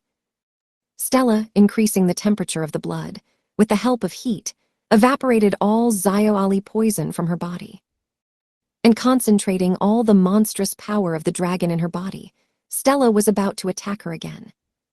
So you decided to activate your most powerful technique. Even if you noticed, it's too late, said Stella, ending her pursuit of Xiaoli. Then, lifting her leg high up, she sharply lowered it down. A stomp of the dragon. Oh. A strong earthquake that shook the entire mountain of Edelberg struck Xiaoli. Xiaoli, who had been running from Stella in an unstable position for the last few minutes, could not resist him. Losing her balance, she began to fall face down. But putting her hands forward in the correct position, she managed to somehow maintain a pose. Stella, seeing a good moment to attack, decides to attack Xiaoli. Haileza. The stomp of the dragon. A technique where Stella kicks hard on the ground, forcing Xiaoli to fall. As if warning his opponent that running is useless. I will crush her right now. Huh. Before falling completely to the ground, Xiaoli kicks off the ground. Turning over to one side, Xiaoli rolled to the side and hit Stella in the chin with an iron ball attached to her leg, which swung her sword at her. Larg. Although the blow slightly touched the tip of her chin, the attack power was monstrous. A monstrous impulse from the chin rushed straight into the cervical region, and from there, immediately into the brain. The result of such an attack is obvious. Stella's legs sharply lose their strength. Although Stella possessed the power of the dragon, her body is ordinary, human. Having received a concussion, Stella sank to one knee. Oh, Tatura, watching their battle, noted to herself the actions of Xiaoli. It seemed that, when both hands were broken, she was forced to play under the dictation of Stella. But she only pretended to be in a predicament. After waiting for the right moment, Xiaoli immediately attacked. It seems their battle is taking a new turn. That hit by Xiaoli was really powerful, Tatura said, frowning. But the Black Knight Ascaried, who was standing next to her, noticed what was hidden from Tatura's attention. The way Tout got out of that predicament is certainly amazing, but Stella did something incredible too. What? Chasing Tauta, she lured her right to the center of the camp on a flat platform where she has nowhere to hide. So she wants to. That's right, this site is a great place for Stella's special attack. Just like Ascara said. The fiery salamander. Stella, recovering from a concussion, lifted the levitine high up. The pillar of fire of a scarlet tribe rose from her sword. Literally devouring the atmosphere, a pillar of flame increased light intensity and temperature. It all looked like a huge fire sword. For the sake of this technique, Stella specially lured Xiaoli to the center of the camp. It was an absolutely flat area, without a hint of hide and seek in the rocks. It is here at this place that her equipment will have maximum power. Xiaoli immediately understood what Stella was up to. To see this technique again is so scary. At the finale of the 7-Star Sword Art Festival, she was amazed at the power of this technique. Now the enemy does not make inaccurate movements in front of her. Xiaoli may try to attack her again with that poisonous hand. But Stella already knows this attack, and probably no longer fall for her. In addition, Xiaoli has nowhere else to hide. Stella drove her into a trap. Looks like I just have to do this. Xiaoli, who was in the center of the camp all this time, headed barefoot in the snow to Stella. She immediately felt that from the enemy began to blow a completely different aura. Stella did not know what her enemy was up to, and what was going to do. Maybe she has some kind of strong counterattack in her sleeve. But in any case, Stella lured the enemy into the open, blocked all the escape routes, broke her both hands. Now is a great moment to show your greatest strength to the enemy. This is not the time to doubt yourself. Burn to the ground, the fiery salamander. Stella was ready to lower her lightsaber at the enemy. This giant lightsaber, full of heat, is able to cover the entire battlefield with a heat wave, burning everything in its path and leaving a long, wide furrow. Like a fiery tsunami. You cannot escape, and you cannot be saved from this attack. Having captured the entire battlefield, a fiery tsunami will overtake Xiaoli and swallow her. However, Stella's hand holding Levitine felt something strange. A magic sword, a reflection of her soul, as if resting against something solid. Her swing was stopped in the middle of the movement. Stella got the feeling that her sword hit a piece of iron, weighing tens of thousands of tons. When she looked at her light blade, she saw that Xiaoli stood next to him. She intercepted her fiery salamander with her left hand, which was supposed to be broken. And Stella was in dismay. The situation that lay before her was far beyond her comprehension. Why is Xiaoli moving with his hands? How was she able to stop her fiery salamander? After all, before she did not have such strengths and skills. What is going on? Stella received the answer immediately. Continuing to hold the fiery salamander in her left hand, Xiaoli turned her right fist to the side. Immediately, a pale flame begins to envelop her glove device.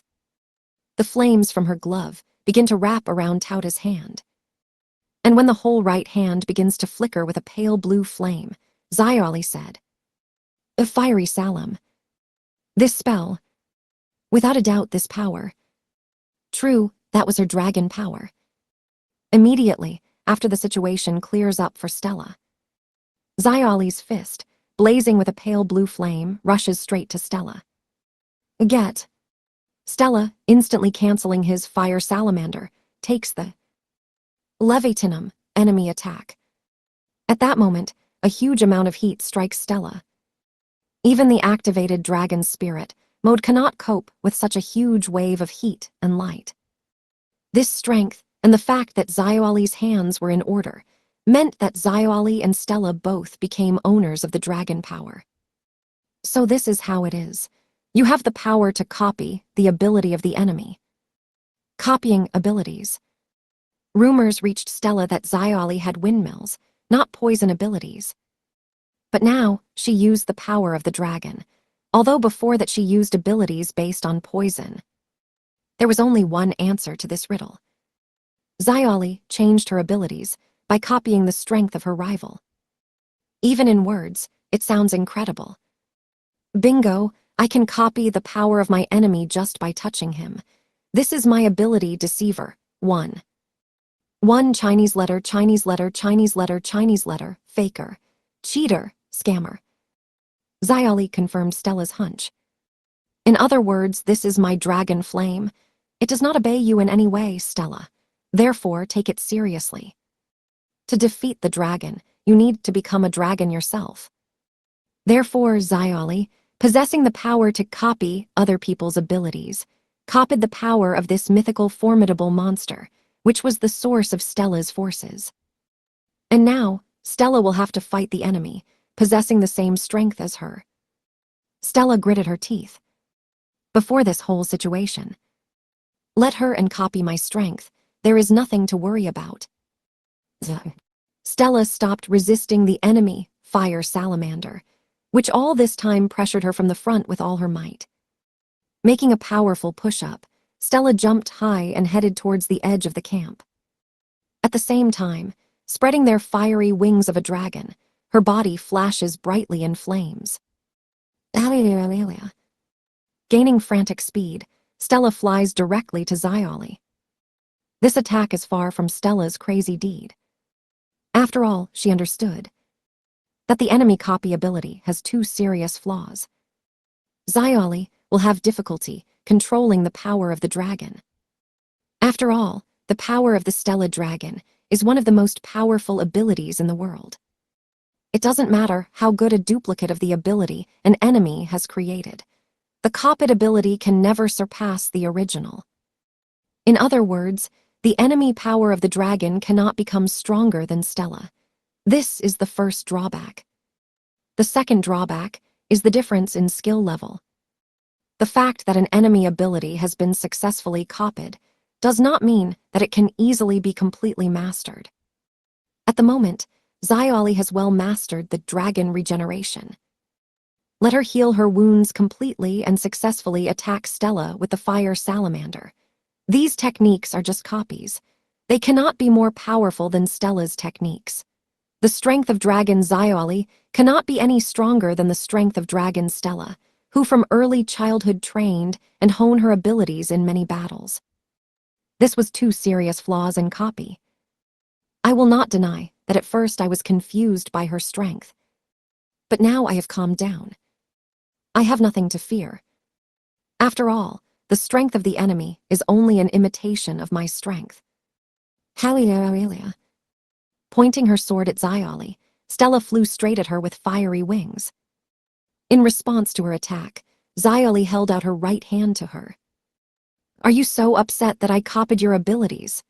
Surely you were visited by thoughts that copied abilities cannot surpass the original, and that, having copied other people's abilities, you cannot just as well own them as a real owner, right? In her own words, she confirmed the thoughts of Stella. But you were mistaken in some ways. You didn't take into account that you are now fighting not with an ordinary enemy, but with Senin. Stella's sword was stopped right in the middle of the attack. Xiaoli easily grabbed the levitine between the middle and forefinger. Stella's amazement knew no bounds. Even if Xiaoli copied the power of the dragon, she could not surpass the original power of Stella. But Xiaoli easily intercepted her blade in flight, and kept without any difficulties. Where did she get such power?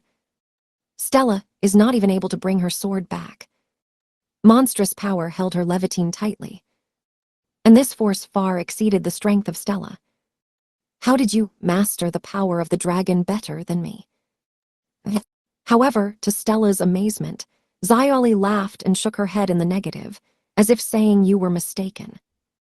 A copy always remains a copy. The copied ability can never surpass the original one in either strength or power. But you're out of luck. The huge difference between copied and original power is almost completely smoothed out by the martial arts of a country that has a long 4,000-year history. Immediately after the words of Xiaoli, Stella's body, fluttering with the help of fiery wings, began to move. Xiaoli, holding between his fingers Levitin, drew the enemy to himself. When Stella came as close to her as possible, Xiaoli hit her chin with her left fist. GHH. We are fighters of a country that, throughout the long 4,000-year history, has constantly fought with someone. All this time, we have been honing and honing our martial art to perfection. Therefore, this skill and wisdom is enough to destroy all the differences between our forces. A blow to the chin strongly shakes Stella's brain, and she loses control of her fiery wings. Falling, Stella somehow manages to land with both feet on the ground without falling. But she is not yet able to stand up in a defensive stance. Probably inside yourself you are wondering how I managed to intercept your blade between my fingers. After all, my dragon power cannot be stronger than yours. The answer is simple. It's all about my legs. Now I and Mount Edelberg are one. That is, my mass is exactly the same as that of this mountain. The dragon will never cope with this magnificent creation of nature. This is my Genbu-style technique. Taizen 2.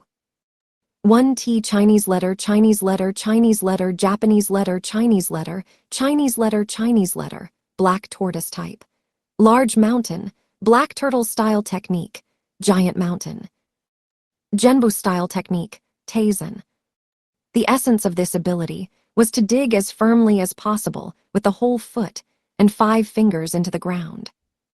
Having done this, Xiaoli became part of Mount Edelberg and increased her strength many times over. Increasing her body mass tens of thousands of times, Xiaoli's strength exceeded that of Stella Dragon, and she again struck her adversary. Monstrous in strength, the blow blew Stella tens of meters back and imprinted in a stone block, which, after touching Stella's body, immediately began to collapse. Stella could not even defend herself. Xiaoli's blow to the stomach, similar to a multi-ton stone block, with all his strength thrust her into the stone, causing an extensive bone fracture and rupture of numerous internal organs. Outwardly, Stella still retained at least some human form, but everything inside her turned into minced meat. Hell pain leading to instant death. Stella is unable to restrain the cry of agony. Oh, yes, God. If she does not get up right now, the enemy will continue to beat her and kill her. Stella was well aware of everything, but now she was only able to writhe from the pain that spread from the abdomen throughout her body and vomit blood. However, the enemy is not attacking. 10 seconds pass.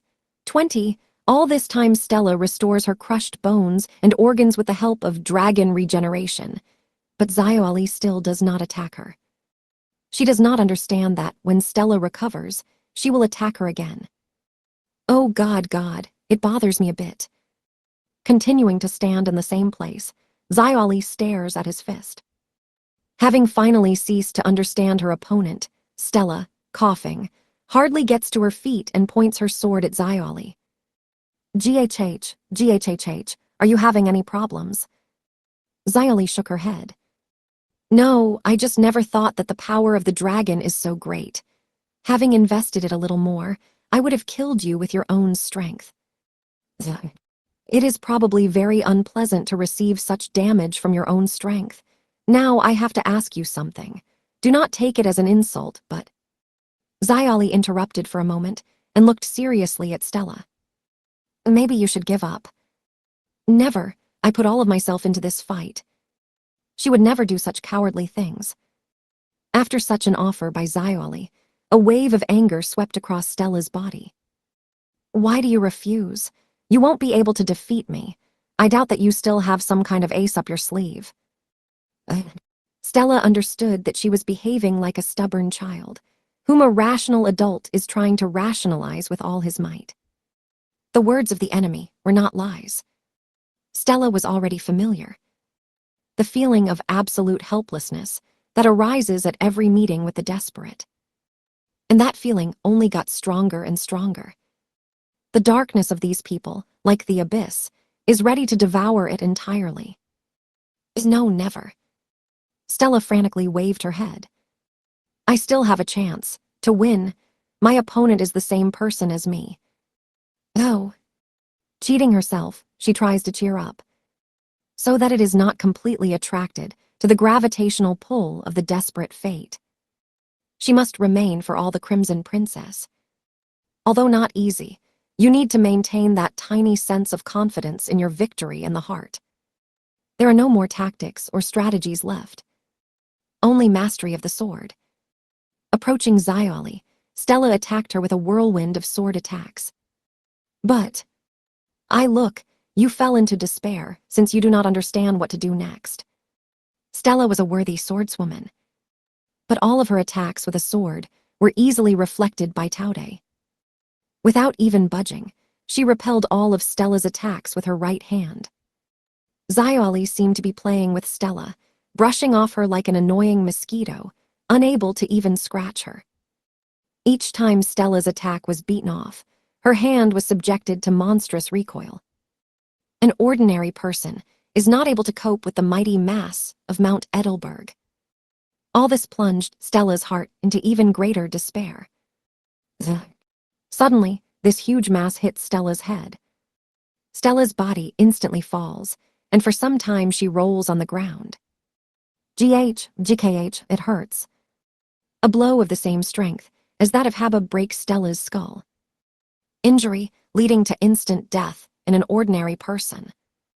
However, Stella stubbornly gets to her feet and again directs her sword at the enemy. She is now in the dragon spirit mode, so this trauma is quickly healed and the damage is nullified. While she is still able to cope with any physical trauma, but not with the psychological.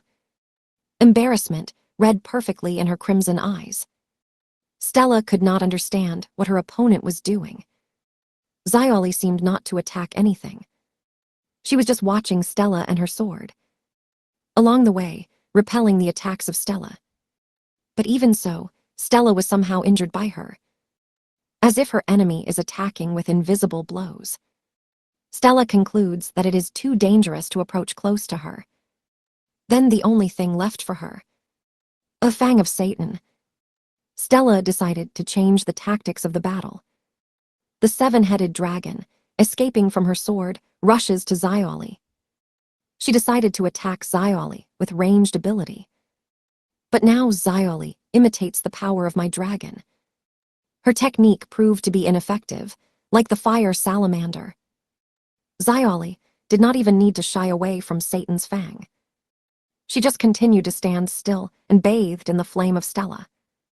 After all, Xiaoli now also owns the power of the dragon. Fiery blood boils all over her body. Therefore, she met another fiery technique as a light breeze that slightly ruffled her hair. But Stella was aware that something like this would happen. Fang of Satan was only a fraudulent maneuver.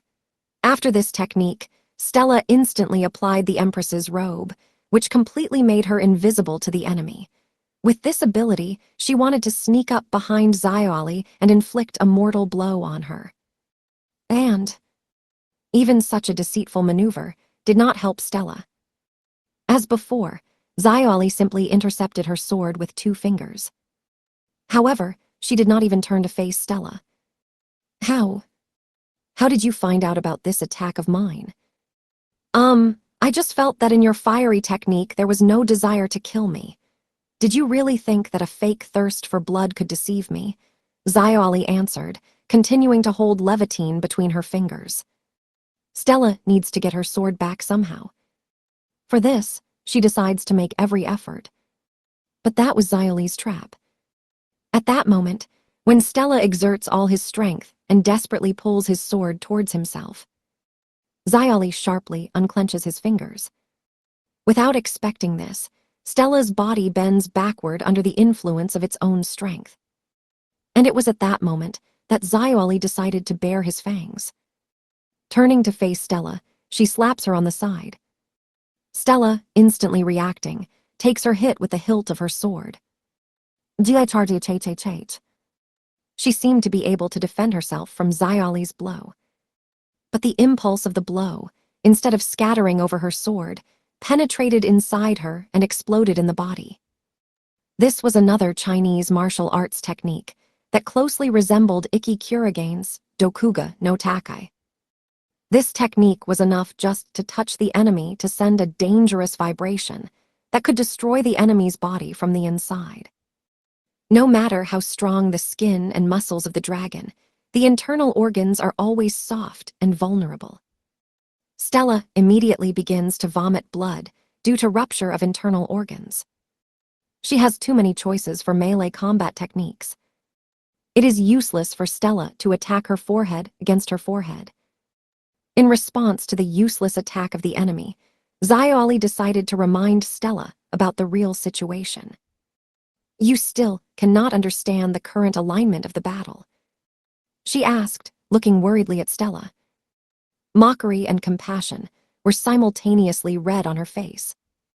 There is no great insult for a knight than to receive such emotions from the enemy. Between them is too huge a gap in power. Stella's heart envelops darkness even more from the abyss itself. But I have not finished yet. Even though Stella couldn't hold back a bloody cough, she would never give up so easily. Please understand as soon as possible that you will not be able to handle me. Xiaoli sighed, kicking Stella, who barely managed to climb one knee. It was 10 minutes after they met at the top. Their battle can no longer be called an honest battle. Stella could do nothing against the constant beating by Xiaoli. Kick. GKHH. During their battle, Stella managed to hit Xiaoli only once. Although Xiaoli was quickly healed, this attack inflicted at least some damage on her. Over the past 10 minutes, Stella has tried all possible attacks and abilities. Close-range attacks, ranged attacks, she put all of herself into them. However, the fighter, behind whose back the 4,000-year-old history of China, was not injured in the least.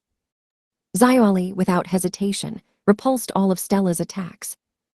After all, with the help of the Taisen technique, its center of gravity was connected with Mount Edelberg. Xiaoli now looked like Mount Taishan, which was located in Shandong province in China. A battle against such an opponent is tantamount to trying to cut the mountain in half. No, of course, Stella's physical strength was high, and levitine was a formidable weapon. When Stella lowered her sword to the ground, he shook the earth itself. But now a completely different situation. Stella's forces were enough to break the surface of the mountains, to break small pieces, but not to cut the mountain itself. It is because of this that all of Stella's attacks are useless. All efforts are in vain. But Stella, in spite of all the numerous damage, tried blow after blow to bite into an impregnable mountain. However, despite all the numerous attacks of Stella, Xiaoli continued to remain in one place and simply repulsed all her attacks. Comrade Stella carefully watched all this one-sided battle from the side. This idiot, why does she allow her enemy to beat herself so easily? You are mistaken, Ascarid answered the words of Tatara. She was much stronger than Totters in martial arts, so she perfectly saw all the hidden movements of Tauta that were hidden from the eyes of her companion. Tout is an incredibly strong fighter. She knew how to hide all her attacks at the hands of Stella and her sword. So you want to say that she uses the blind spots of the enemy? As Ascarid correctly observed, Xiaoli skillfully hid all her attacks in the shadow of Stella's hands and sword. This technique was Lian 1, which is practiced in karate. One Chinese letter, Surtin, curtain. It was this technique that made Stella suspect that her enemy was attacking with invisible blows. Xiaoli, with a weary expression, as if she was tired of her opponent, who constantly rises and attacks her, continued to strike at her opponent. She had to constantly restrain the strength of her attacks so as not to accidentally kill Stella. The thought that the enemy showed pity for her squeezed Stella's heart even more. Her enemy repels any attack. The gap in the level of our forces is too huge. The fighter in front of her is too strong. I cannot defeat him. This is already obvious to absolutely everyone. Stella herself already realized everything. But even so, arg. Stella continued to attempt to rise, even after Xiaoli kicked her on the head. Using levitine as a support, she managed to get up with shaking legs. Numerous wounds had already begun to show on her body. Stella exhausted all her strength during the 10-minute battle, so the dragon regeneration ceased to function. Her whole body was hellishly sick after all the enemy attacks. Bruises, internal hemorrhage, all this painted Stella's skin in black and blue. Her body was desperately trying to convey to the owner that the damage was on its way to death. Seeing Stella in such a miserable condition, Tatara screamed desperately. Stella, that's too much. It's time to stop. You cannot defeat her. Stella did not respond to her words. She continued to walk towards Xiali with a slow, staggering gait. She didn't even have the strength to raise her sword. The blade of her levitine was just scraping stones. Looking more closely at her, Ascarid and Tatara noticed something. She is unconscious. Stella's crimson eyes no longer had any will and determination. Her dim eyes lost all the light of life. But why then does she keep moving? Maybe these are the instincts of a knight who ordered a fight to the last. Or is it the pride of the Crimson Princess? If you do not urgently stop her, then the next attack of the enemy will be fatal for her. Heck. Tatara, realizing the severity of the situation, tried to step forward to stop Stella. Larg. This happened immediately at the moment when Ascarid put her hand on her shoulder. Extreme pain struck her, as if 1,000 sharp needles pierced her heart at the same time. Tatara had to exert enough strength so as not to lose consciousness. What is it? This is the power of the rules of grace technique that binds hearts with an oath. If we try to break it, then our hearts will burst to shreds. Shit, Tatara said with feeling. Realizing her rash act, she threw herself into a cold sweat. If Ascarid had not stopped her, her heart would have already been torn apart by invisible blades. Why did I agree to take part in that stupid oath? Only a small step towards Stella nearly killed her. She will not be able to stop the fight. Then what to do? The thought was spinning frantically in her head. As I thought, you are a good man. And a sudden voice came right behind them. When they turned their heads towards its source, they saw a dazzling snow-white figure that shone brightly in the dark night. She was the strongest swordswoman in the world, holding a sword in both hands. It was they who secured her the nickname Diptera. Edelweiss, why did you come here? Edelweiss decided to explain to them why she appeared here. In all this situation, it is only me who is to blame. It never crossed my mind that Tauta herself would come behind my head. After these words, she immediately rushed to the fighters to stop the battle. She could do it. After all, she did not swear on her sword that would not help Stella.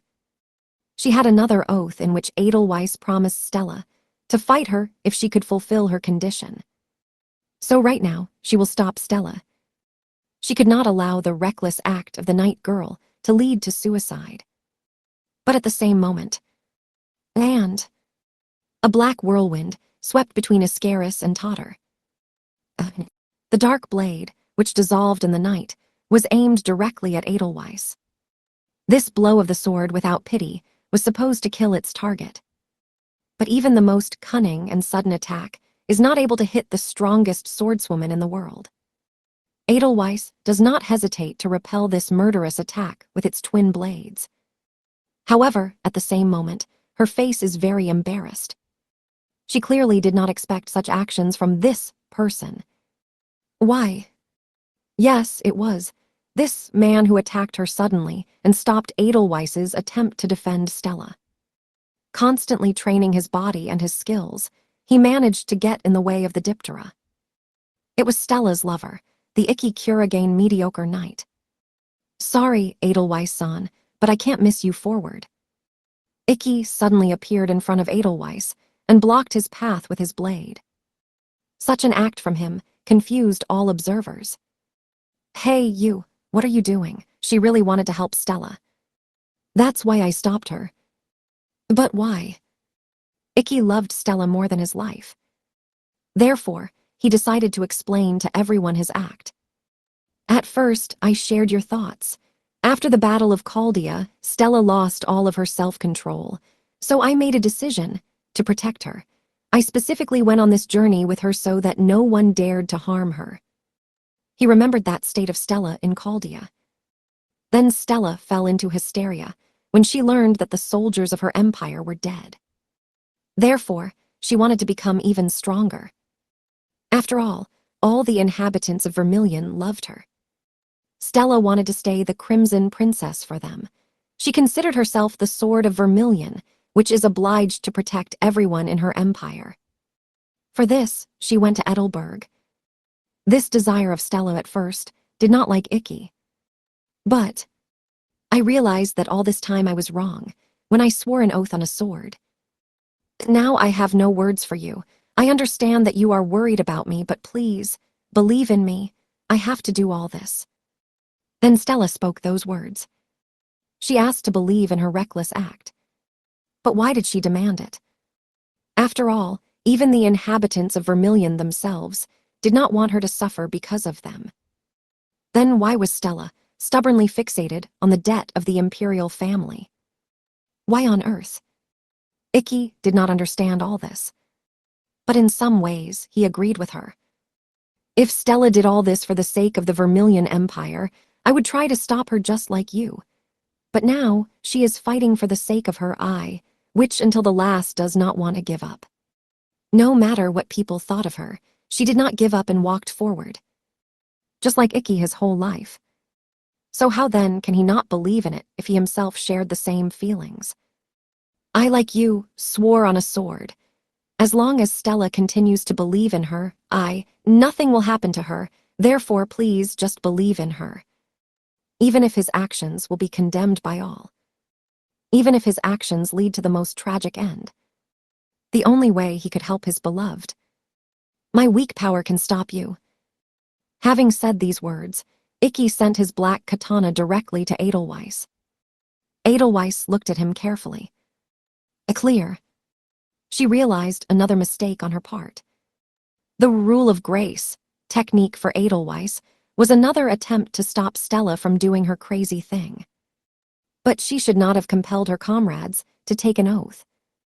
The guy in front of her promised the Crimson Princess to believe in her to the last.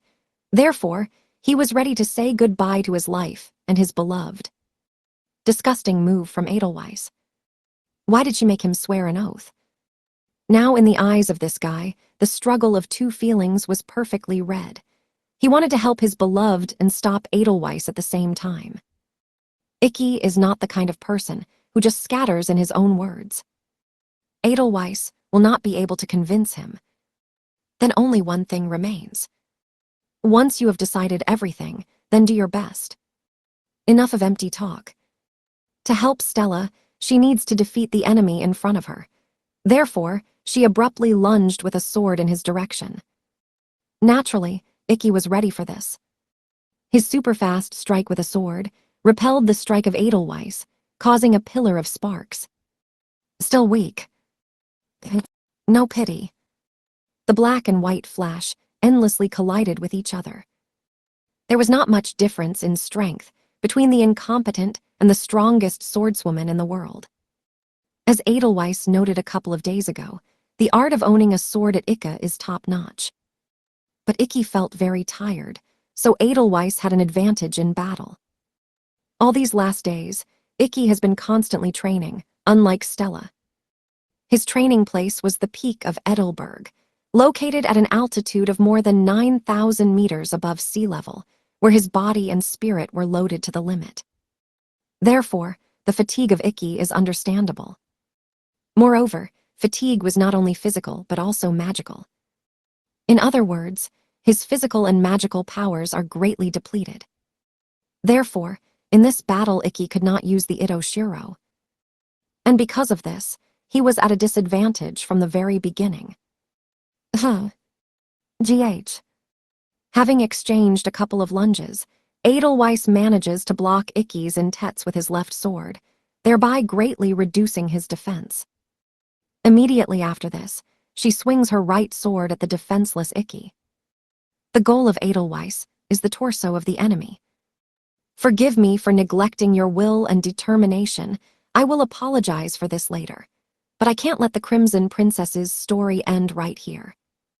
Stella needs help, and the only one who can help her is a person who did not swear an oath. That is how Edelweiss reasoned. Icky is trying to get his Intetsu back, but it's too late. Perhaps he would have managed to do this if there was an ordinary swordsman against him, but now his opponent was Diptera herself. She has the same excellent level of sword possession as he does. He cannot prevent her attack. The oblique swing of Edelweiss and her sword descends on the body of Ikki. And immediately after the strike, Edelweiss's face takes on a surprised expression. Her blade, Testament, just touched the waist of Ikki, but the blade of her sword refused to penetrate inside. She could not inflict a wound. It was at this moment that Edelweiss froze in surprise. A black flash ripped through the air. Ikki did not plan to defend himself from the very beginning. He was waiting for the moment for a successful counterattack. He sought to hit Edelweiss on the shoulder and break her collarbone. Edelweiss, struck by an unexpected attack, was in no hurry to counterattack in response.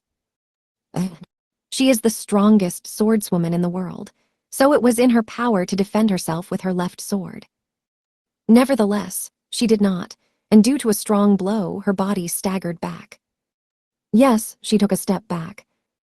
It has been a long time since someone in a battle could have pushed her back. What was that just? He succeeded in dropping the diptera. Iscaris and Tatara could not hide their amazement at the sight of this spectacle. However, the surprise of Edelweiss was much stronger than the two of them. No wonder she lost. After all, even her right hand, which also held the sword, felt a strong return from the attack of Ikki. She guessed why her sword couldn't hurt him. Magical protection. It was a technique that, with the help of magic, protected the owner from physical attacks. This technique in itself was not surprising. It is only natural to use it against an opponent with a sword.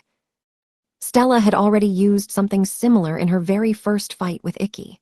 She allowed magic to flow out of her body, and thanks to this, she was able to successfully defend herself from the opponent's sword. At the 7-Star Sword Art Festival, Moriboshi also released his magic from his whole body to weaken the onslaught of Ikki. What Stella and Moriboshi did was very similar. But magical defense can only be used if you are a swordsman with a good supply of mana. And Ikki Kurigane could not boast of this.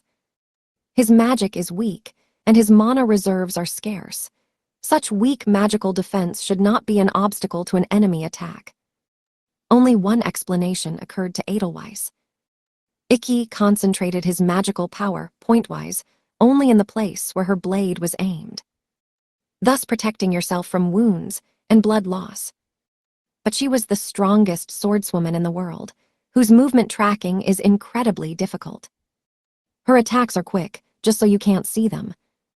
Therefore, Ikki had to analyze all her movements. From the very beginning of the battle, he had to follow all of her attacks in order to predict that oblique blow towards his waist. Ikki Kurigane demonstrated truly divine work. Your training, Edelweiss-san, gave me an idea. I remembered how Stella, in our first battle, defended herself against my attacks by releasing magical powers. But I took advantage of what I learned at the top of Edelberg, namely, narrowed the magical power in a strictly defined place. You did great work. What a terrible guy was standing in front of her. Ikki shook his head in response to her words. This is nothing special. I just had no other choice. Become stronger and never give up. Only for the sake of these things have I lived and still live. I am indifferent to my family, but Stella's all different. She is loved by everyone. Everyone would like the same. Indeed, even if she had no strength, the inhabitants of Vermilion did not cease to love her. After all, for them she was primarily Stella Vermilion, and not the Crimson Princess. She could live in peace and bathe in the love of her people. But, despite everything, Stella never ceased to be the Crimson Princess. Even in the most difficult moments, when it seemed that she was completely helpless in the face of heartless fate, she did not try to escape. She always believed in her ideals and her own determination. Only the Crimson Princess, Stella Vermilion, was capable of something like that. And now this proud knight wants to overcome his limits. I'm sure she can handle it. Therefore, how can I not believe in my beloved at such a moment? Immediately after Ikki uttered these words, like hearing him, From the battlefield, where Xiaoli and Stella fought all this time, there was a deafening roar. Shortly before the clash between Ikki and Edelweiss, Xiaoli noticed something strange in her opponent. She easily managed to fight off all the attacks of Stella. So this time, successfully evading her attack, Xiaoli struggles with her fist in the stomach. This monstrous force blow easily throws Stella back, and she crashes to the ground, unable to rise. Rewind. It has been a long time since the beginning of their battle, but Xiaoli was of the opinion that someone was constantly rewinding their battle. Because of this ambiguous feeling, Xiaoli's face became darker and darker. What a bad feeling. Obviously, I will win this battle. I do not have a single injury, and Stella is exhausted to such an extent that he can no longer be healed with the help of his forces. I am sure that her whole body hurts, bleeds, and lacks strength in her limbs. After all, when I hit her in the stomach, my fingers did not feel any resistance of her abdominal muscles. Stella's stomach was completely relaxed. My blow caused direct damage to her internal organs. In the eyes of Stella, there was not even life. Her blurred gaze defocusedly looked into the void. Her whole appearance showed that another blow, and she would lose consciousness. One more blow. How many times have I delivered her these last blows? Despite all the beating on the part of Xiaoli, Stella again attempts to stand up. Driving her levitine deep into the ground, she kneels with great difficulty. In her dark, empty eyes, somewhere in the distance, a tiny ray of light still gleamed. This light, the difference in their powers is too great. Stella's body is almost dead. But still, that tiny little light doesn't go out. And again, Stella gets up and tries to attack her. Stella's legs are not able to keep her emaciated body straight. She is forced to lean on her sword and with the help of it wander to Xiaoli. There is no chance that in this state, Stella will be able to somehow inflict damage on Xiaoli. She can hardly swipe and strike. She is not able to fight. But why can't you give up? Xiaoli's face is distorted in an agonizing grimace when Stella's blow reaches her body. The lunge of the Stella sword is not able to inflict at least some damage to the enemy. But her blow still carries a certain burden. Xiaoli will certainly feel the shock wave of this attack with his own body. And with each subsequent attack, this impulse is felt harder and harder. Xiaoli was fed up with this eternal battle, and she made a decision. By killing her, I will be defeated as a fighter, so I need to be careful. Her enemy still did not want to give up. If Stella continues her endless attacks on her, then Xiaoli, not wanting to herself, can kill her. Therefore, there was only one thing left. A flurry of quick attacks. By this, I will certainly succeed in crushing the crumbs of your consciousness. Xiaoli, once again repelling the attack of Stella, clings to the levitine and draws the sword to him. With this movement, she brought Stella as close as possible. And immediately, it strikes directly from the bottom up into the jaw. No pity. A monstrous blow, reinforced by the mass of Edelberg, crumbles the bones of Stella. But that's not all. Xiaoli prepared to attack with both fists. Her opponent was completely defenseless in front of her. The rain of many attacks that cannot be caught by the eye of an ordinary person hit Stella. Too much violence for an adversary who has difficulty keeping his feet. Stella's hackneyed body, struck by quick attacks as if from a machine gun, bent in all directions, but did not fall. She managed to stand on her feet. The strike by Levitin, of unprecedented power, descended on Xiaoli, together with a loud scream that tore the mountain atmosphere. This strike was much stronger than all previous Stella. Xiaoli, like Mount Taishan, was forced to retreat a couple of meters back, scraping her bare feet against stones. Although Tauta did not receive any damage, her surprise knew no bounds. The enemy had just launched her counterattack of unprecedented power, after Xiaoli inflicted a series of blows on her. A tiny ray of light, shining faintly all this time in Stella's pupils, sparkled brighter. Like a star scattering all the infinite darkness of the universe. This radiance has been a source of strength supporting Stella all this time. It was in no way connected with the duties of the imperial family and the title of Crimson Princess. All these false aspirations and determination were smashed to smithereens by Xiaoli's fists. Right now, a completely different person was born on the battlefield. He cast aside all doubts and fears and was completely convinced of his absolute strength, which he had been training from birth. The consciousness of this person was filled with only one feeling. Thanks a lot.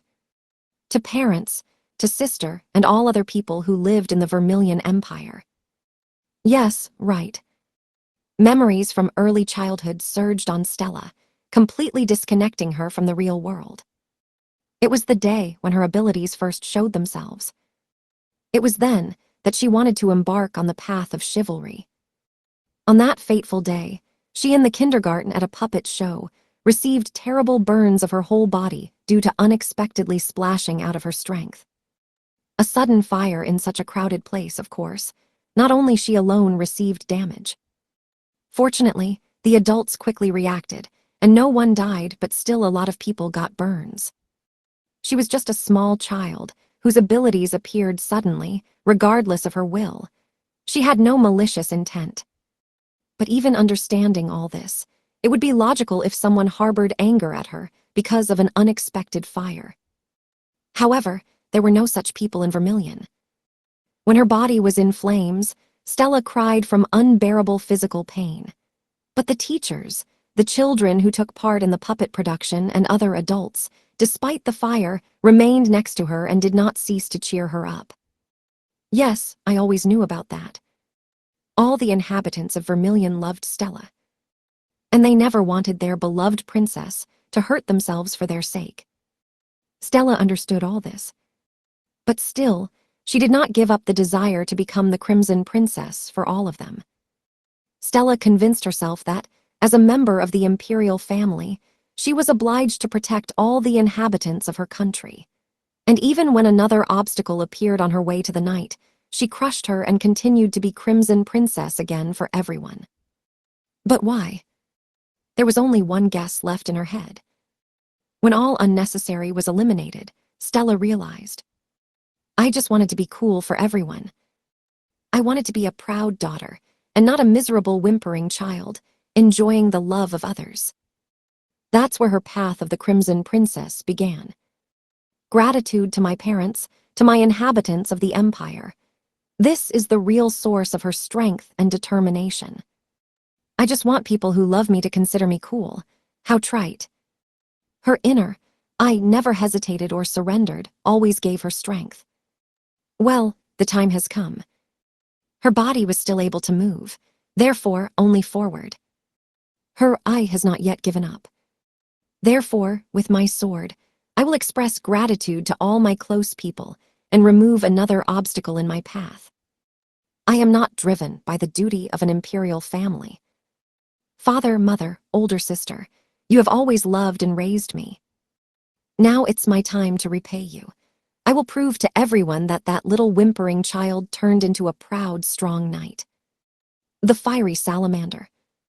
And Xiaoli was surprised to see the actions of her rival.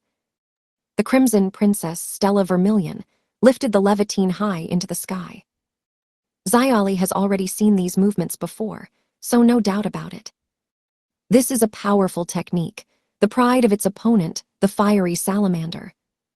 However, the scarlet flame that should fiercely envelop her sword was much weaker than before. But this is natural. Stella's strength is so depleted that she is not even able to heal her wounds.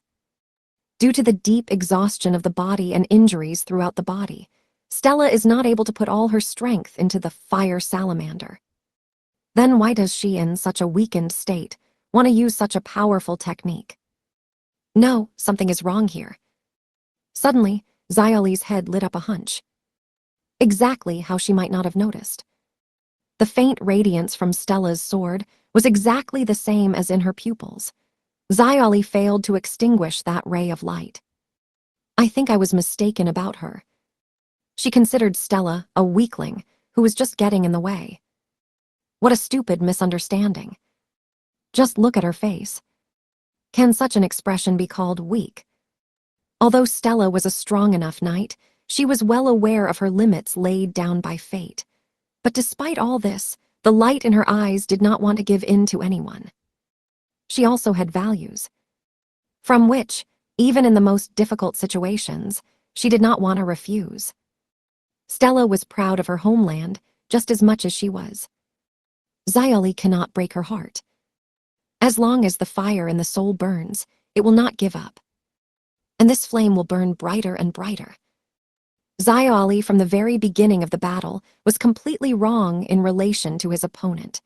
Stella was not the kind of person who needed someone's compassion. If you want to be the strongest fighter and prove the greatness of your country, then the rival facing her must be defeated here and now. Xiaoli breaks the mountain atmosphere with a new scream. The iron ball, which has fettered her right leg all this time, flies off to the side. And right after that, sorry for the dismissive attitude on my part. I take my words back. You are the very rival who deserves to fight with a fighter behind whose back the 4,000-year-old history of China. Let me show you. Our best technique of the 4 wise men, which Sinryu Temple has honed throughout this long time.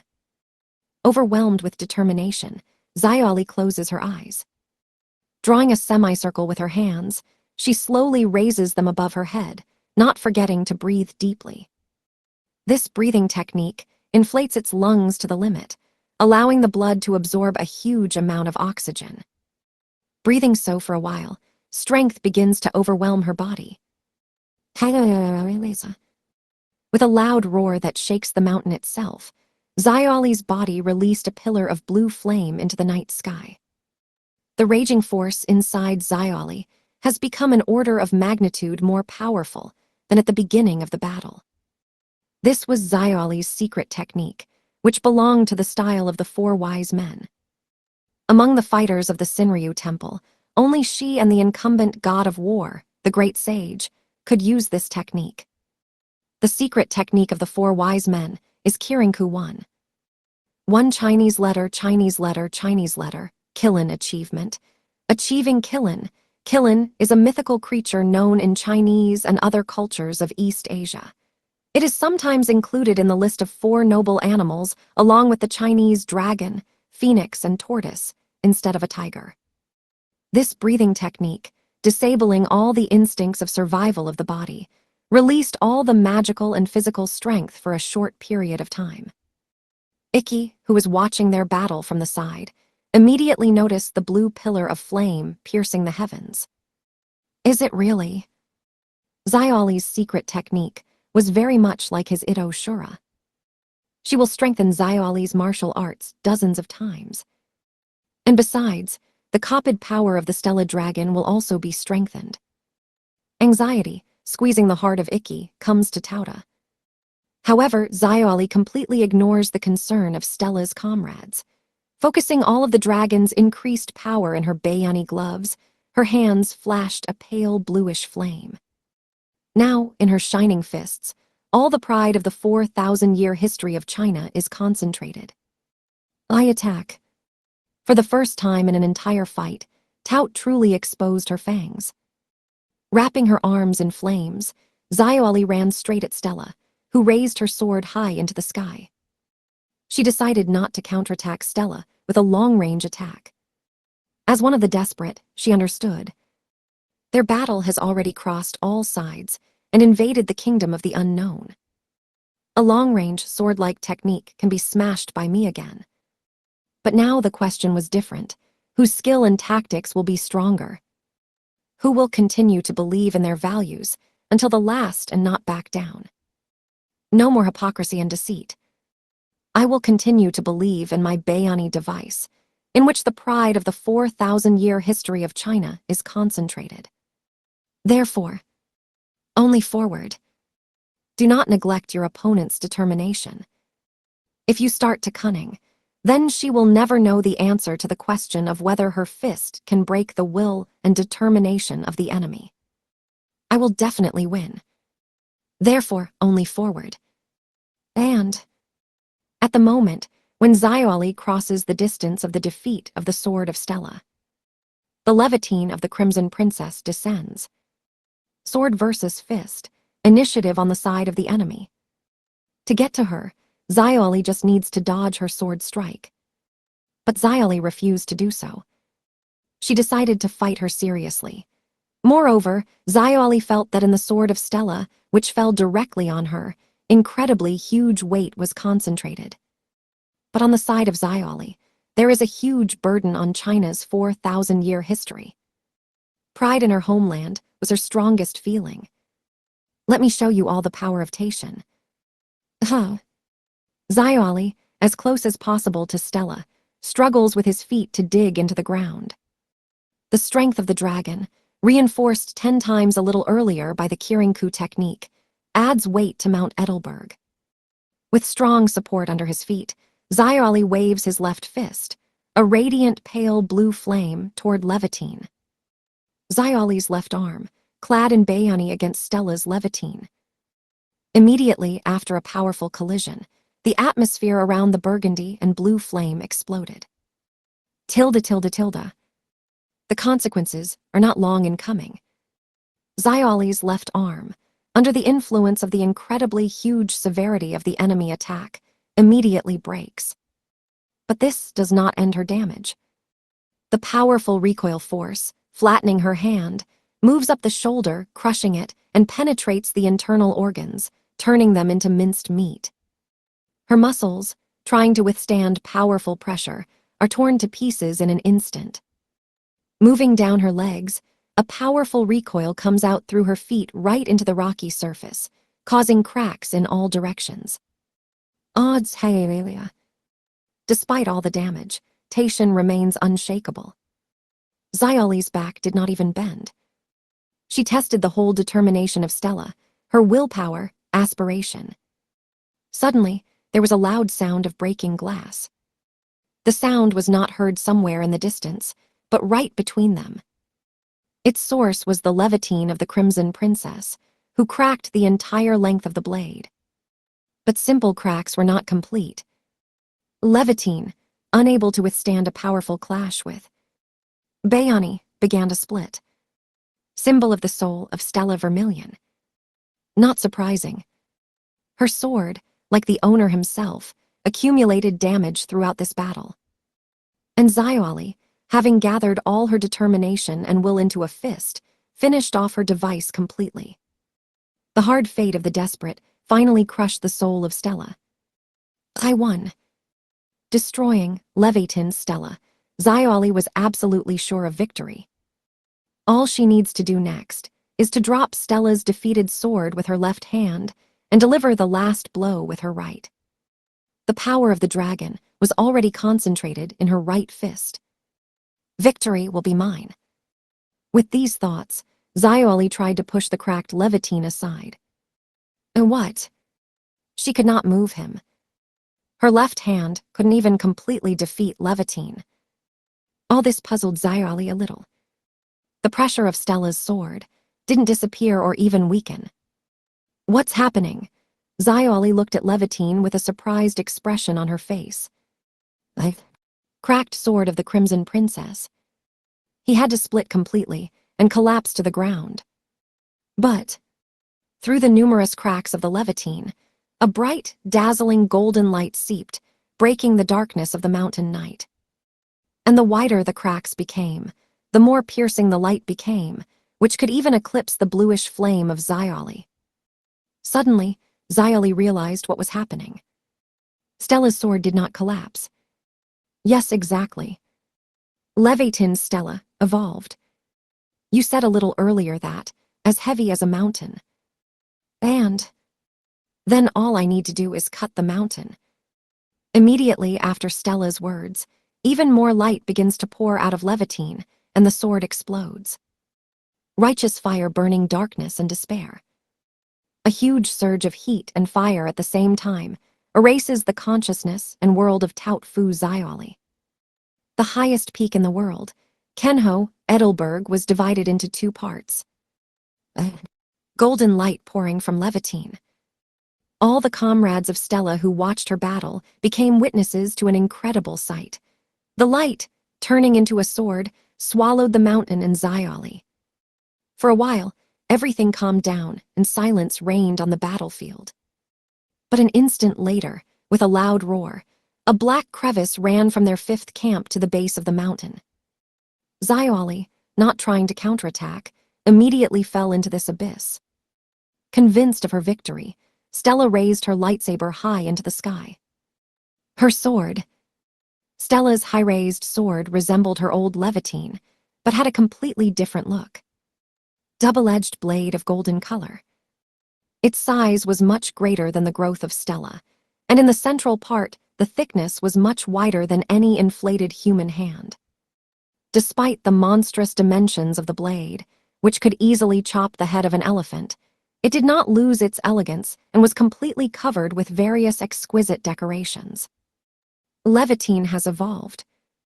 Ascarid, hearing Tatara's question, confirmed her hunch. The device is the personification of the soul of a knight.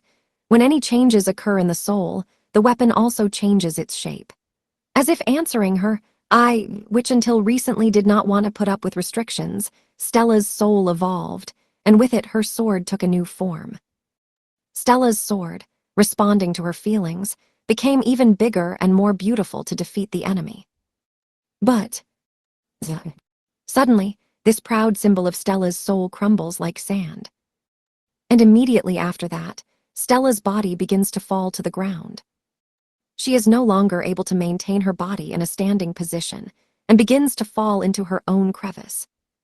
Stella will be very lucky if she does not kill herself and can get out of her. But fortunately, Ikki, who was absolutely sure of Stella's victory, immediately rushed to her when she raised her sword high in the sky and managed to hug her before she crashed into the abyss. Good work, Stella. In the tight embrace of her lover, Stella smiled faintly. Yes, Arg. Stella could not hold back a loud cry.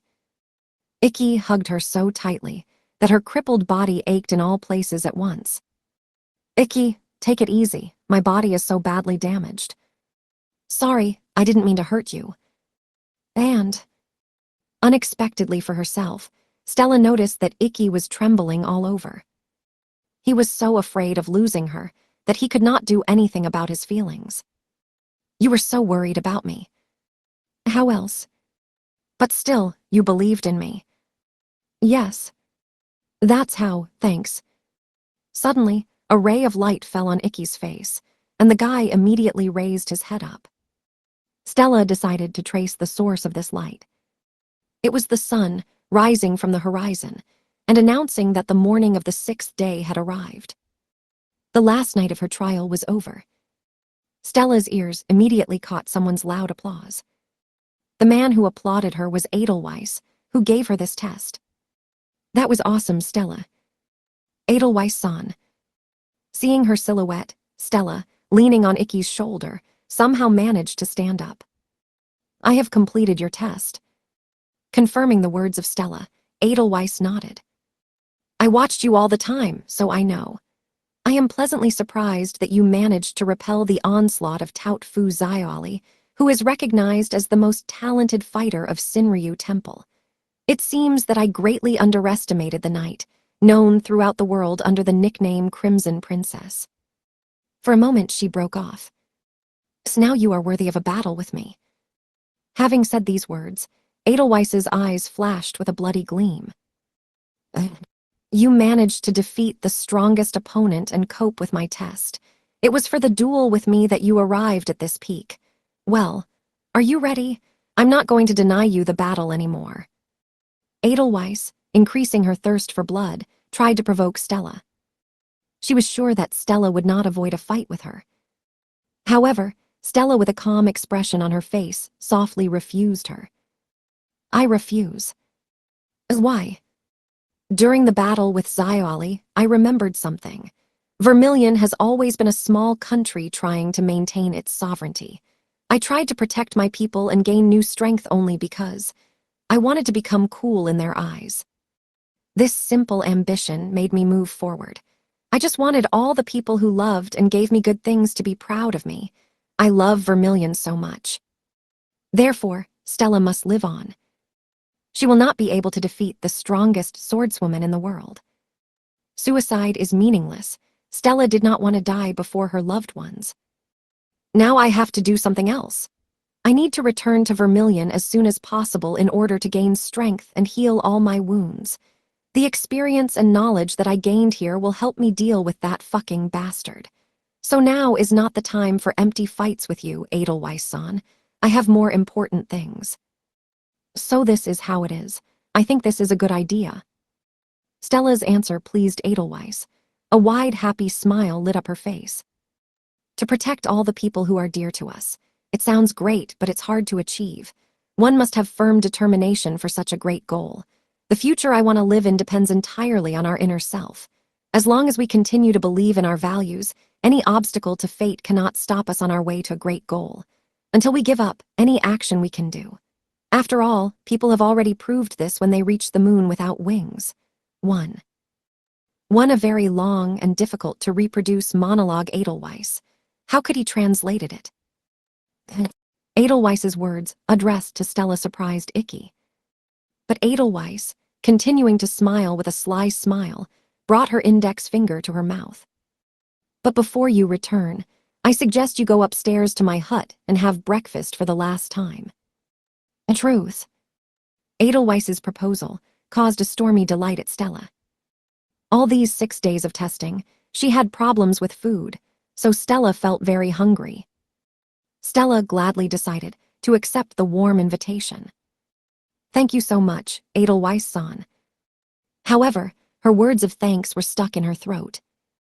For at the very moment when she was going to thank Edelweiss, a well-aimed snow covered his mouth. If you're so hungry, then eat this snow. Tatura, what the hell are you doing? Stella screamed, opening her mouth from the snow. Taking a handful of snow in her palm and dazzling the snowball, she threw it right into Tatura's chest. Shut up, how dare you make us worry for you, dumbhead. Why don't you just die for it? Hey, what are you talking about? Hey, your snowball is full of stones, we didn't agree. Well, that's it, catch. A full reflection. Hey, it's so dishonest. Stella, completely throwing out all her negative feelings in the battle, began to play snowballs with Totter. Watching all this, anxiety began to let go of Icky's heart. It was hard, but I'm glad that we started this trip to the top of Edelberg. Then in Chaldea, Stella bitterly mourned the death of the soldiers of her empire. But now, she was about to desperately fight for all the people who were dear to her. Having abandoned her stupid aspirations, she finally remembered the real reason for which she wanted to become a knight. On such a happy note, Stella's 6th day of testing came to an end. Chapter 14. Vermilion soared immediately after the battle with Tout Fu Xiaoli. Stella and her comrades, having breakfast in the Edelweiss hut, before returning to Vermilion, decided to briefly visit the battlefield. Accompanied by Edelweiss, they headed straight for the giant crevice, but Tauta was no longer in it by then.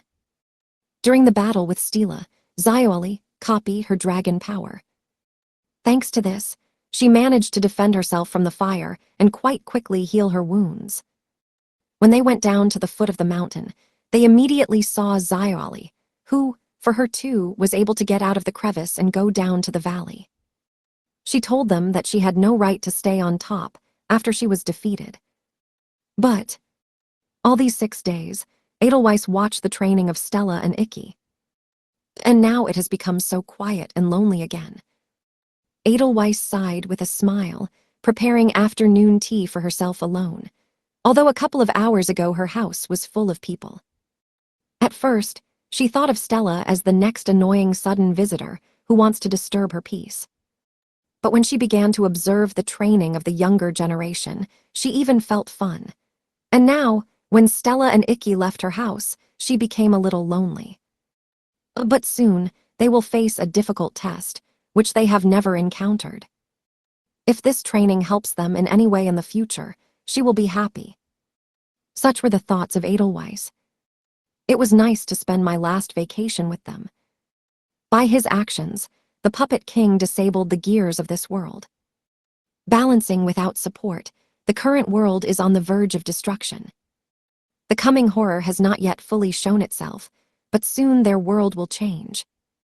Perhaps this horror is the messenger of the nightmare that they... Moon Ball, predicted by Prime Minister Tsukikage. But Edelweiss was not going to sit aside and wait for the end of the world. With great power comes great responsibility. This was taught by her mentor. Her vacation came to an end. Edelweiss leisurely finishes the remnants of tea and gets up from the table. She went straight to the closet, in which one of the framed photographs lay face down. Correcting the photo, she bowed to an old-fashioned elder with a beautiful white beard. "My time has come, Sensei." Meanwhile, Stella's plane landed in the capital of the Vermilion Empire, Flurburg. Two people were already waiting for their group. They were Princess Yaksha Nene Seikyo, dressed in a bright red kimono that overshadowed the evening sun, and Stella Lunaise's older sister Vermilion. Seeing their group, Nene immediately went in their direction. Narrowing her eyes slightly, she tried to frighten Stella, going straight to her. "Stop." These were the thoughts of Nene Seikyo. In her head, she imagined an invisible wall 10 meters in front of her. This was the so-called intimidation of the desperate, which did not allow ordinary people to take a single step. Using the gravitational pull of their fate, they could directly influence the causal relationships of this world. It was this power that Nene used at the Battle of Chaldea to stop Stella from making a frantic attempt to attack Nassim al-Salem. Before her journey to Edelberg, Stella was not able to withstand this force. She would just froze in one place, unable to move forward. But Stella, not for a second, not slowing down her pace, went straight to Nene. "Nene-sensei, I'm back. It looks like your trip to Edelberg was not a waste of time." Having carefully studied the expression on Stella's face, Nene nodded satisfactorily. After staring at her accompanying group, she decided to bring everyone up to date. "While you were on Edelberg, we received an official notice from the Kingdom of Cledland. It lists all the representatives of Cledland who will oppose us, namely, Golden Wind Johann Christoph von Kolbrand, or Gol Puppet King, Habab Nassim al-Salem, Dirty Rose Einab Grund, and the last 5th BB participant. The location of the war is the capital of the Kingdom of Cledland, Lucelle. The battle format is Battle Royale. The war will begin immediately after tomorrow's sunset." Any problems? No. Let's kill Dirty Rose first. First, I'm going to stop my little brother. No one else should suffer from his hand. While Ascaris and Tatara communicated with each other, Lunaise took a step forward and turned to Stella. Her face looked very tired. "Stella, I'm sorry to address you immediately after your return. But could you lend me a helping hand?" "Something happened." Lunaise nodded slightly. "I have small problems." What problems did Lunaise mention? As soon as everyone followed her into the central park of the imperial capital Flurburg, the answer instantly appeared before them. "Hey, what the hell is this? Anyone, give me that knife that lies over there." "Catch it." "Ah, moron, don't throw such things at me. Do you want to kill me?" Hey, are these Japanese takoyaki exactly edible? They look like a stranger is about to hatch." "Yes, it seems. I am sure that it was the octopuses that baked them." "Seriously, how scary. Did Stella-sama eat this all the time while she was in Japan?" "What's happening?" On the eve of the war, the country was obliged to evacuate its population abroad to a safe place. But now there are too many civilians in this place. Moreover, it was not just a collection. A huge wooden table stood right in the center of the park. And it has many different dishes and drinks.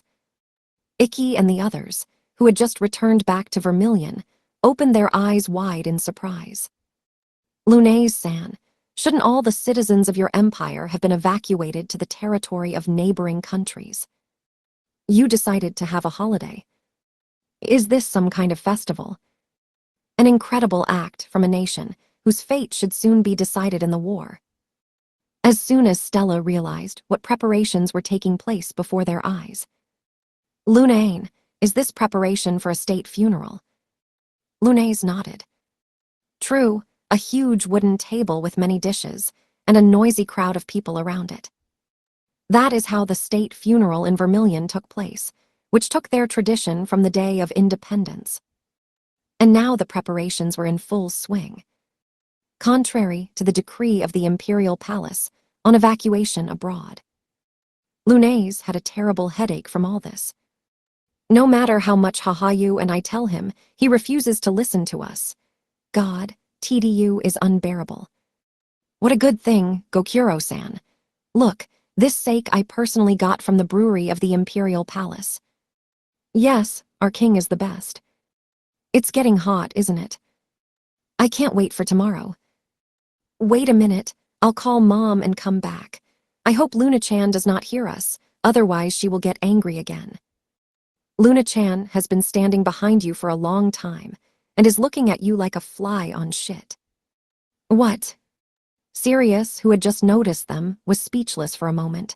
He immediately ran to them, drenched in cold sweat. His eyes were constantly running, as if he was trying to come up with some kind of excuse that would help save him in this situation. Stella-chan, I am so glad that nothing happened to you. Actually, I was going to follow the imperial decree on evacuation, but I suddenly remembered the soldiers who died in the Battle of Chaldea. I had to arrange a state funeral. Luna-chan. If you continue to drink so much, then alcohol from your ears will soon pour.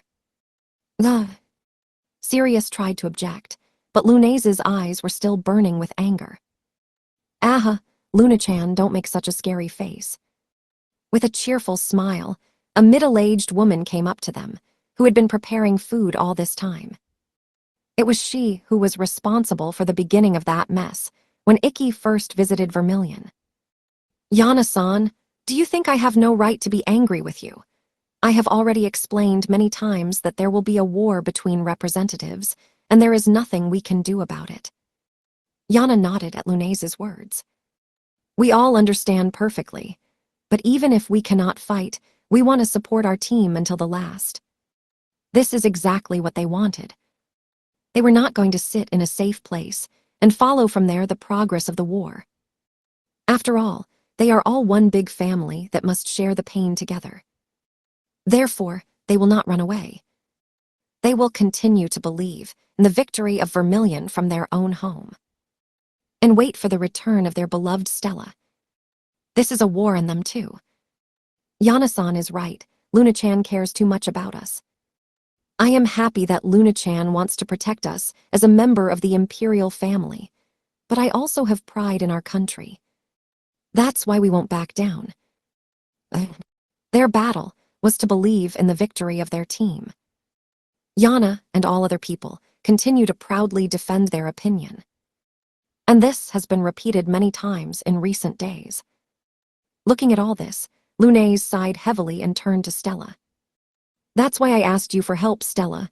Can you convince them? Although Lunase was loved by her people, her younger sister, like her father, had closer ties with all of them.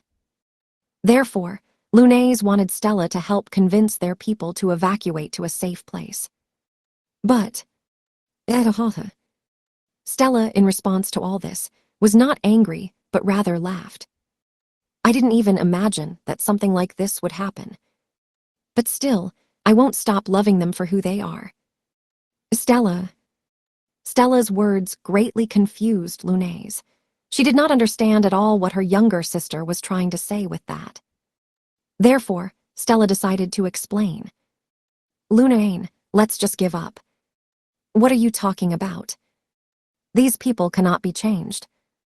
And Lunase was speechless. She did not understand why her younger sister was talking like her father Sirius. Shaking her head, she returned to her former thoughts. Don't be silly, Stella. Cledland is no longer a friendly state. Now he is captured by criminals. If Vermilion loses in the War of Representatives, our whole nation will be in great danger. Orgula was not interested in power or money. He organized violence and horror for the sake of his entertainment. Therefore, in case of victory, he will not spare anyone. Misfortune came to their empire, and only the royal family was able to somehow resist the current situation. Therefore, we must. To save her people, she made a deal with the devil himself. However, she could not finish her words. Lunane. Turning to her, Stella laid her palms on her cheeks. And while her sister looked stunned at her, Stella spoke. Everything will be fine. After all, I will not lose. Her face shone with a wide smile. Stella didn't justify it, but her words oozed with confidence, and her red eyes burned with determination. She was absolutely confident in her abilities. Prior to his visit to Edelberg, such feelings were not in Stella. After all, then in Chaldea, she seemed broken and scared before the power of such a formidable enemy. Looking into her face, Lunase held her breath. But Stella opened her mouth again and continued her speech. Lunane, I don't know how you managed to make that deal with the devil so that he allowed the evacuation of our people. Surely, you offered him something very valuable as a devil's currency, and he couldn't refuse it. By your deed, you saved our people in the event of the defeat of Vermilion. But you should not bear this heavy burden only on your shoulders. I will definitely kill that bastard and no one else will die. Just believe in me as the Crimson Princess, and let everyone stay in Vermilion. I do not want my family to leave our home. Stella's speech provoked a stormy response from the townspeople. But these are just emotions.